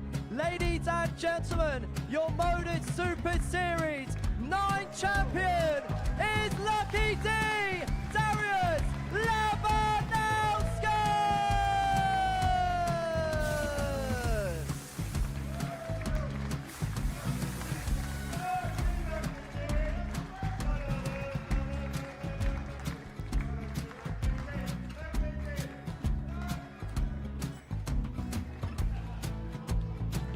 Well, what a wonderful night of darts we have seen, and we are ready.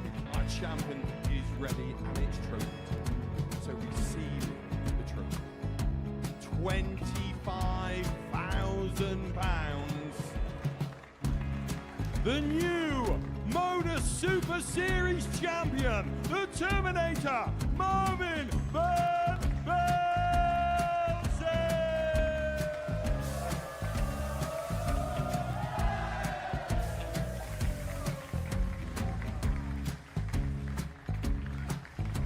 And one more time, the 8th Modus Super Series champion, the Terminator, Marvin Van Velzen. And the new Modus Super Series champion is Andreas Dirty Harrison.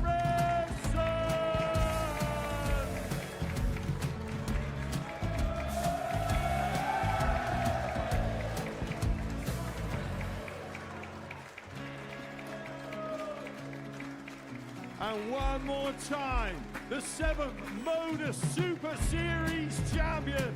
Give it up for Andreas Dirty Harrison. The moment we've all been waiting for. Would you please show show your appreciation for your Series 6 Modus Super Series champion, Scott Taylor.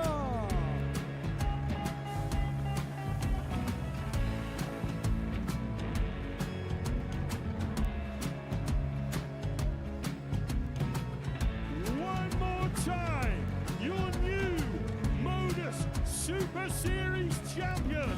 He is Chucky. He is Jim McEwen. Ladies and gentlemen, your Modus Super Series champion, retaining his title, the Nuke, Luke Lidlow!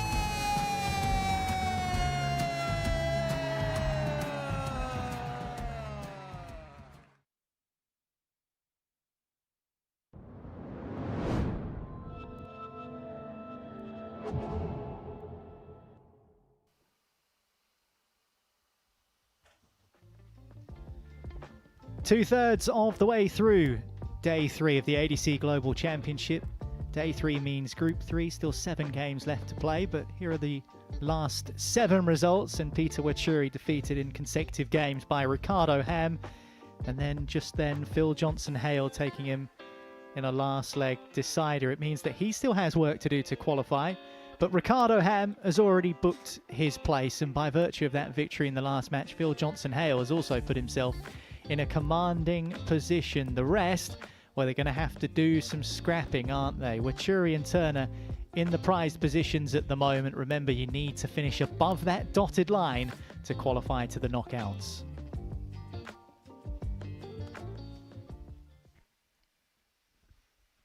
And right now on the stage, we've got Mouldy Ham.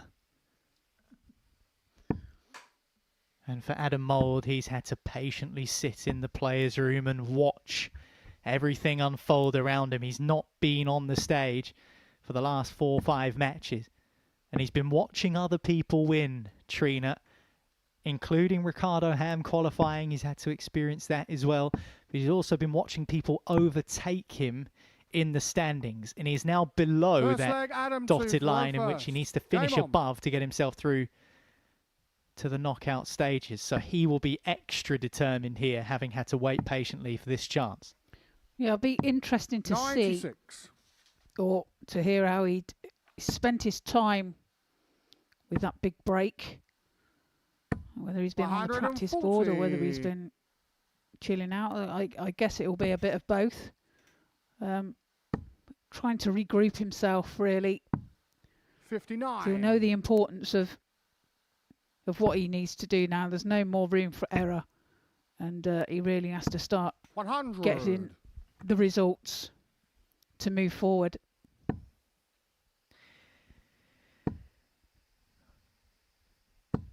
Well, Ricardo Ham can relax. He'll still want to finish top of the group, no question. There are only 3 spots up for grabs now. 77. And Mould, who I would call a lollipop's nightmare. 57.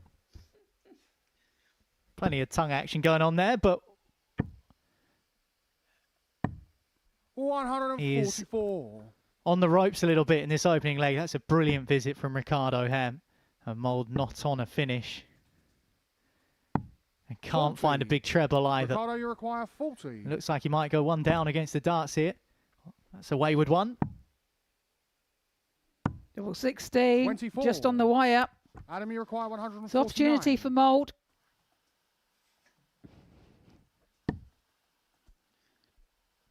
Well, it's not going to go this time.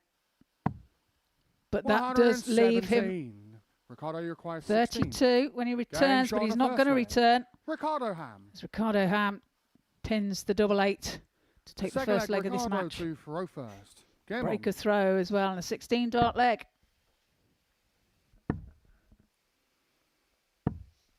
$85. Ricardo's played very well today. He's been consistent.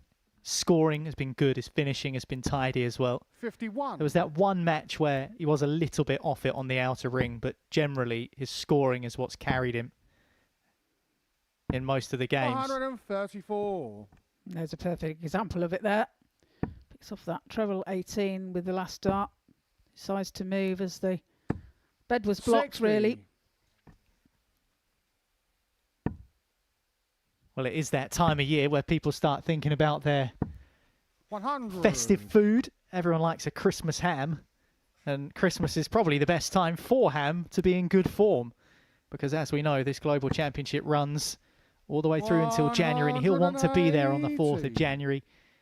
But Mould is not the one to give up the 42. fight, that's for sure. Puts in a 180 there. And now looking to find a treble, which he does with his last dart. 140. 140 now for Ham. Well, it's not going to go this time. It's an opportunity for Mould to level the match here. Adam, you require If he 114. can take out this 114. Treble 18's the target.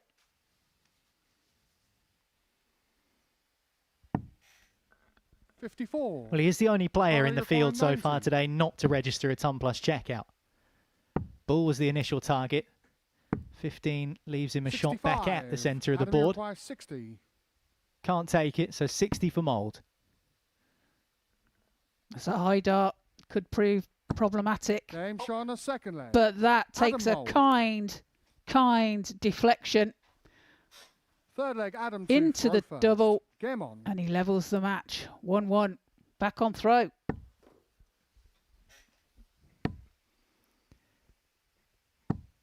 $55. That looked like it might have taken about 4 deflections on its way into the tops, but who cares? Certainly not if you're Adam Mould, you won't care. Found its way through, didn't it? 78. That's all that matters. Absolutely.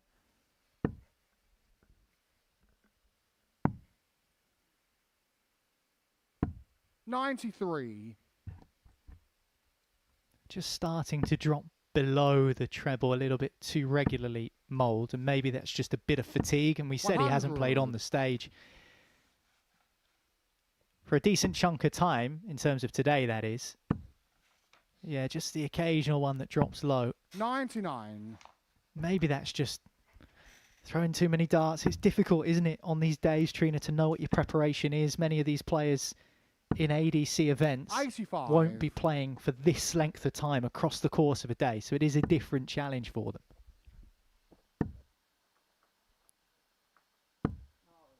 $45. It is, and he's just not finding his normal play, is he? He's just he's beating himself 44. up terribly. If he could just get some positive energy. Yeah, it might just take something like a maximum 55. or a 177 or something like that, or a big ton plus finish. We said he's the only player not to have one so far. Ricardo Ham has got 4.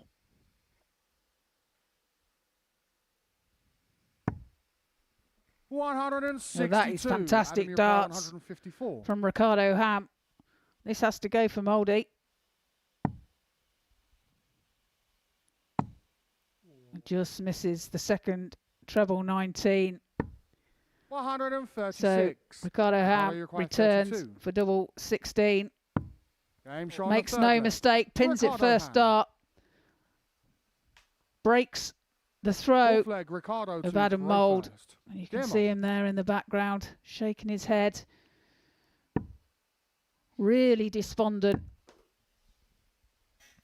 The setup was 45. sumptuous, wasn't it, from Ricardo Ham? And Mould was left a little helpless in the 150s. He got the first treble, the treble 19, was unlucky not to get the second, actually. 136. And those hurt. They're painful.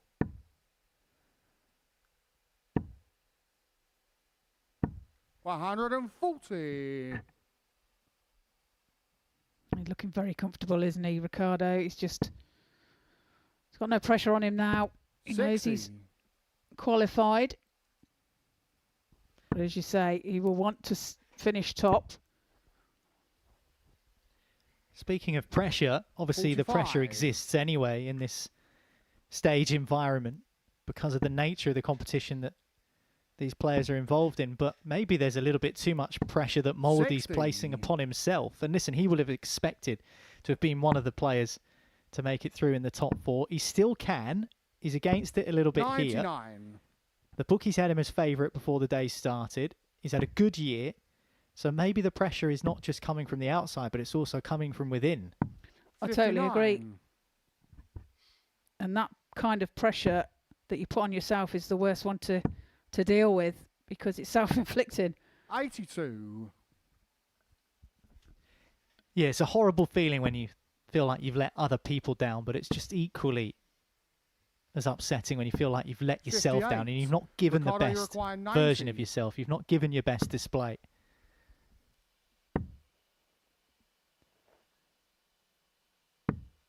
$65. Well, tries the Adam, you ball require again. 128.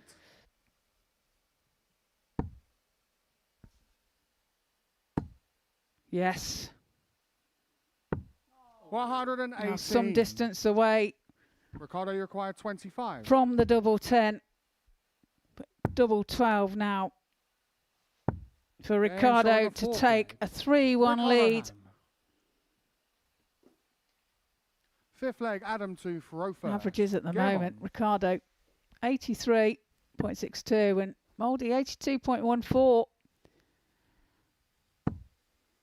125. That, you might say, was the penicillin from Ricardo Ham. 38. Taking advantage of Mould's miss. Got the two trebles. Missed the double 10. 45. Ricardo Ham, ruthless in his efficiency in sweeping his way into a 3-1 lead. 99.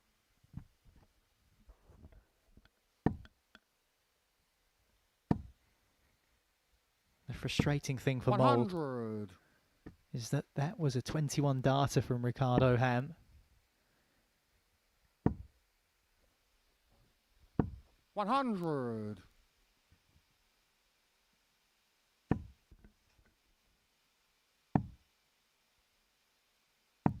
96. First down to a finish. Adam Mould 78. needs to hold Adam, throw. you require 135. Start on the bullseye. Okay, no, he didn't. He didn't have to actually. Ham on 186 on no finish, so 59. there was no need. He would have wanted to take a little bit more away. He's left himself on 76. 40. Adam, you require 76. 16 then. 56. Ricardo, you Can't require find tops. 146. Well, I was looking for the second. Goes the wrong side of the wire. 146, if it had gone, would have been his 5th ton plus checkout and his biggest of the 88. day. Adam, you require 20. This has to go. Game show And on the it fifth does. leg. Adam Straight in the middle of the double 10 bed. And he closes the gap. Sixth leg, Ricardo to Faro first. Game Now, on. Ricardo Ham throwing for the match. Now, I don't understand this from Adam Mould. He's just won the 60. leg. Now he's geeing himself up. But he looked he looked like he had lost the match before this leg had even been thrown with the way his body language was 96. expressing. It was a strange look he had on his face. He's more than capable of winning this leg. 55. He's eager to get to the Oki as well. He's right behind Ricardo Ham. 97.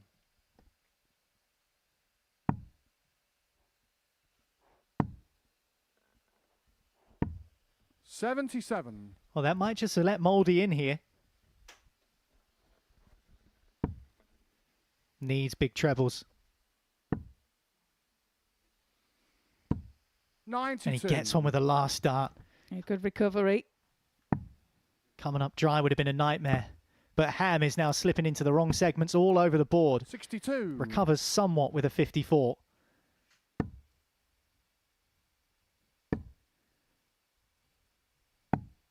$99. First down to a finish against the darts. Adam Mould looking to force a last leg decider. His body language might have shown us one thing at the start of the leg. His performance in this leg is showing us something different. 17. 1 at tops. 97. Why is it on the bottom wire? You can't quite believe it. He's going to have to. And Ham has 148 to potentially win this. Well, Adam Mould will be back for double 10. 53. And he can't afford to miss this time.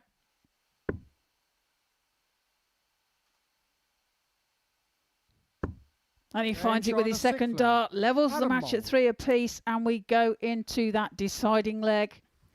Whereupon Adam Mould has the darts, looking to get off to a good start here.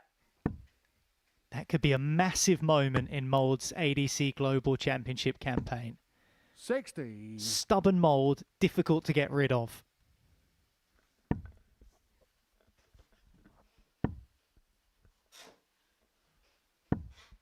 $41. Started off with a visit of 60. Ham has just hit a 41. Can he punish him? Oh, he can. He can. And a little snarl as well off to the side of the oki. And that's what he needs to do to get over the line here. 100. Well, Ricardo Ham, we've mentioned he's already qualified, so it's not a disaster him losing this game. But he's been averaging around 91 the last few matches. He's not even up at 80 at the moment. Now is the time for Mould to capitalise. Scoring seems to have deserted him. There's a ton. That will do. But will it be enough against the darts? Not if Mould keeps piling in these. 99. Now leaves himself 142 when he returns. 95. Adam, you require 142. So, can he take this out? He can't. Very loose start there from Mouldy. He's been given some grace 42 by Ricardo Ham because he's on 165. It's going to be another lowly visit from Ricardo. 41. Adam, so 100 for Mould to win it and keep himself afloat.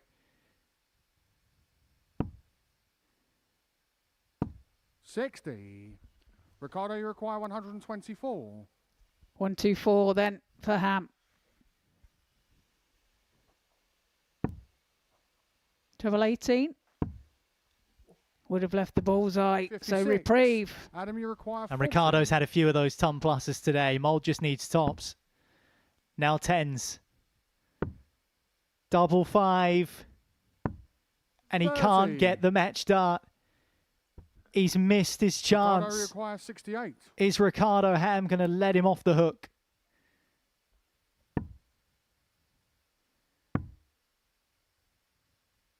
No is the answer to that question. And that final dart is a dagger to the heart of Adam Mould and his chances of finishing above the dotted line as one of those 4 players to make it through to the knockout stages. Just look at these numbers. Mould performing not to his optimum level, but neither was Ricardo Ham. And he managed to squeeze it into a last leg decider, but he mismatched darts and Ham took his opportunity and he wins it by 4 legs to 3.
We're down to the last 6 games of today's ADC Global Championship, and it's a return to the hockey for Brandon Weining, who is facing the point of no return.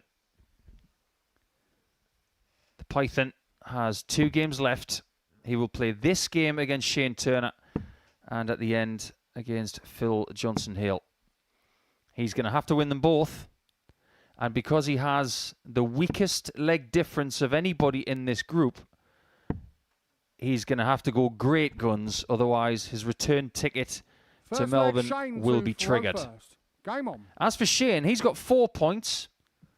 It's been a very interesting day for him. And we haven't seen anywhere near his best yet. We know the levels he can attain because it's documented with his ADC activity, of which there's plenty to look at. So is it a question, Trina, of when, or is it still if? Probably a question of when. But, you know, it's tough up there, isn't it? And like you say, we know what he can do because it's on paper. 60. But actually doing it and getting it right up there at that moment is something else. And he'd like to get a couple more wins under his belt and just to make sure. 2 more wins for Turner, and he will be sure. He's got this game against Weining, and he's also got the darts against Peter Wuri in game 20. Win them both. You will be back next week. We will talk about who goes into which group when certain positions are solidified. 100. But Ricardo Ham at the minute, 10 points from 5 games. We know that if he wins his last match against Phil Johnson-Hale, he's going to win the group. 100. And that would be Group 3 next week with Wes Newton and Gary Stone. That's looking stacked already. Absolutely, as Turner waxing a 180 to leave himself 61. After 12. Shane, you require 61.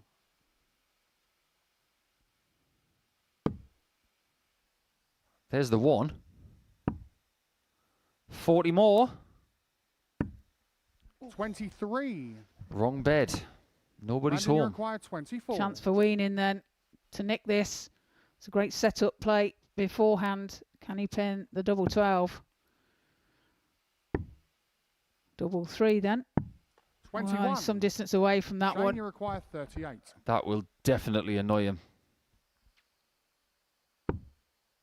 Double 16 for Turner. This one's going to go in, isn't it? Game, Sean, Sometimes you just know. Shane Turner. When you miss by a mile, the next one always goes in. Second leg, Brandon to Faro first. Good marker. Game on. You know when someone goes for tops and they hit the actual 20 on the board? The metallic bit on the outside. You know the next one's going in. 180. But for Weining, everything has to go in now. Well, he started this leg off well. Hits a max. 1 apiece as it stands.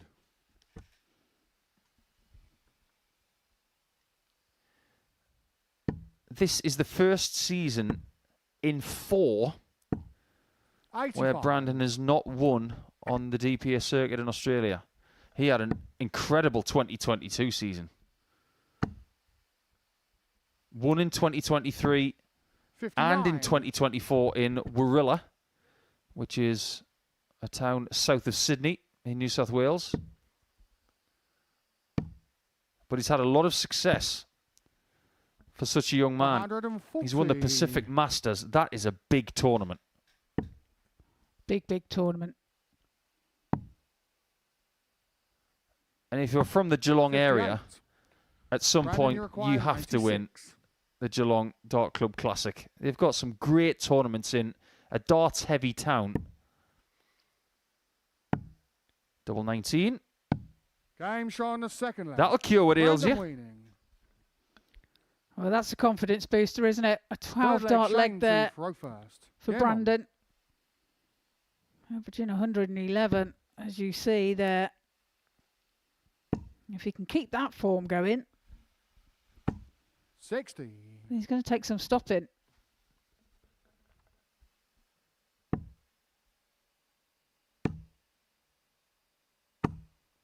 70.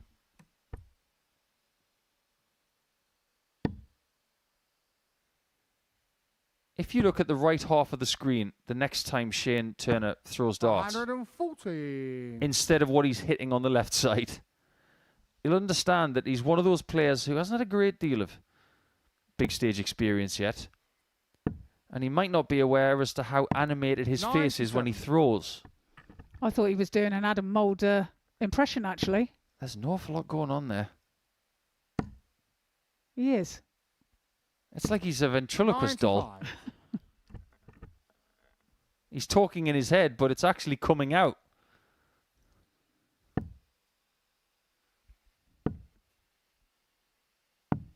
$82. Maybe this is the thing that is frustrating Brandon Weining. It's the great second leg, and he can't seem to sustain that level of play for 2, 3, 4 legs in a row. That 4-0 loss to Steve Debuck was really damaging for his chances of qualifying for the next phase of this event. 45. Shane, you require 161.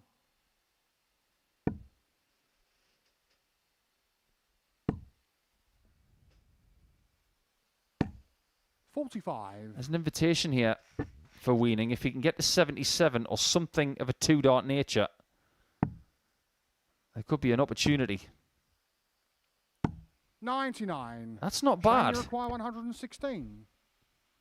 But it's 116 for Turner. Can't find the treble 20. We'll stay there to 60. hopefully find one. But you Brandon, you find require 60. 108. 108 now for Weining. 4 19s. Well, could go 17s now. Because if you've got 89, if you want an open bed for an open double, you can go treble 17, double 19 to keep it all in the southern hemisphere. That's the problem with 108 on 19s. If you block the first shot, it gets very tricky indeed. Double 10 for Turner. Game shot on the third leg. Wonderfully done. Shane Turner. Placing Weining firmly on his haunches right now. And I think it's starting to hit home that Weining's chances of making it through this group are dwindling by the minute. 96. The last time Brandon flew home from this part of the world, he did so in a bit of style. 100. I think he had a rather large chair. Did he? And I asked him this morning, when he came over, did you get the same kind of seat? And he said, no. 55. So did he go business class then? The time before, obviously. He did. Yes. And I respect anybody who goes all the way to Australia 134. in an economy seat, because that is hard. Tell me about it.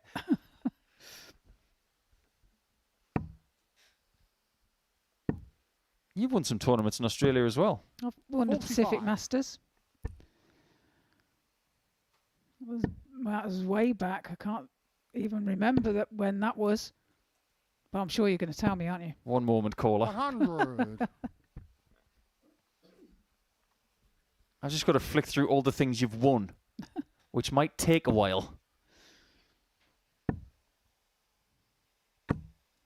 1997. Shane, you require 167. It was a long time ago. And you beat Mandy in the final.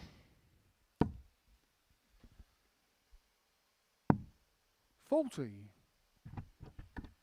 That was at the Burswood Resort in Perth. The casino. Indeed. Yes. 60. Shane, you require 127. 127 then for Shane. Treble 19.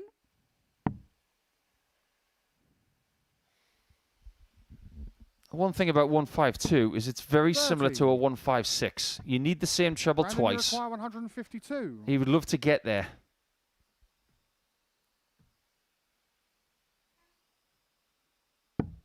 He might. He doesn't I just get the feeling that one was a little low in the 60 bed for him to feel comfortable. 78. Well, it did take a bit of a deflection as well, didn't it? So that didn't help. Treble 18's the target. Can't be found, so Weining will be back for the 74. Brandon, you require 74. So this to level the match. Maybe the most important shot of his day so far. Game And he's up to it. Brandon That's very impressive. Fifth leg, levels the throw match. first. Game on. Keeps within distance. But if you've been playing Dart Players Australia darts for a good amount of time, playing 6 games in a day is nothing. You have a round table of players who've played a fair chunk of the DPS circuit 100. in the last couple of decades. They will all have a story of the longest day they played. Now, I remember 2008, Wagga Classic 140. in Wagga Wagga, just over the border from Victoria to New South Wales. Home of very good friend, Daniel Sim. Hope you're watching, Dan. 60. And former Australian international Pete Corcoran. But at that tournament in 2008, we started at 9:30 in the morning. The final ended at 10 to 11 at night. That's a long day of darts. So the Aussies and the Kiwis, who do a lot of round-robin darts leading into knockout darts the same day, 40. this is not going to feel that different for people coming from that part of the world. It's having to pace yourself, isn't it? And 30. take your little bit of rest when you can and fuel up as well. Absolutely. Tournament days like that Wagga Classic, you had to fuel up twice. Breakfast was very important. 44. It was very good for the venues. Worked up quite the tab. Yeah, I bet.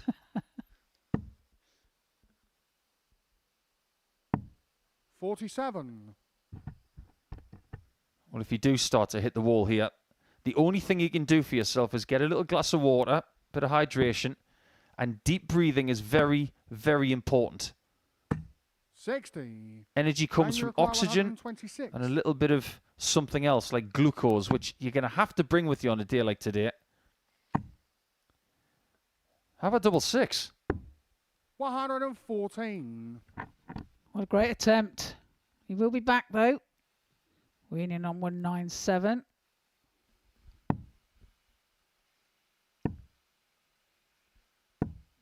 $32. Looks very despondent, 12. doesn't he? He's got 6 at this, should he need it. Weining never leaving himself a finish. Was he thinking about splitting that? Because Weining's on 165. He's splitting now. He's looking at that monitor like it's got a beef Wellington on it. What's so confusing? Now, I'm not being derogatory here, but you've got 12 left. What's so complicated that you've had to look at the monitor 3 times? 46. Shane, you require 4. Well, it's double 1 now. Game Double 1 he fifth leg. finds. Shane Turner. Holds his throw. Leads this match by 3 legs to 2. Brandon to throw first. Game on. Well, that looked way too complicated for everybody's liking. It's as if Shane was trying to solve 1 + 1 with a calculator. 59. He's not a greenhorn in darts. He is a title winner in the ADC. He made that 12 conversion over 2 visits look 95. really, really tricky when it isn't. Well, perhaps a little bit of fatigue is setting in, and you know, concentration levels are going a little bit, and once your concentration level goes, then the simplest thing can be massive, can't it? That is a very good point. I think about when 60. some players have actually bust their score instead of winning a match. Devin Peterson, the defending champion, has on 2 occasions in his career hit a double where he thinks he's won the match. He's actually 56. bust his score and lost the game. So the mind can play tricks. And it is a 41. difficult time of year to play this tournament because when they come into the venue at between 7 and 7:30 in the morning, it's dark. When they leave, it's dark. 60. The only light they're going to get is from bulbs and halogen lights on the stage. 100. Slightly different climate in Victoria and Australia right now, where they're gearing up for the Boxing Day Test match in 3 weeks' time. One of the biggest occasions in Melbourne sport. 48. Up there with Flemington races in November for the Melbourne Cup. Every September for the AFL Grand Final, which is the biggest day in Melbourne sport. 138.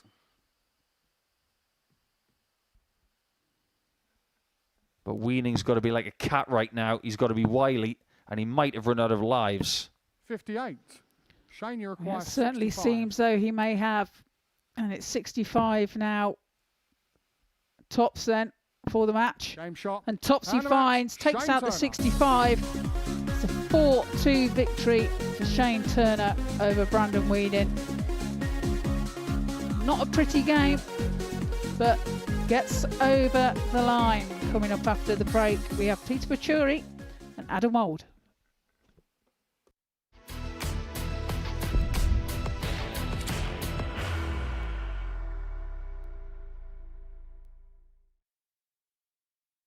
Are you ready to lift that trophy, Darius? Yes. Let's do it then. Ladies and gentlemen, your Modus Super Series 9 champion is Lucky D, Darius Labanowski!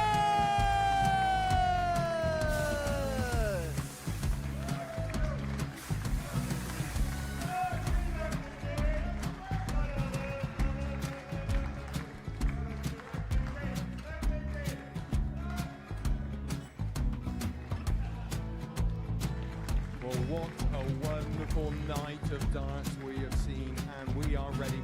Our champion is ready, and it's trophy. So receive the trophy. £25,000. The new Modus Super Series champion, the Terminator, Marvin Van Velzen.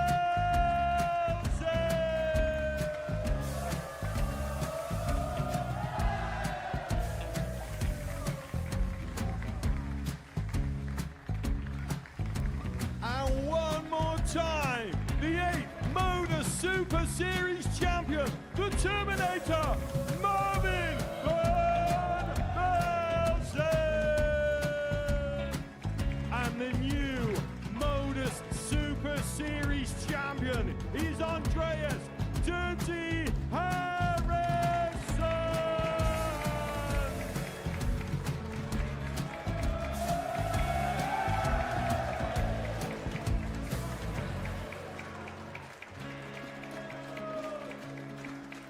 And one more time, the 7th Modus Super Series champion.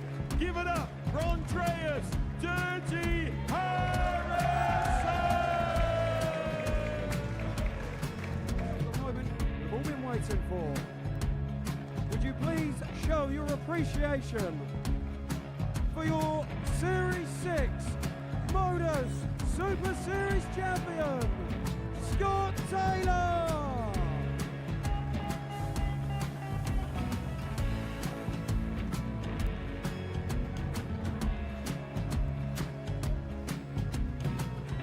One more time, your new Modus Super Series champion. He is Chucky. He is Jim McEwen. Ladies and gentlemen, your Modus Super Series champion,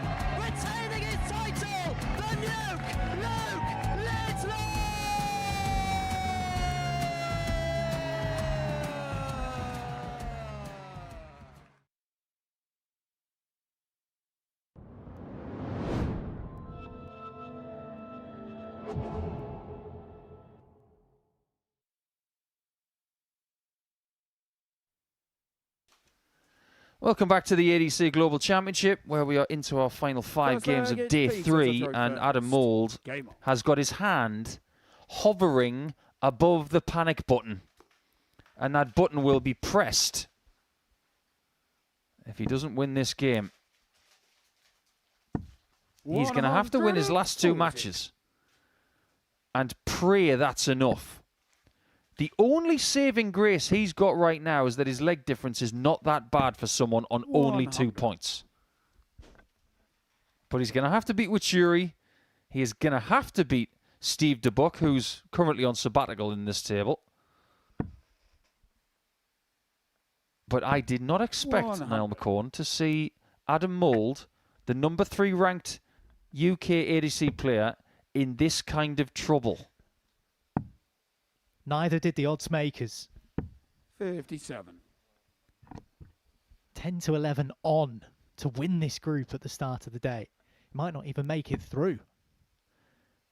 Peter Wuri has been playing well, but hasn't been getting the victories. He hasn't been getting the 180s. We've seen him hit loads of 140s. 121. Loads of 2 treble visits like that. But the real killer for Mould was that last game that he had, where he managed to eke his way into a last leg decider. As he fills it up for a maximum, the first of the contest. But he wasn't able to get over the line in that last leg decider. And that might be the killer for Mouldy.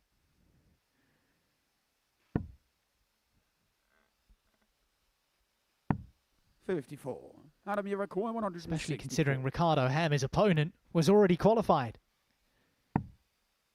Won't go now, the 164. Needed 2 of those. Treble 19s. 57. There are no friends on the hockey. You require 86. If you're qualified, you have a responsibility to make your opponent sweat. And you can get rid of them before they cause you any headaches. Bullseye for Wachuri. 61. Adam, you require 107.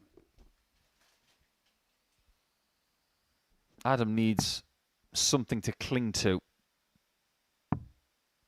Double top. I think he knows how big this is.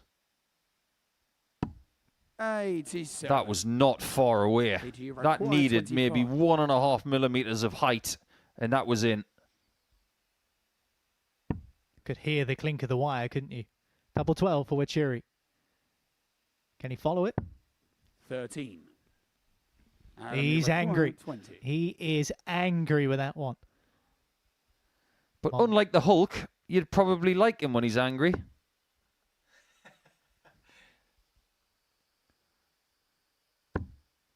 Wrong side. Right side. That's a great dart from Adam. Single teapot. Alert. Second leg, it's Adam to throw first. That sounds like that robot from Buck Rogers. Biddy, biddy, biddy.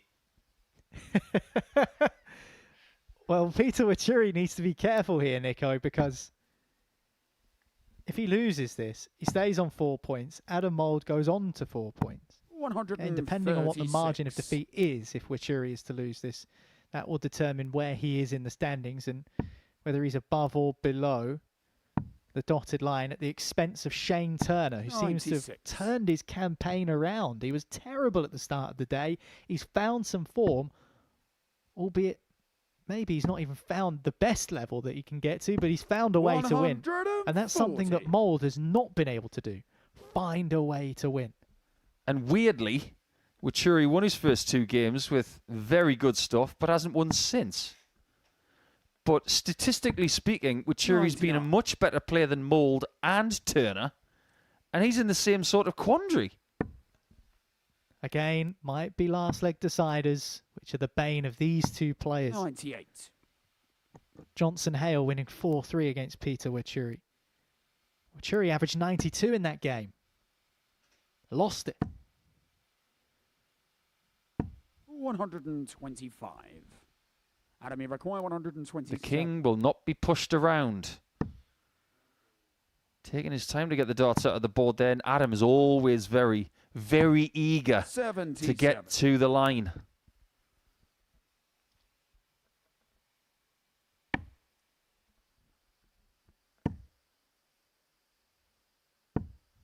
He's on the run-up as soon as the third dart is in the grip.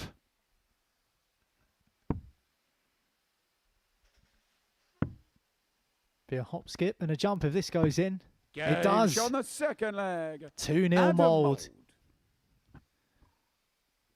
Third leg, it's Peter. A bit like Fulham last night against Manchester City. Has Mould left it just a little late, or is this going to be some sort of Herculean comeback? Well, the handles seem to have fallen off the Waituri teapot. Didn't see it on that occasion. He is 2-0 behind, but lots of work to do now. So what do you do with a teapot that doesn't have any handles? You glue them back on and hope that it works. Don't touch it until the water stops being too hot. 45. You don't want to pick that up.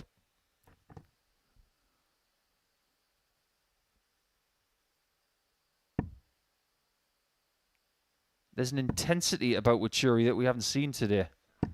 55. Right now.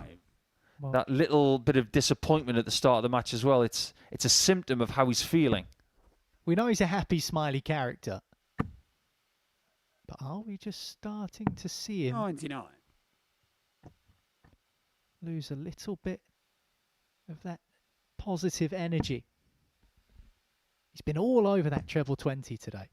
At least he has in the last 2 to 3 matches 81. that he's had. But there have been times where he's missed opportunities. He's missed 3 darts at double in this match, for example. 85. Definitive scrapping from Mould. And I think sometimes you have to admit to yourself, I'm not playing great today. I just have to try and find a way somehow to get through it. Please let me have enough in the tank just to make sure I'm in the draw for next week. Give me a pot to play in. Give me a few days off. I'll figure it out. Obviously, we have enough evidence to suggest that it's not happening for Adam. It may still be happening for that man right there. A beautiful double 14. Combination shot to erode the gap to just the 1.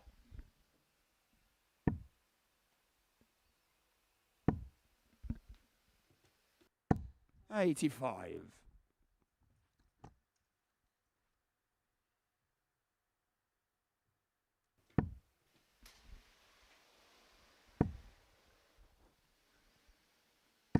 Oh, you mentioned Mould's definitive scrapping. Waituri might have to start swinging a few punches as well. 96. I think you've got to be happy with things like 96 now. If you're not playing your best stuff today, be happy with 96, happy with a ton, chuck in the odd 2 treble visit. Don't worry about being perfect. 77. Play the game, accept, and move on. You see, it's just too much negative energy on the stage. I know it's a bad dart, but you can recover. 40. And it's not often you see negative energy from Peter Waituri either, who was just making that point a second ago. Surely. Surely, finally, Peter Waituri. He's been hunting for a maximum for ages. Don't know how many London buses there are in Kenya, but if he gets another one after this... 27. He'll be bust. He'll be bust, yes, but he's on his next scoring visit. Now that he's hit one, it tends to open up the possibility of more. And it could be out. 80. All is well.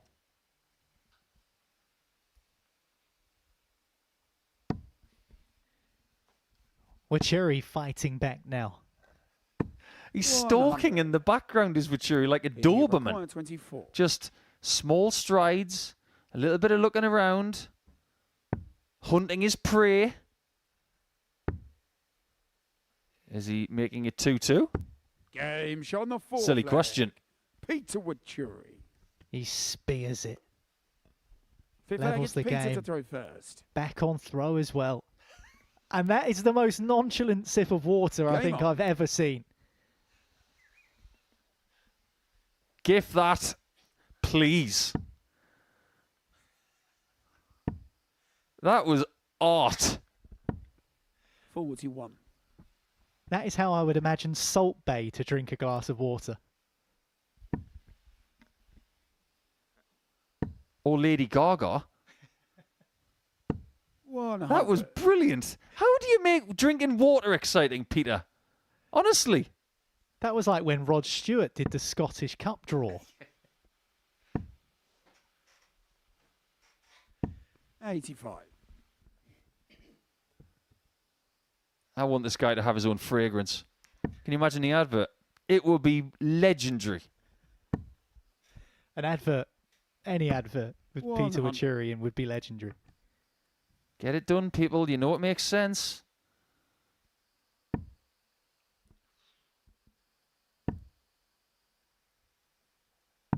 $99. Characters are born, not created. It's as simple as that. You can be born with talent, but talent can be wasted. And Wuri is not wasting his talent right now. He was 2-0 down to Mould. He's now averaging 94 with the darts. He isn't the first down to an outshot. That honour does go to Mould. It's the biggest of the bunch. 23. Adam, you require 170.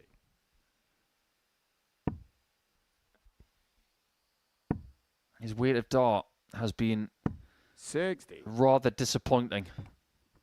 Peter, you require Hence the hop. 153.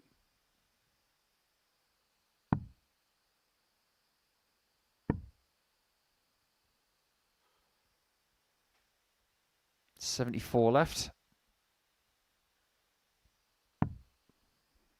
Okay. 127. Adam, you That's require new. 110. I wonder if that's going to put Adam off. The fact that he's left 26. Well, if it was a distraction tactic, it's worked. 47. But the shake of the head at the back of the stage means 26. that Wuri didn't think he had 74. He thought he had Gauge on the something fifth, else, but it's Peter worked a Wuri. treat. And Mould is sick Sit about against Adam to throw first. Game on. as a dog. 2-0 up, now 3-2 down. And potentially watching his Global 96. Championship campaign go up in smoke. And I suppose when you consider the odds at the start of the day and his ranking, Mould being eliminated today is a big upset. 140. A lot of people thought he had a great chance of winning last year's tournament. He couldn't. And in winning this year is looking about as likely 99. as Sheffield Wednesday are getting their points back.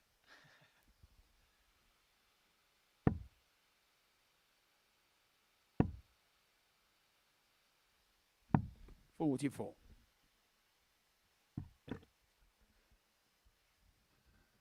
Comebacks can happen in sport, though, from the most ridiculous places. Just remember that 100. Newcastle Arsenal game. 4-0 Arsenal at half-time, and it ended up 4-4. Things can happen if you just believe.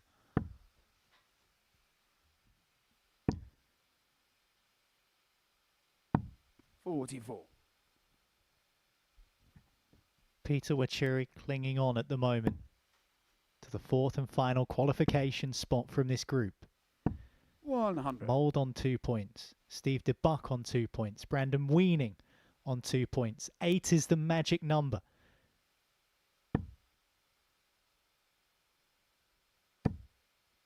Turner and Johnson-Hale on 6.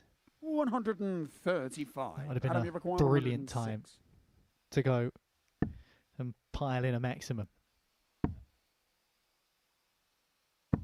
98. That is a wonderful dart. Did you require 138? He's looking at the 19s. And it's a perfect lie. Oh, it was so close to nestling in. That didn't need much more. If it catches the flight 106. slightly differently, that would have been into the 57 for a shot at the match. Double 2. Game Well on the done, sick Mould. flag. Adam Mould. down to the wire we go. That one was just inside of the wire. And Mold's ADC Global Championship campaign is also on the wire. 97.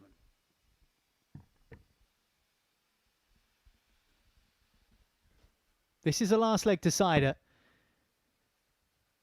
And it's a huge last leg decider. Because in terms of the permutations for this group, whoever wins this effectively will either keep themselves alive or go out. Simple as that. If Weichuri wins, Johnson-Hale, Turner, and Weichuri himself are going through. If Weichuri wins it, he puts Mold out. Mold has to win to stay alive. Weichuri has to win to get through. Massive, massive next couple of minutes coming up. 123. Now let's see what you can do. It's no longer about rankings. It's no longer about how you got here. It's about what you do immediately. Every dart you now throw 97. stipulates your future. 2025 is not over, or it is. 95. And look how many points separate them. Only 15. And a little bit more now. Another would be massive. 140.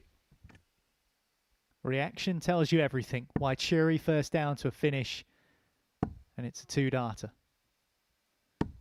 85. That's not enough. Peter, you require 70. He's going to need something heroic. Like what we saw from Brian Dawson yesterday on 136. If Weichuri doesn't hit tops. But he does. And that's monstrous. Not just for Peter Weichuri. It's big for Johnson-Hale and Turner because they're all through. That is a haymaker and a half. Kenyan Darts isn't finished in 2025. The ADC Global has just seen the biggest leg, possibly, of its week. And what a performance from Peter. 96 average. Very, very impressive.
Day 3, Group 3 of the ADC Global Championship, and the final 3 qualification spots have been confirmed. Ricardo Ham had already booked his spot through to the knockout stages, but he has just been joined by Peter Wuri, Phil Johnson-Hale and Shane Turner, and that is that. Mould losing out to Wuri in the last match in a last leg decider. That result enough to take the Kenyan through and dump out the bookies' favourite. So the bookies' favourite for today is gone. The fan favourite, Wuri, he makes his way through, along with Johnson-Hale and Shane Turner. But still 4 more games to play. And these two now know that their work is done. But who will finish top of the group? That's the next conundrum to try and solve. Ricardo Ham, of course, leading the way at the moment. And he's known for ages that he's going through. Johnson-Hale, Trina Gulliver's only known for about 3.5, 4 minutes. Yeah, I'm sure he's very pleased as well. I mean, he started off the day very strong. An 82.40 average over Debuck, a 4-2 victory.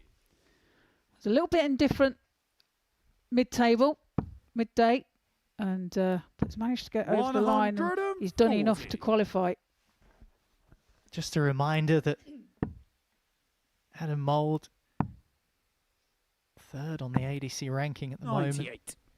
He's fallen by the wayside. We've seen the Joker, John O'Shea, crash out of the competition. Wes Newton on day 1 only qualified to the knockout stages via leg difference. And leg difference may still play a part. Ricardo Ham is showing no signs of slowing down. First maximum of the match in the first leg 59 of the match. Ricardo, you require 81.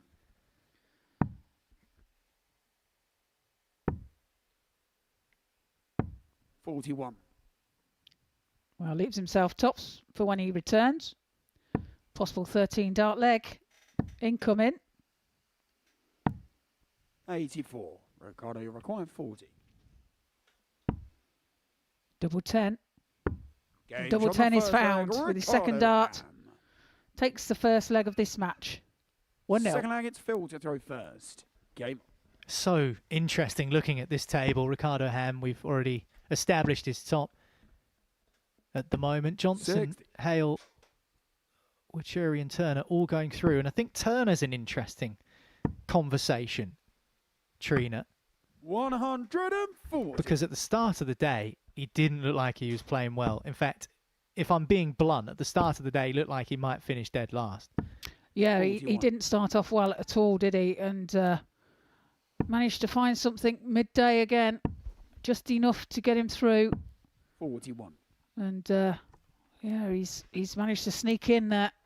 Just goes to show, doesn't it, that not all is lost after the first couple of games. You can make a recovery. It is a long day's graft here at the ADC Global Championship. Just proof that you shouldn't give up, because the opposite can be said of Adam Mould, who started really well. The opening game of his day, averaged 84, beat Turner 4-1. Was good on his doubles. Looked impressive. He's not made it through.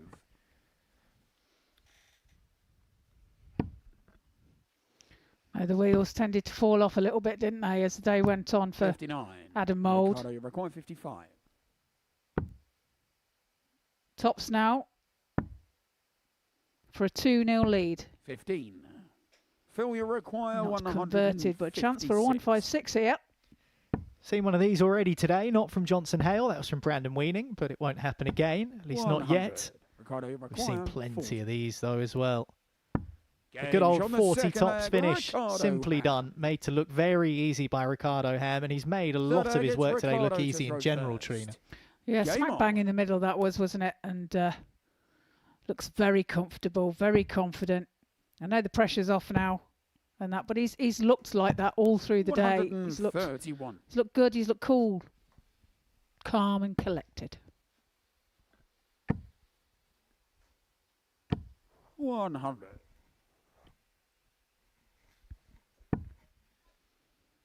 Ricardo Ham, undefeated at the moment in this group. 123.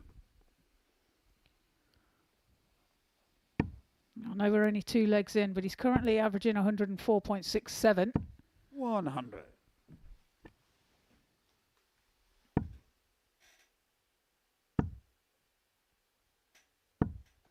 81.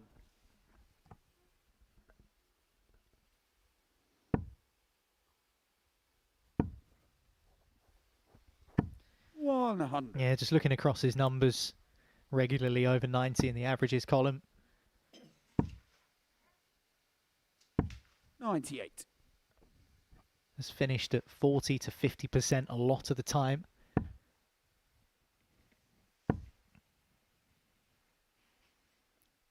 Couple of wayward darts there.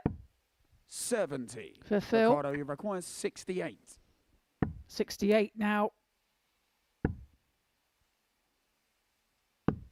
43. Well, why not? Phil, you require 131. Well, when you're on 68, you wouldn't have expected your only dart double to be at the bullseye. You also don't expect your opponent to go tops on 131, but he very nearly did. Double 12. Game He shot sneaks it in right in the corner Ricardo Ham. and takes a 3-0 lead. Fourth leg, it's Phil to throw first. 195.94 at this point in time. So he's gone 14, 16 and 17 dart legs for Ricardo Ham. We've only been playing 5.5 minutes. This match could be over very quickly if Ricardo Ham continues in this vein. His second max of this match. 45. What can he do to follow it up?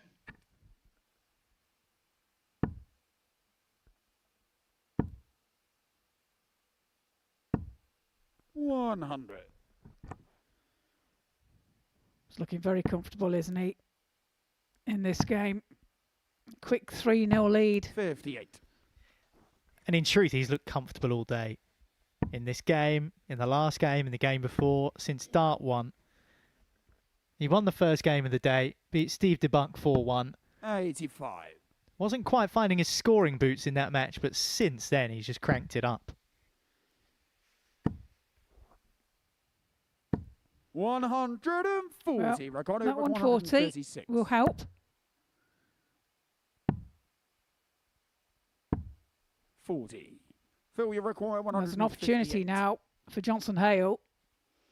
It's 158, but it won't go. So Ham will return for 96 for the match. Ricardo, you require 96. Oh.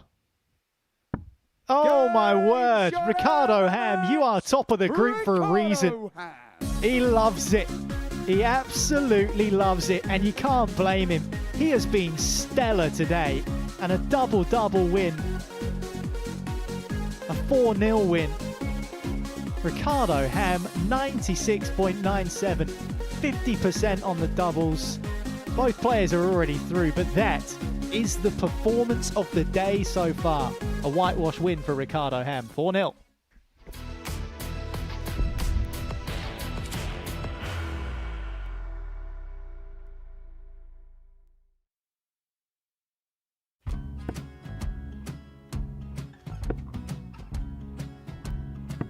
$54. Charlie require 164.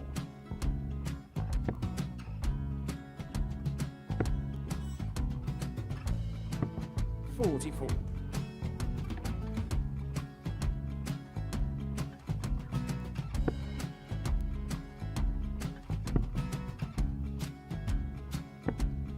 $32. Charlie require 120. Well, 120. He's got a fair, at least 2 handfuls of this. Just needs to stay 60. there. That's a good shot. Halves his score. Leaves himself on a 2-darter.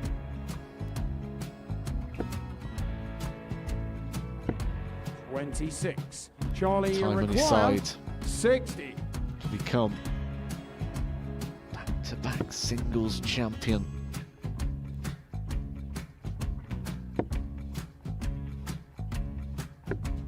$40. Definitely a couple of nerves in those last 2 darts. But he'll be coming back. It's a moment he's been in before this situation.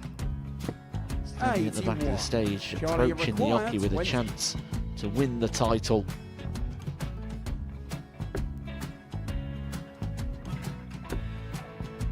He did this to win the first title, if you remember. 11. I think he's gone. I think he's gone to bust it, maybe. The first title he wanted 20. He went 6-7-7 to win it. He had a chance to replicate it again. Yeah, I get the feeling that was for a bust. And 39. on that situation there, George Scaife wasn't even able to take it out going to the 18s on that switch. Yeah, I think he just panicked a bit, but he's done well to get that big one. Sometimes can be the hardest part. Georgia requires This is it. 79. It's got to be 19s. It's got to be 19s for this shot. Big 20 and a double. He's got the first one. He's going to get a match dart here.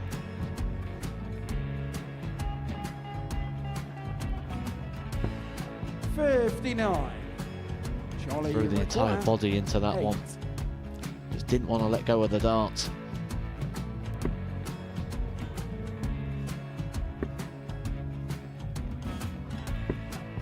No score. He's given George a chance. Georgia require 20. I think George has been quite good on double 10 today. So many opportunities for Charlie Murphy. Couldn't get the job done. And the match! And the Red Dragon George Modus Scaife. Super Series Influencers Champion, George Scaife!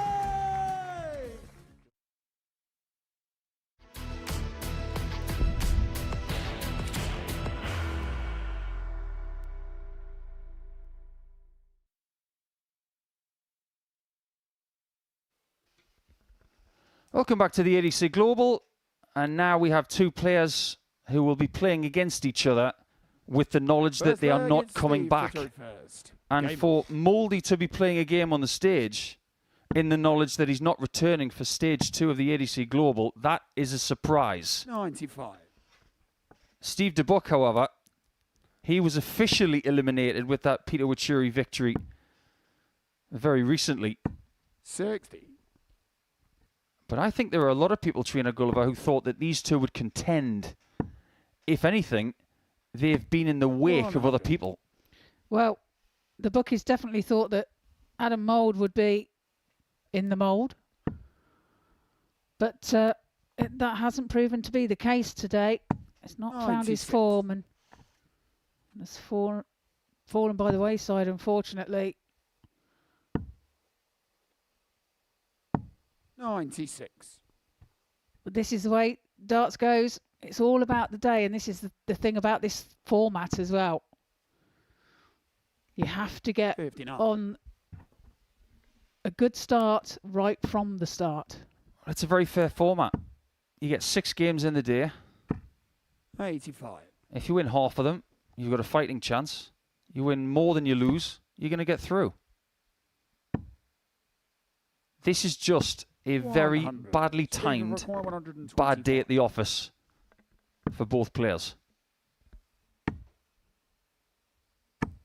83.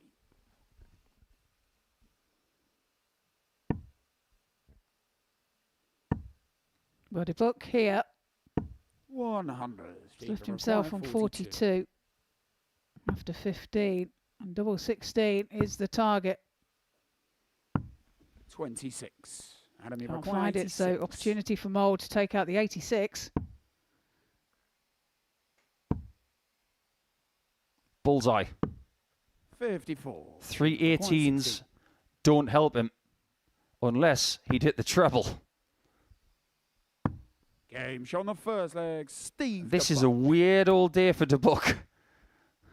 Second leg, it's He's off the Adam to mark, go first. and that was a while ago. He's had that long wait between game 13 and now. He put in what was a very good performance 41. against Brandon Weining to win 4-0, but that was his first win of the day. It's almost the same kind of day as our friend 58. Roland Lengren from Monday. He saved his best stuff for last, but unfortunately it was too late. Yes, absolutely. And 85. again, a player that started off well,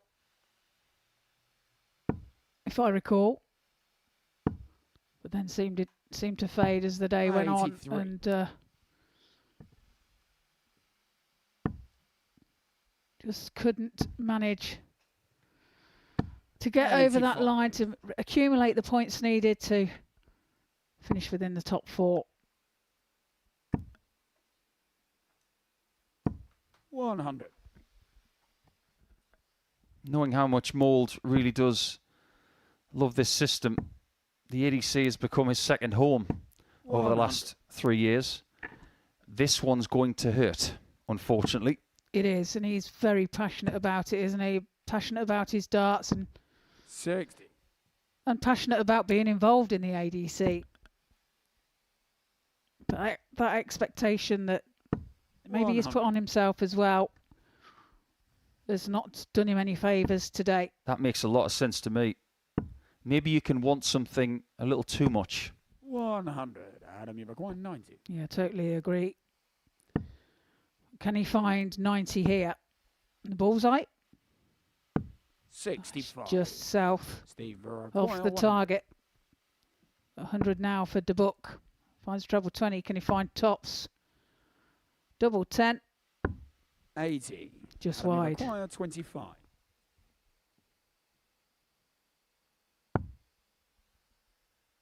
2 hits. 17. Steve Very, require 20. very symptomatic of his day. Too many missed doubles. No score. Adam, you Opportunities require have been there, just like this one.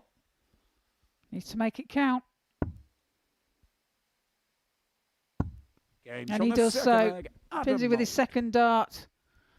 Levels up the match at 1 apiece. Third leg, it's Steve to throw first. Game on. He's walking around that stage somewhat forlorn. Looking for loose change. There isn't any, Adam. Everything's been swept up by the other players. 60. I've noticed he's very quick to get to the board, isn't he, at the moment? I think he wants it all over and done with now. 46. I don't think he's enjoying this one little bit. And nobody likes to end their season on a day like today. 60. You like to end it by emptying the tank and ending it with a story, a good one. 97. If you end your season on a loss, you want it to be in a worldie of a game. But ideally, you want fingerprints on silverware at the end of a season. 140. And not everybody can do that. No, indeed. But what they've got to do after this is regroup. 121. There's nothing they can do about what's happened already, and just regroup and reassess and look forward to the next season. 95. Knowing Adam, I wouldn't be surprised if his season for 2026 starts tomorrow. Steve, you require 100. He's probably got a tournament to go to.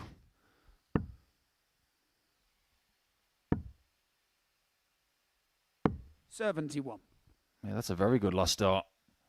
Makes the next shot a little bit simpler. 97. Good last Steve, start requires from Adam as 75. well. 75 then for Debuck. Double 12. Double 6. And Game double shot 6 on he the third finds. Leads by 2 Steve legs to Debuck. 1. He's playing like he's got a ferry to It's Adam catch. to throw first. Game on. Literally, he might have a ferry to catch. Well, thinking about it, yes, you could probably be right. 140.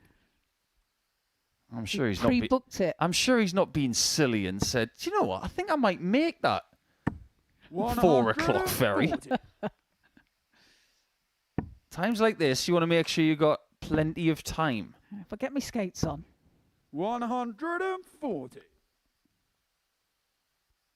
I know someone who was meant to go to a stag weekend in Las Vegas and booked his flight the morning of the stag do. 43. True story. Not a good idea. No, you just got to be a bit more organised than that. 125. This is a very busy sport. And when you're in charge of your own diary, make sure 96. that you make good decisions.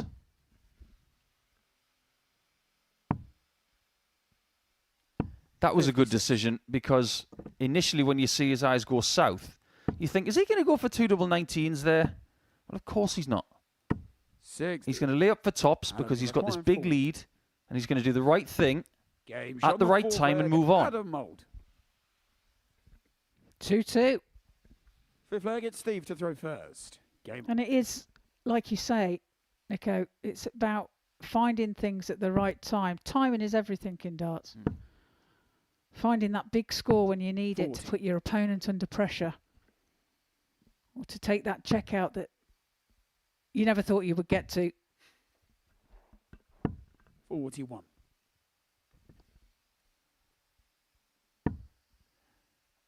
I really don't have any words for that visit from Adam. 40. I think he's got a few choice words himself. Yeah, I think he would have. That is not the Adam we know. I get the feeling that the adrenaline in his body has been sapped. Yeah, he's drained, isn't he? He's trying so hard. He's tried so hard today, and it has just drained him.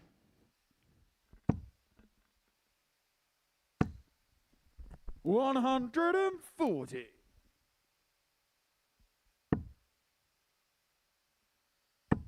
He's been a bit of a lone wolf today, has Stone Cold Steve Debuck, as he was somewhat christened earlier on by Nell McCorn.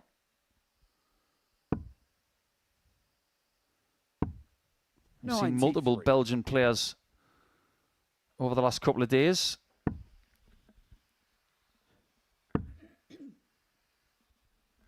And sometimes the Belgian players and the Dutch players, they tend to roam in packs.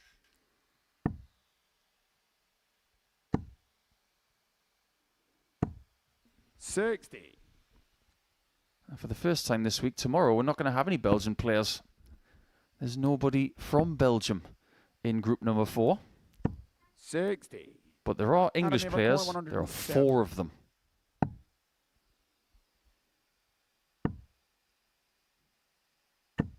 $59. Steve, you've got 141. Can you take this out? He can't. So Mouldy back. 83. For 48. 48. To lead. 2 4s again. 44. Steve, you've got The first dart was a symptom of what's gone wrong. He missed his single, or the centre of it, by a good inch. Game shot on the fifth leg. And he's paid the price. Debuck. Yeah, punished there by Debuck. Sixth leg is Adam. He takes the lead. Holds his throw. And now finds himself one away. 140. I get the feeling right now, because of the mood that has been exuded 45. from Mould, that if you offered him a birthday cake with 20 candles on it, he'd say, "Can I have something else?" 58. The only thing he wanted today was to book a hotel in Portsmouth for next week, and he can't do that. Well, he can. He just can't play here. 58. Yeah, he'll be solely disappointed. We know that. The same as what John O'Shea was yesterday. 59. It's all part and parcel of sport. It is not a bed of roses. And we will ask the same questions 60. of the likes of Zereso Zeverboom tomorrow of the Netherlands. Adam Leek from Australia will be here. Ivan Springborg Poulsen will revisit the live lounge, representing Denmark at the ADC Global Championship. And then we're going all English with Jimmy Bristow, 60. Joanne Aldershaw, Stuart Dutton, fancied by some, highly ranked in the ADC rankings, and Carl Wilson, a lot of people's favourite for the title.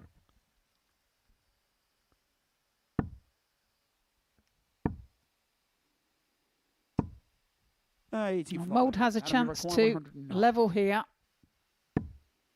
Finds the treble 20. Can't find the double 16, but he will be back.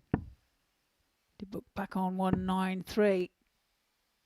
97. Adam, you require. Can he make this count? 32. To send us the distance once again. Good luck. No score. Second dart. 96. I can't find the words. It was a nasty lie, wasn't it? 64. But he has a reprieve.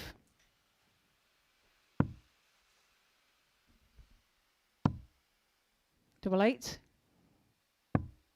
Double 8 he finds to take us to a deciding leg. 7. Fan Debuck final leg. has Steve the darts. To throw first. Game on.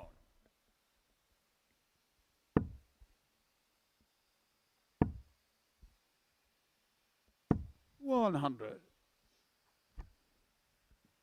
There are many different ways to win a darts match like this, and like the ones that have been played today. 85. But we are really starting to learn about the people winning these tables. Ham has been brilliant today. 100. Undefeated. I said on Monday, Trina, that with Johnny Haynes winning all 6 games, 100. I wasn't sure that that was going to happen again. It's happened every day. Yeah, it has indeed. With Tom Sykes yesterday. And Ricardo Ham today. So who's going to do it tomorrow? Time will tell. By the way, in winning the group today, Ricardo Ham's going to be in the same group as Gary Stone and Wes Newton. That's tasty. Isn't it? It's not going to be game on next week when they play. It's going to be gam on. 95. Last one. He's already gone. Last one. Oh, my. 100. You've had a field day today, you have. Well, I can't say the same for Adam. But he might end on a win. He might 95. indeed. Can he take out this 76?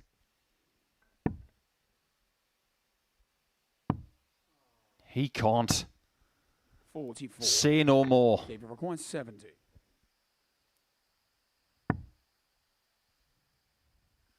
He was going for 14s there. 38. So Adam does come back for 32 and a 4-3 victory. To say goodbye to 2025 is double 4. 24. You can tell by the smile on his face that 32. he's just surrendered to the fact that today is not his day. But it is for Debuck. As far as this game goes, he takes the victory 4-3 over Adam Mould. Not a pretty game, but gets over the line. And when we come back after the break, we have Shane Turner and Peter Wuri.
Only 2 more games to go, and we still have to determine league position in the top 4, which leads us to this one.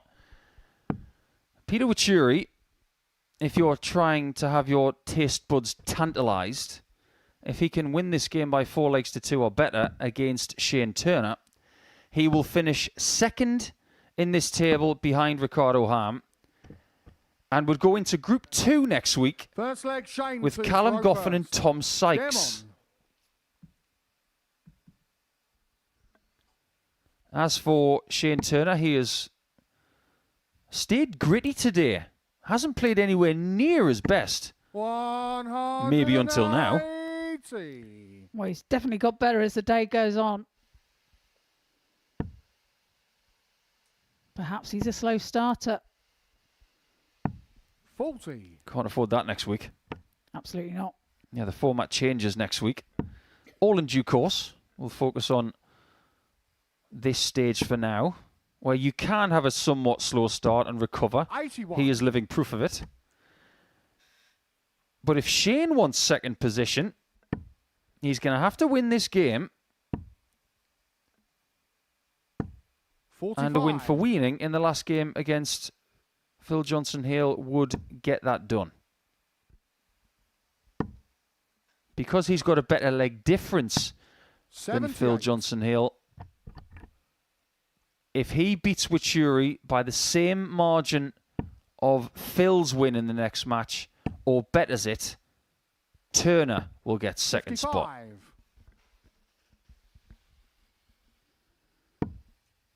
And that didn't look likely earlier. Absolutely not. But he's found something here. 130. Leaves himself 32 after 12, and Wuri back on 361. But here he comes. 140. Yeah. Shane, you require 32. Nearly the max, but door 16 Game show on the first leg. for Turner. Shane Turner. Takes the first leg. I think we're starting to learn that Shane, if you let him off the hook early and he gets his groove on, he's quite hard to stop late in the day. That's based on the information that we have on paper, because the way he played at the end of the tournament that he won on November 14th, it showed that he played the best stuff at the end of the day. 59. Yeah, well, that was the 13 dart leg, so great darts from him. 100.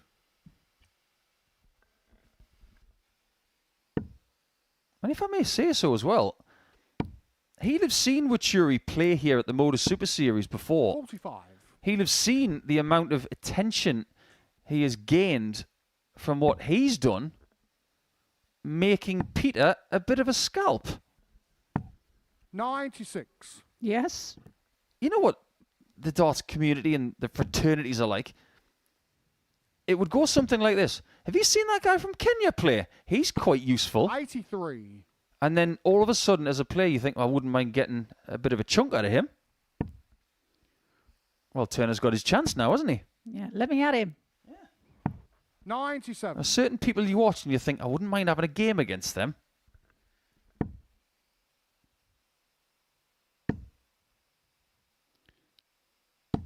$140. Well, Wuri Wuri require 148. ahead in this one and requires 148. It's not going to go this time, but he will have another go at it as 94. Turner on 174. So he will return for that 54.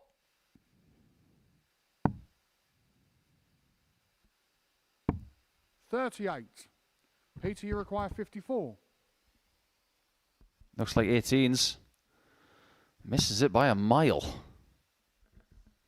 Game show on the second. That's the most important dart of the three, as long as you get there. That's all right making mistakes as long as you can correct them. You give yourself time to correct them as well. Some sports you can't make a mistake and recover. Darts, you do have that little bit of wiggle room. 93. I don't think you've got that kind of wiggle room in F1. Oh, you get a corner wrong, you're gone. If you wiggle, you're off.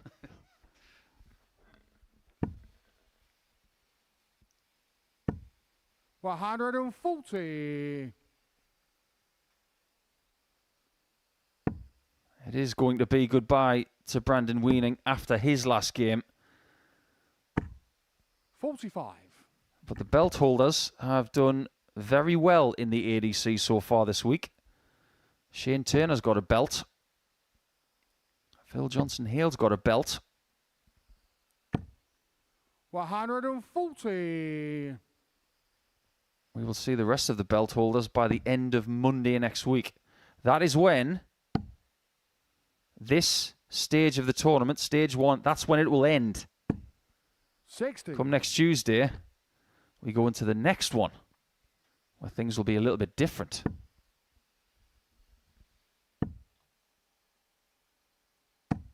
$140.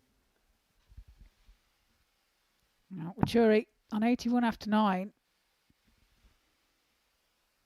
Turner some distance away on this one. This has been a bit of a 140 fest so far. This is only leg 3. We've had 6 scores of 130 or more. That is quite extraordinary. I don't mean to sound surprised. I am very, very happy to see darts of that quality from the Kenyan. That's a 12 darter. Full flag, Peter. It is indeed. And game on. It's nice to see them having a bit of a laugh on the stage, isn't it? This guy, honestly, is one of the most lovely fellas on the planet. He can make friends in the DMZ. 41.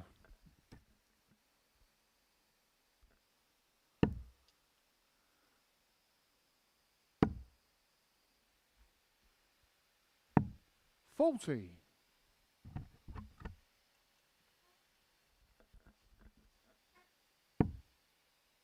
I think we need more people like Peter in the sport. People who project that positivity 85. and play just a little differently. I think sometimes domestically in the UK, we expect players to all abide by this etiquette. 100. I think that's been blown apart a little bit over the last 15, 20 years. But when you invite people from different cultures and backgrounds, you see little differences which make you tilt your head and say, oh, I like that. 105.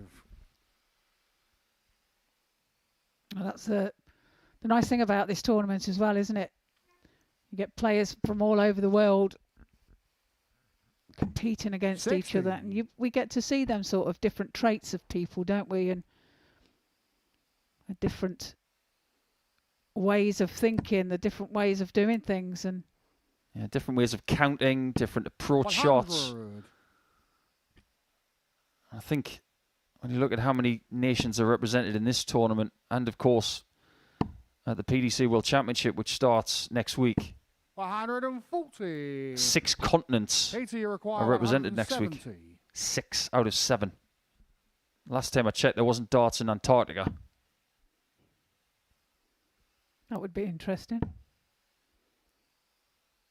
Oh, a little bit of synchronized knee dipping. 82. I'm all on board for that. Shane, you require 161. Either that or Peter's just started a dance routine that Shane Turner is really starting to follow.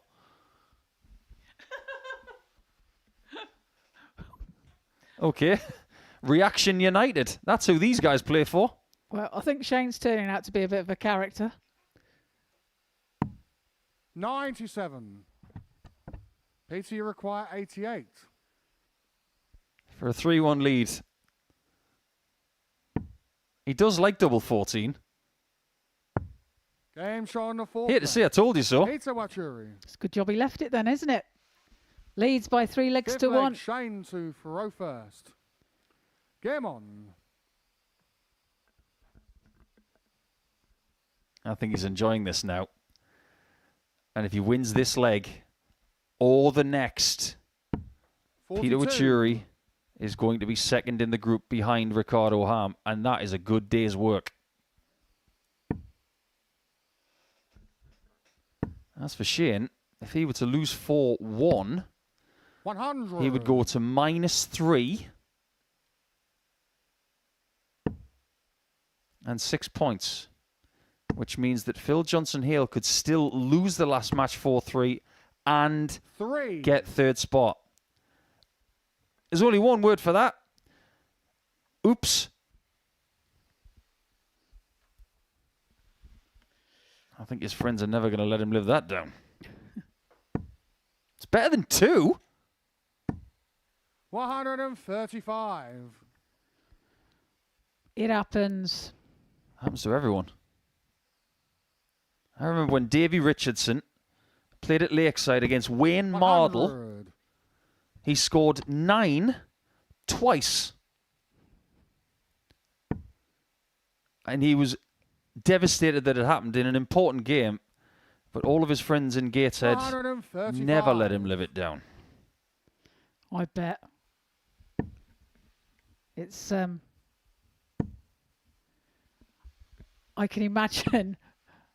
140. You wouldn't though, would you? You would take the mickey. Peter, you require 131. They were all saying, well, you would have done it to us, Davey. Exactly that. Oh, this game is not going to end on a massive checkout unless 55. Wuri makes mistakes and Turner gets a chance at something either next or in another leg. And if he so wishes, Wuri can leave double 14 again. Peter, you require 76. That's a good 140 there from Turner to put pressure on the 76. Really? I don't get it. 60. I know he hit the 72 earlier on 2 double 18s. He's got his own way of doing stuff. Shane, you require 76. And I gather that Shane Turner's not seen that before.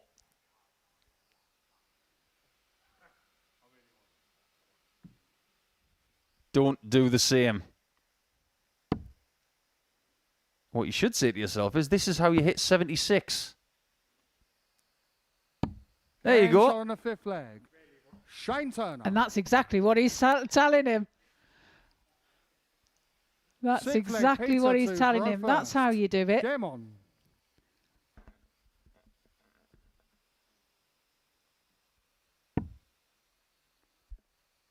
I love this banter between them. 58. It is very friendly, but these 2 points, they could stipulate where you play next week. And I mean evening or 100. afternoon. I sincerely hope for their own good that they are not thinking about things like that. There are some players in the ADC who know everything. They know who's in form from neighbouring counties and across the world. They know everything that's going on. Sometimes it's better to be ignorant. I think you can overthink things. Confuses your brain and 100. doesn't give you time to concentrate on what you should be concentrating on. And that is throwing the darts.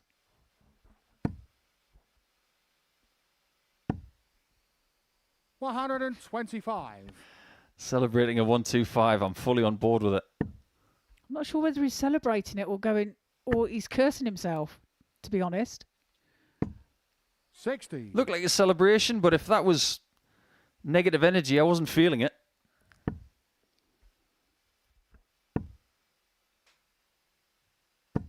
$100. Now, what's he going to do on 78 then? Answers with your nearest carrier pigeon.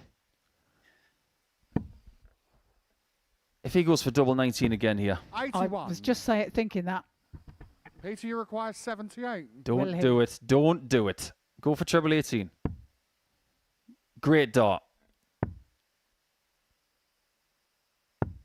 That is also a fantastic shot. And the Kenyan has just booked a place in the next stage in second position.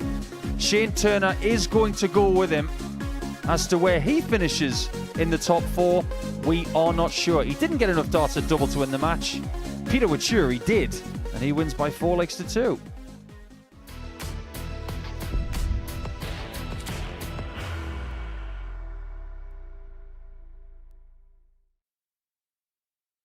Are you ready to lift that trophy, Darius? Yes. Let's do it then.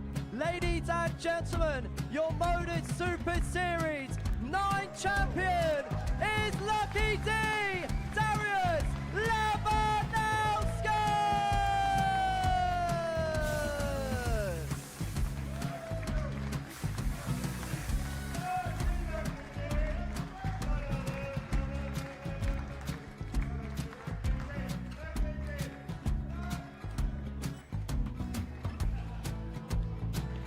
Well, what a wonderful night of darts we have seen, and we are ready. Our champion is ready, and it's trophy time. So receive the trophy. £25,000.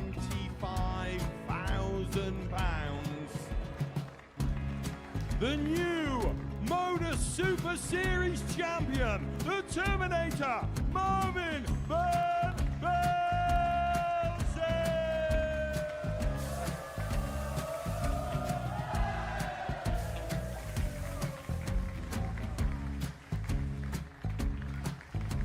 And one more time, the 8th Modus Super Series champion, the Terminator, Marvin Van Velzen. And the new Modus Super Series champion is Andreas Dirty Harrison.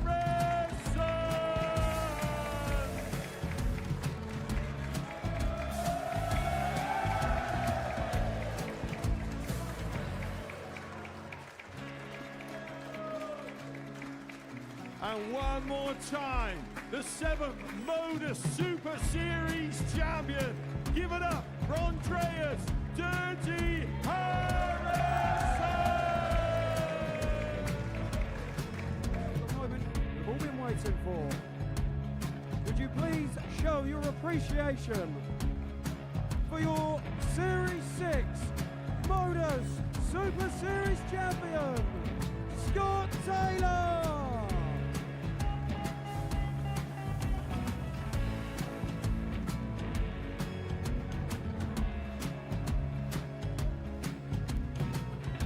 One more time, your new Modus Super Series champion. He is Chucky. He is Jim McEwen. Ladies and gentlemen, your Modus Super Series champion, retaining his title, the Nuke, Luke Littler!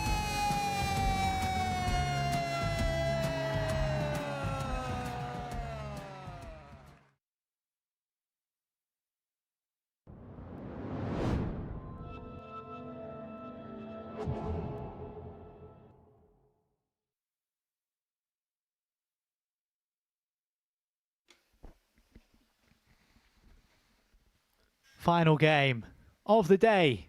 This is the third day of the ADC Global Championship. 8 groups of 7. First leg, 4 Brandon, go to through throw from each first. group. Game on. Brandon Weining isn't one of those players, but Johnson-Hale is. And he will be looking to end with a flourish. And we said at the start of the day, Trina, that it aches to come all the way from Australia and not progress. 140. So Brandon Weining, who didn't feel like he was playing that well at the start of the day, hasn't been able to make his way into the top 4 of this group and progress through. 140. So he will be stinging inside. It's a long way back to Oz from here. He will be. But like you said, he openly admitted that he 125. isn't playing well. But saying that, at times he's played some really good stuff. He's just hasn't found the consistency. 135. Hasn't been able to take important shots and punish when he's had the opportunities. 95. And he's down to a finish after 9 darts, and I think he was just gesturing to the board as if to say, where has this been all day? Why now? Bullseye. 92. Just So you outside. require 141. 141 now for Johnson-Hale. Double 12.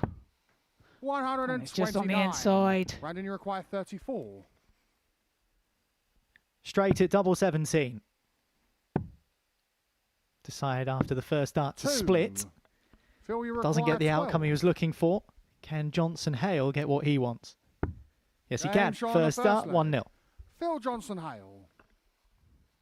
Break a throw there as well Second on a leg, Phil 13 to dart leg. throw first. Game on. Good start for Johnson-Hale. 100. That opening leg.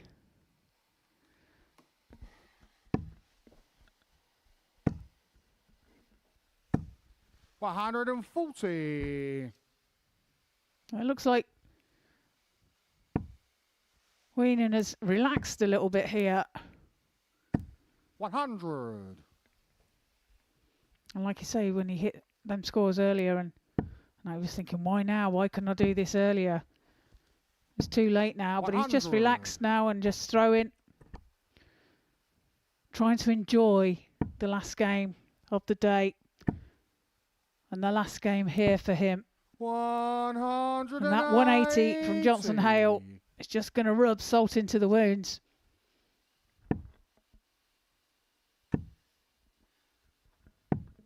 $57. Phil, you require 121.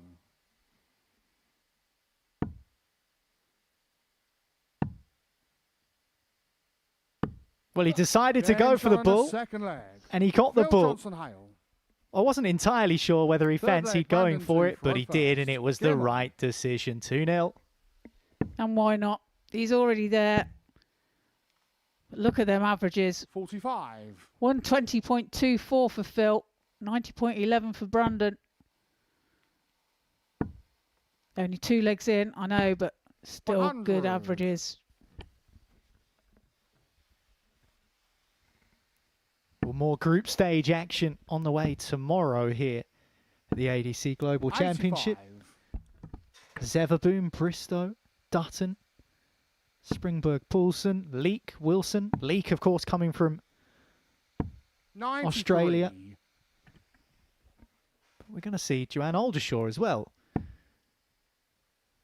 which I'm sure you're looking forward to seeing how she gets on, Trina. 85. I am, yes. Of course. Should be supporting the ladies.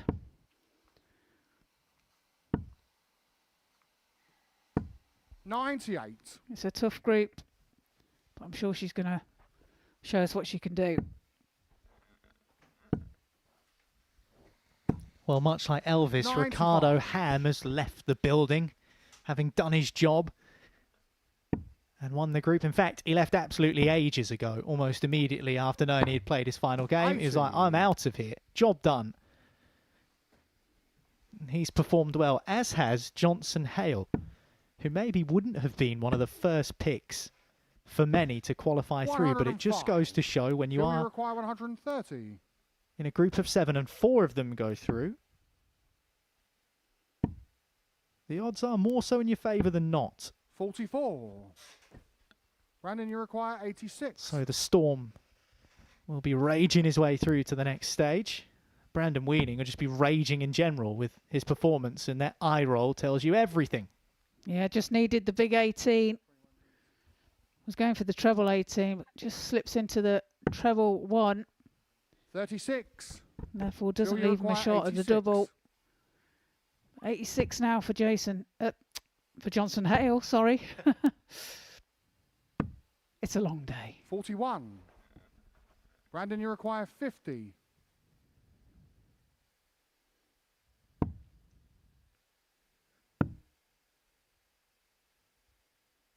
Can he make this count? Game He start on can. the third leg.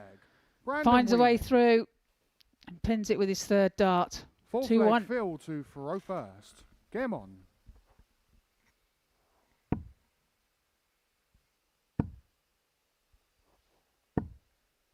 $100. Johnson-Hale still averaging over 100. 84. Not seen anyone average north of a ton today. Seen a few 90s. Ricardo Ham with the 85. 96.97 average. The most impressive of the lot. He was the most impressive in general, so no real surprise that 60. that honour of highest average of the day goes to him, Trina. Yeah, won all his games today and played consistent throughout, didn't he? Looked comfortable right from the 66. start, and you never seen him phased at any point, to be fair. We have so far in the opening 3 days of this tournament seen each of the groups 61. dominated by one individual. Johnny Haynes, who put in the tournament record average of over 111 on the opening day on Monday. Then Tom Sykes yesterday went 6 from 6. 100. Ricardo Ham He's got the full complement today. I wonder whether the same thing will happen tomorrow. Surely we can't have one individual winning every single game again, can we? Well, 30. we'll be doing well if it Still is. you require 150. It's going to fall somewhere, I think, along the line, but whether it's tomorrow, who knows? 134. Well, that's super darts there by Johnson-Hale. He's himself on 16 after 15. Weining way back on 266. Covers well on the 19s. Phil, you require 16. Double 8 now. Double 4. Game Double shot on the 4 he fourth leg. finds. Phil Johnson-Hale. Pins it with his third dart and leads this match by 3 legs to 1. Fifth leg, Brandon to throw first. Game on.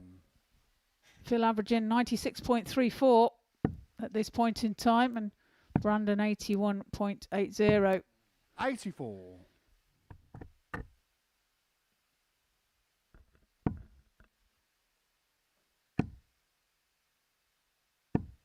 $95.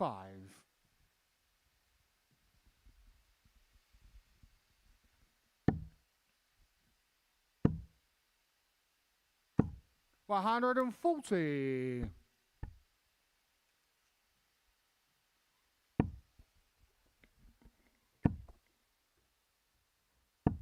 $60. Already seen that sweet 1-2-1 on the bull from Phil Johnson-Hale in this match. 140. He's only one away, but it is Weining first down to a finish. Looking to end with a flourish. Johnson-Hale through, Weining going home. 100. Brandon, you require 137. We might get half a smile, quarter of a smile out of Weining if this goes. Of course, it won't do now. 57. I have more pokes to win this leg.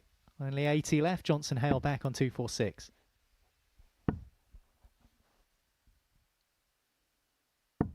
$60.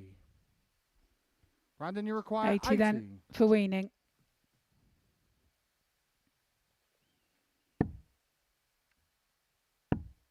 Top cent. That dart's a little bit high, so he's had to move across. 40. Pitches that one high too.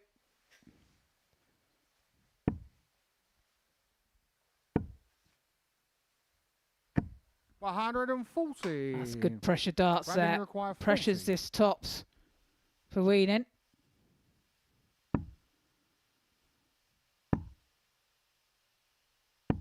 Wow, he can't capitalise, and this is a match-winning opportunity for Johnson-Hale. Well, Weining can't seem to win anything today. 38.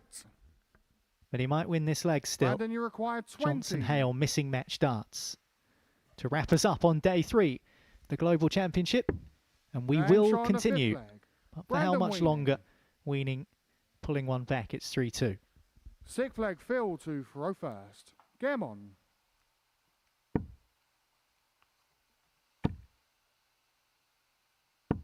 $140. Good start to the leg.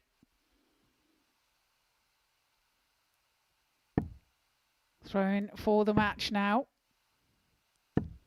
45.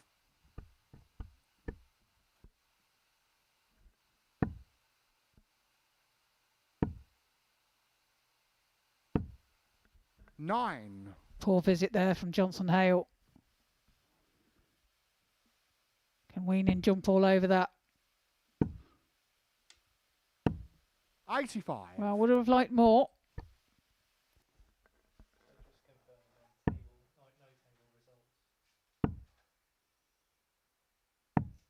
$40.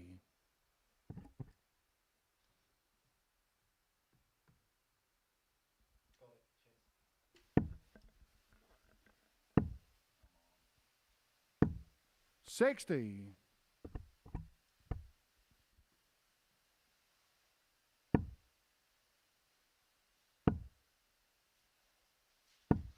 $60. Feels like a bit of a trudge to the finish line, doesn't it? It does, doesn't it? And it's towards the end of the day. 97. Last game of today.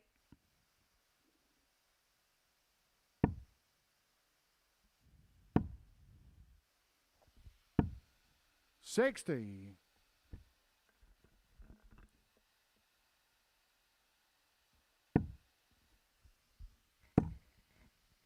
Treble needed.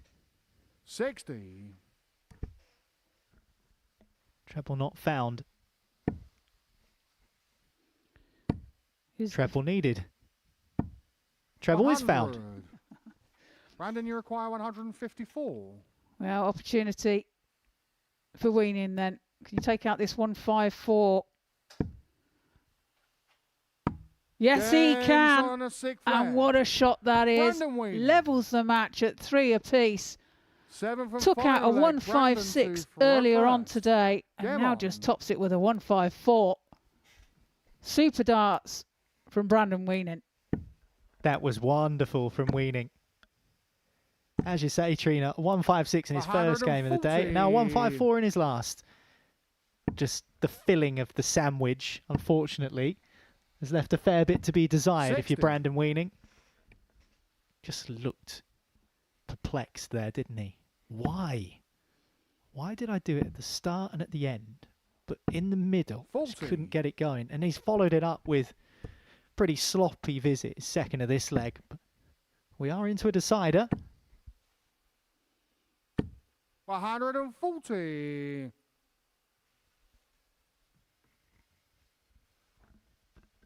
Weining has the darts. 100. Has himself a straight ton.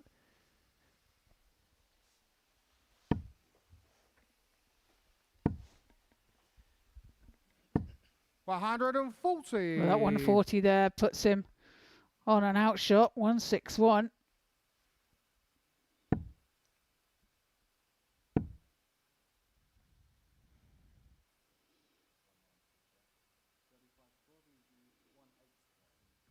Just taking his time and thinking about the mathematics. I feel you require 161.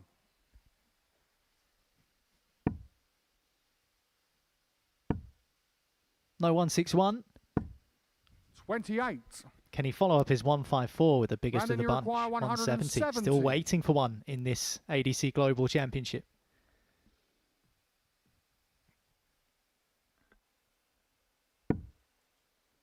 Not to be this time. 81. So 133 now. Feel you Johnson-Hale. 133.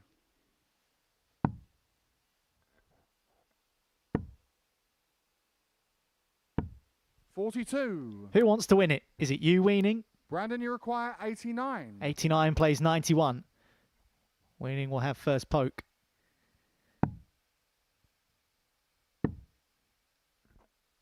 Double 5. 79. North of the target. Feel you require Single still would have 91. left him a shot at the bull. Wrong segment. Won't happen now for Johnson-Hale. 39. Brandon, you require 10. Double 5 then for Brandon for the match. Game shot. And Brandon Weining gets a win. He gets a win in a last leg decider, but it won't be enough because his fate was already sealed before this final game of day 3 at the ADC Global Championship. Phil Johnson-Hale did book his place through earlier on, so this last leg decider defeat doesn't mean a great deal for him.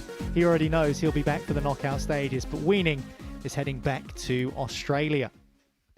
So that's it for today then. Group 3 concludes here at the ADC Global Championship. Those were the last few results, and Ricardo Ham by far the dominant force in this group. The other players to join him, Peter Wuri, Shane Turner and Phil Johnson-Hale. And this is how the table looks at the end of play. Another day in which a player has won all 6 of their matches. We saw Tom Sykes do it yesterday. Johnny Haynes was so impressive on day 1, but with 12 points it is Ricardo Ham who finishes top. Peter Wuri on 8 points is second.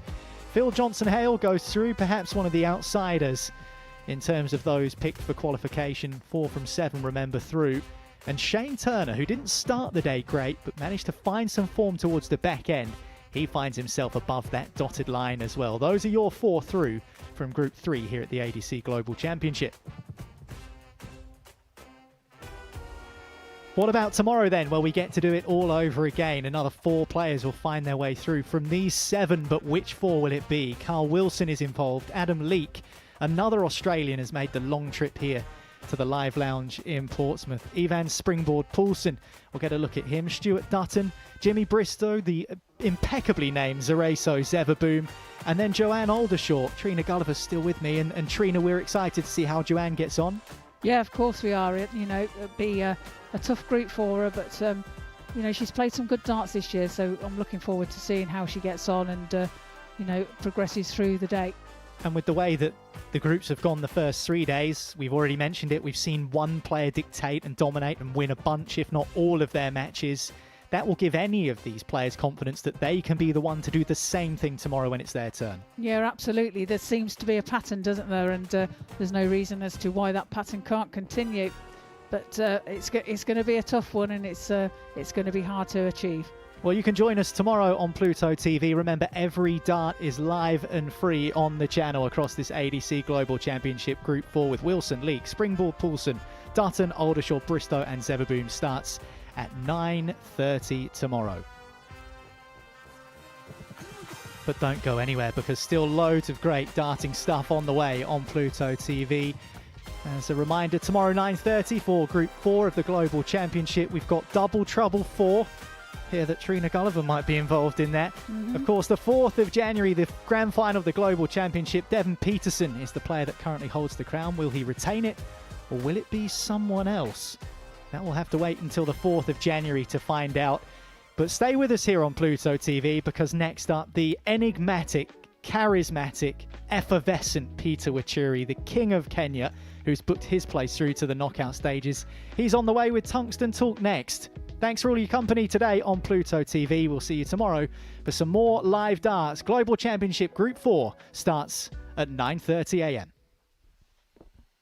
Ladies and gentlemen, this is the moment we've all been waiting for. Graham Hall! The silencer, Jeff Smith!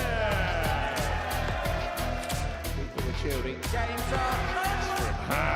That is special. It's top sight. African warrior, Debuck.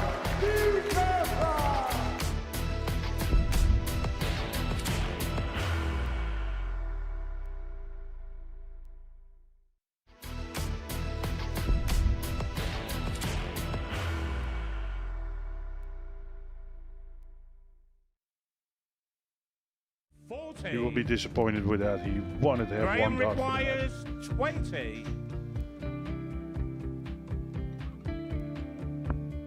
Graham Usher wins the first game of Champions Night, and it was an absolute ripper. He hit one of them on tops. He missed one on double 12. Which one is it? It's the hit! Outside opportunity for Andy Hamilton. Van der Velde should be getting a match start again here. He's already had one. Mr. Dart at tops for the match to win 4-1. And he Dart at double 16, gets the job done there for Jurgen van der Velde. He gets over the line with a 4-2-6. Did he go for tops, or did he just overshoot the single? Jimmy doesn't care. Jimmy just looks to eat this up to make the semi-finals for the second time. Adam Gablas has been eliminated.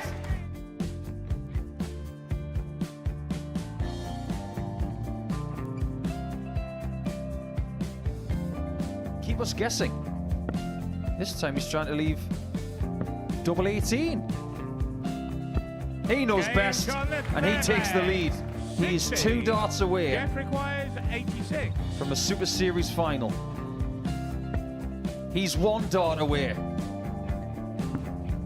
He doesn't need any more darts. Jeff Smith makes the Series 11 final.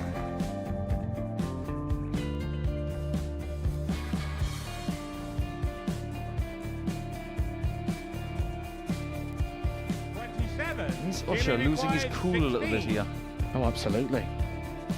Right now, I'd say the head's gone, and you don't have long to recover. It is very, very short form at darts. Vansky's halfway to victory. He only needs one more. Jimmy Vansky is yet again into a Modus Super Series final.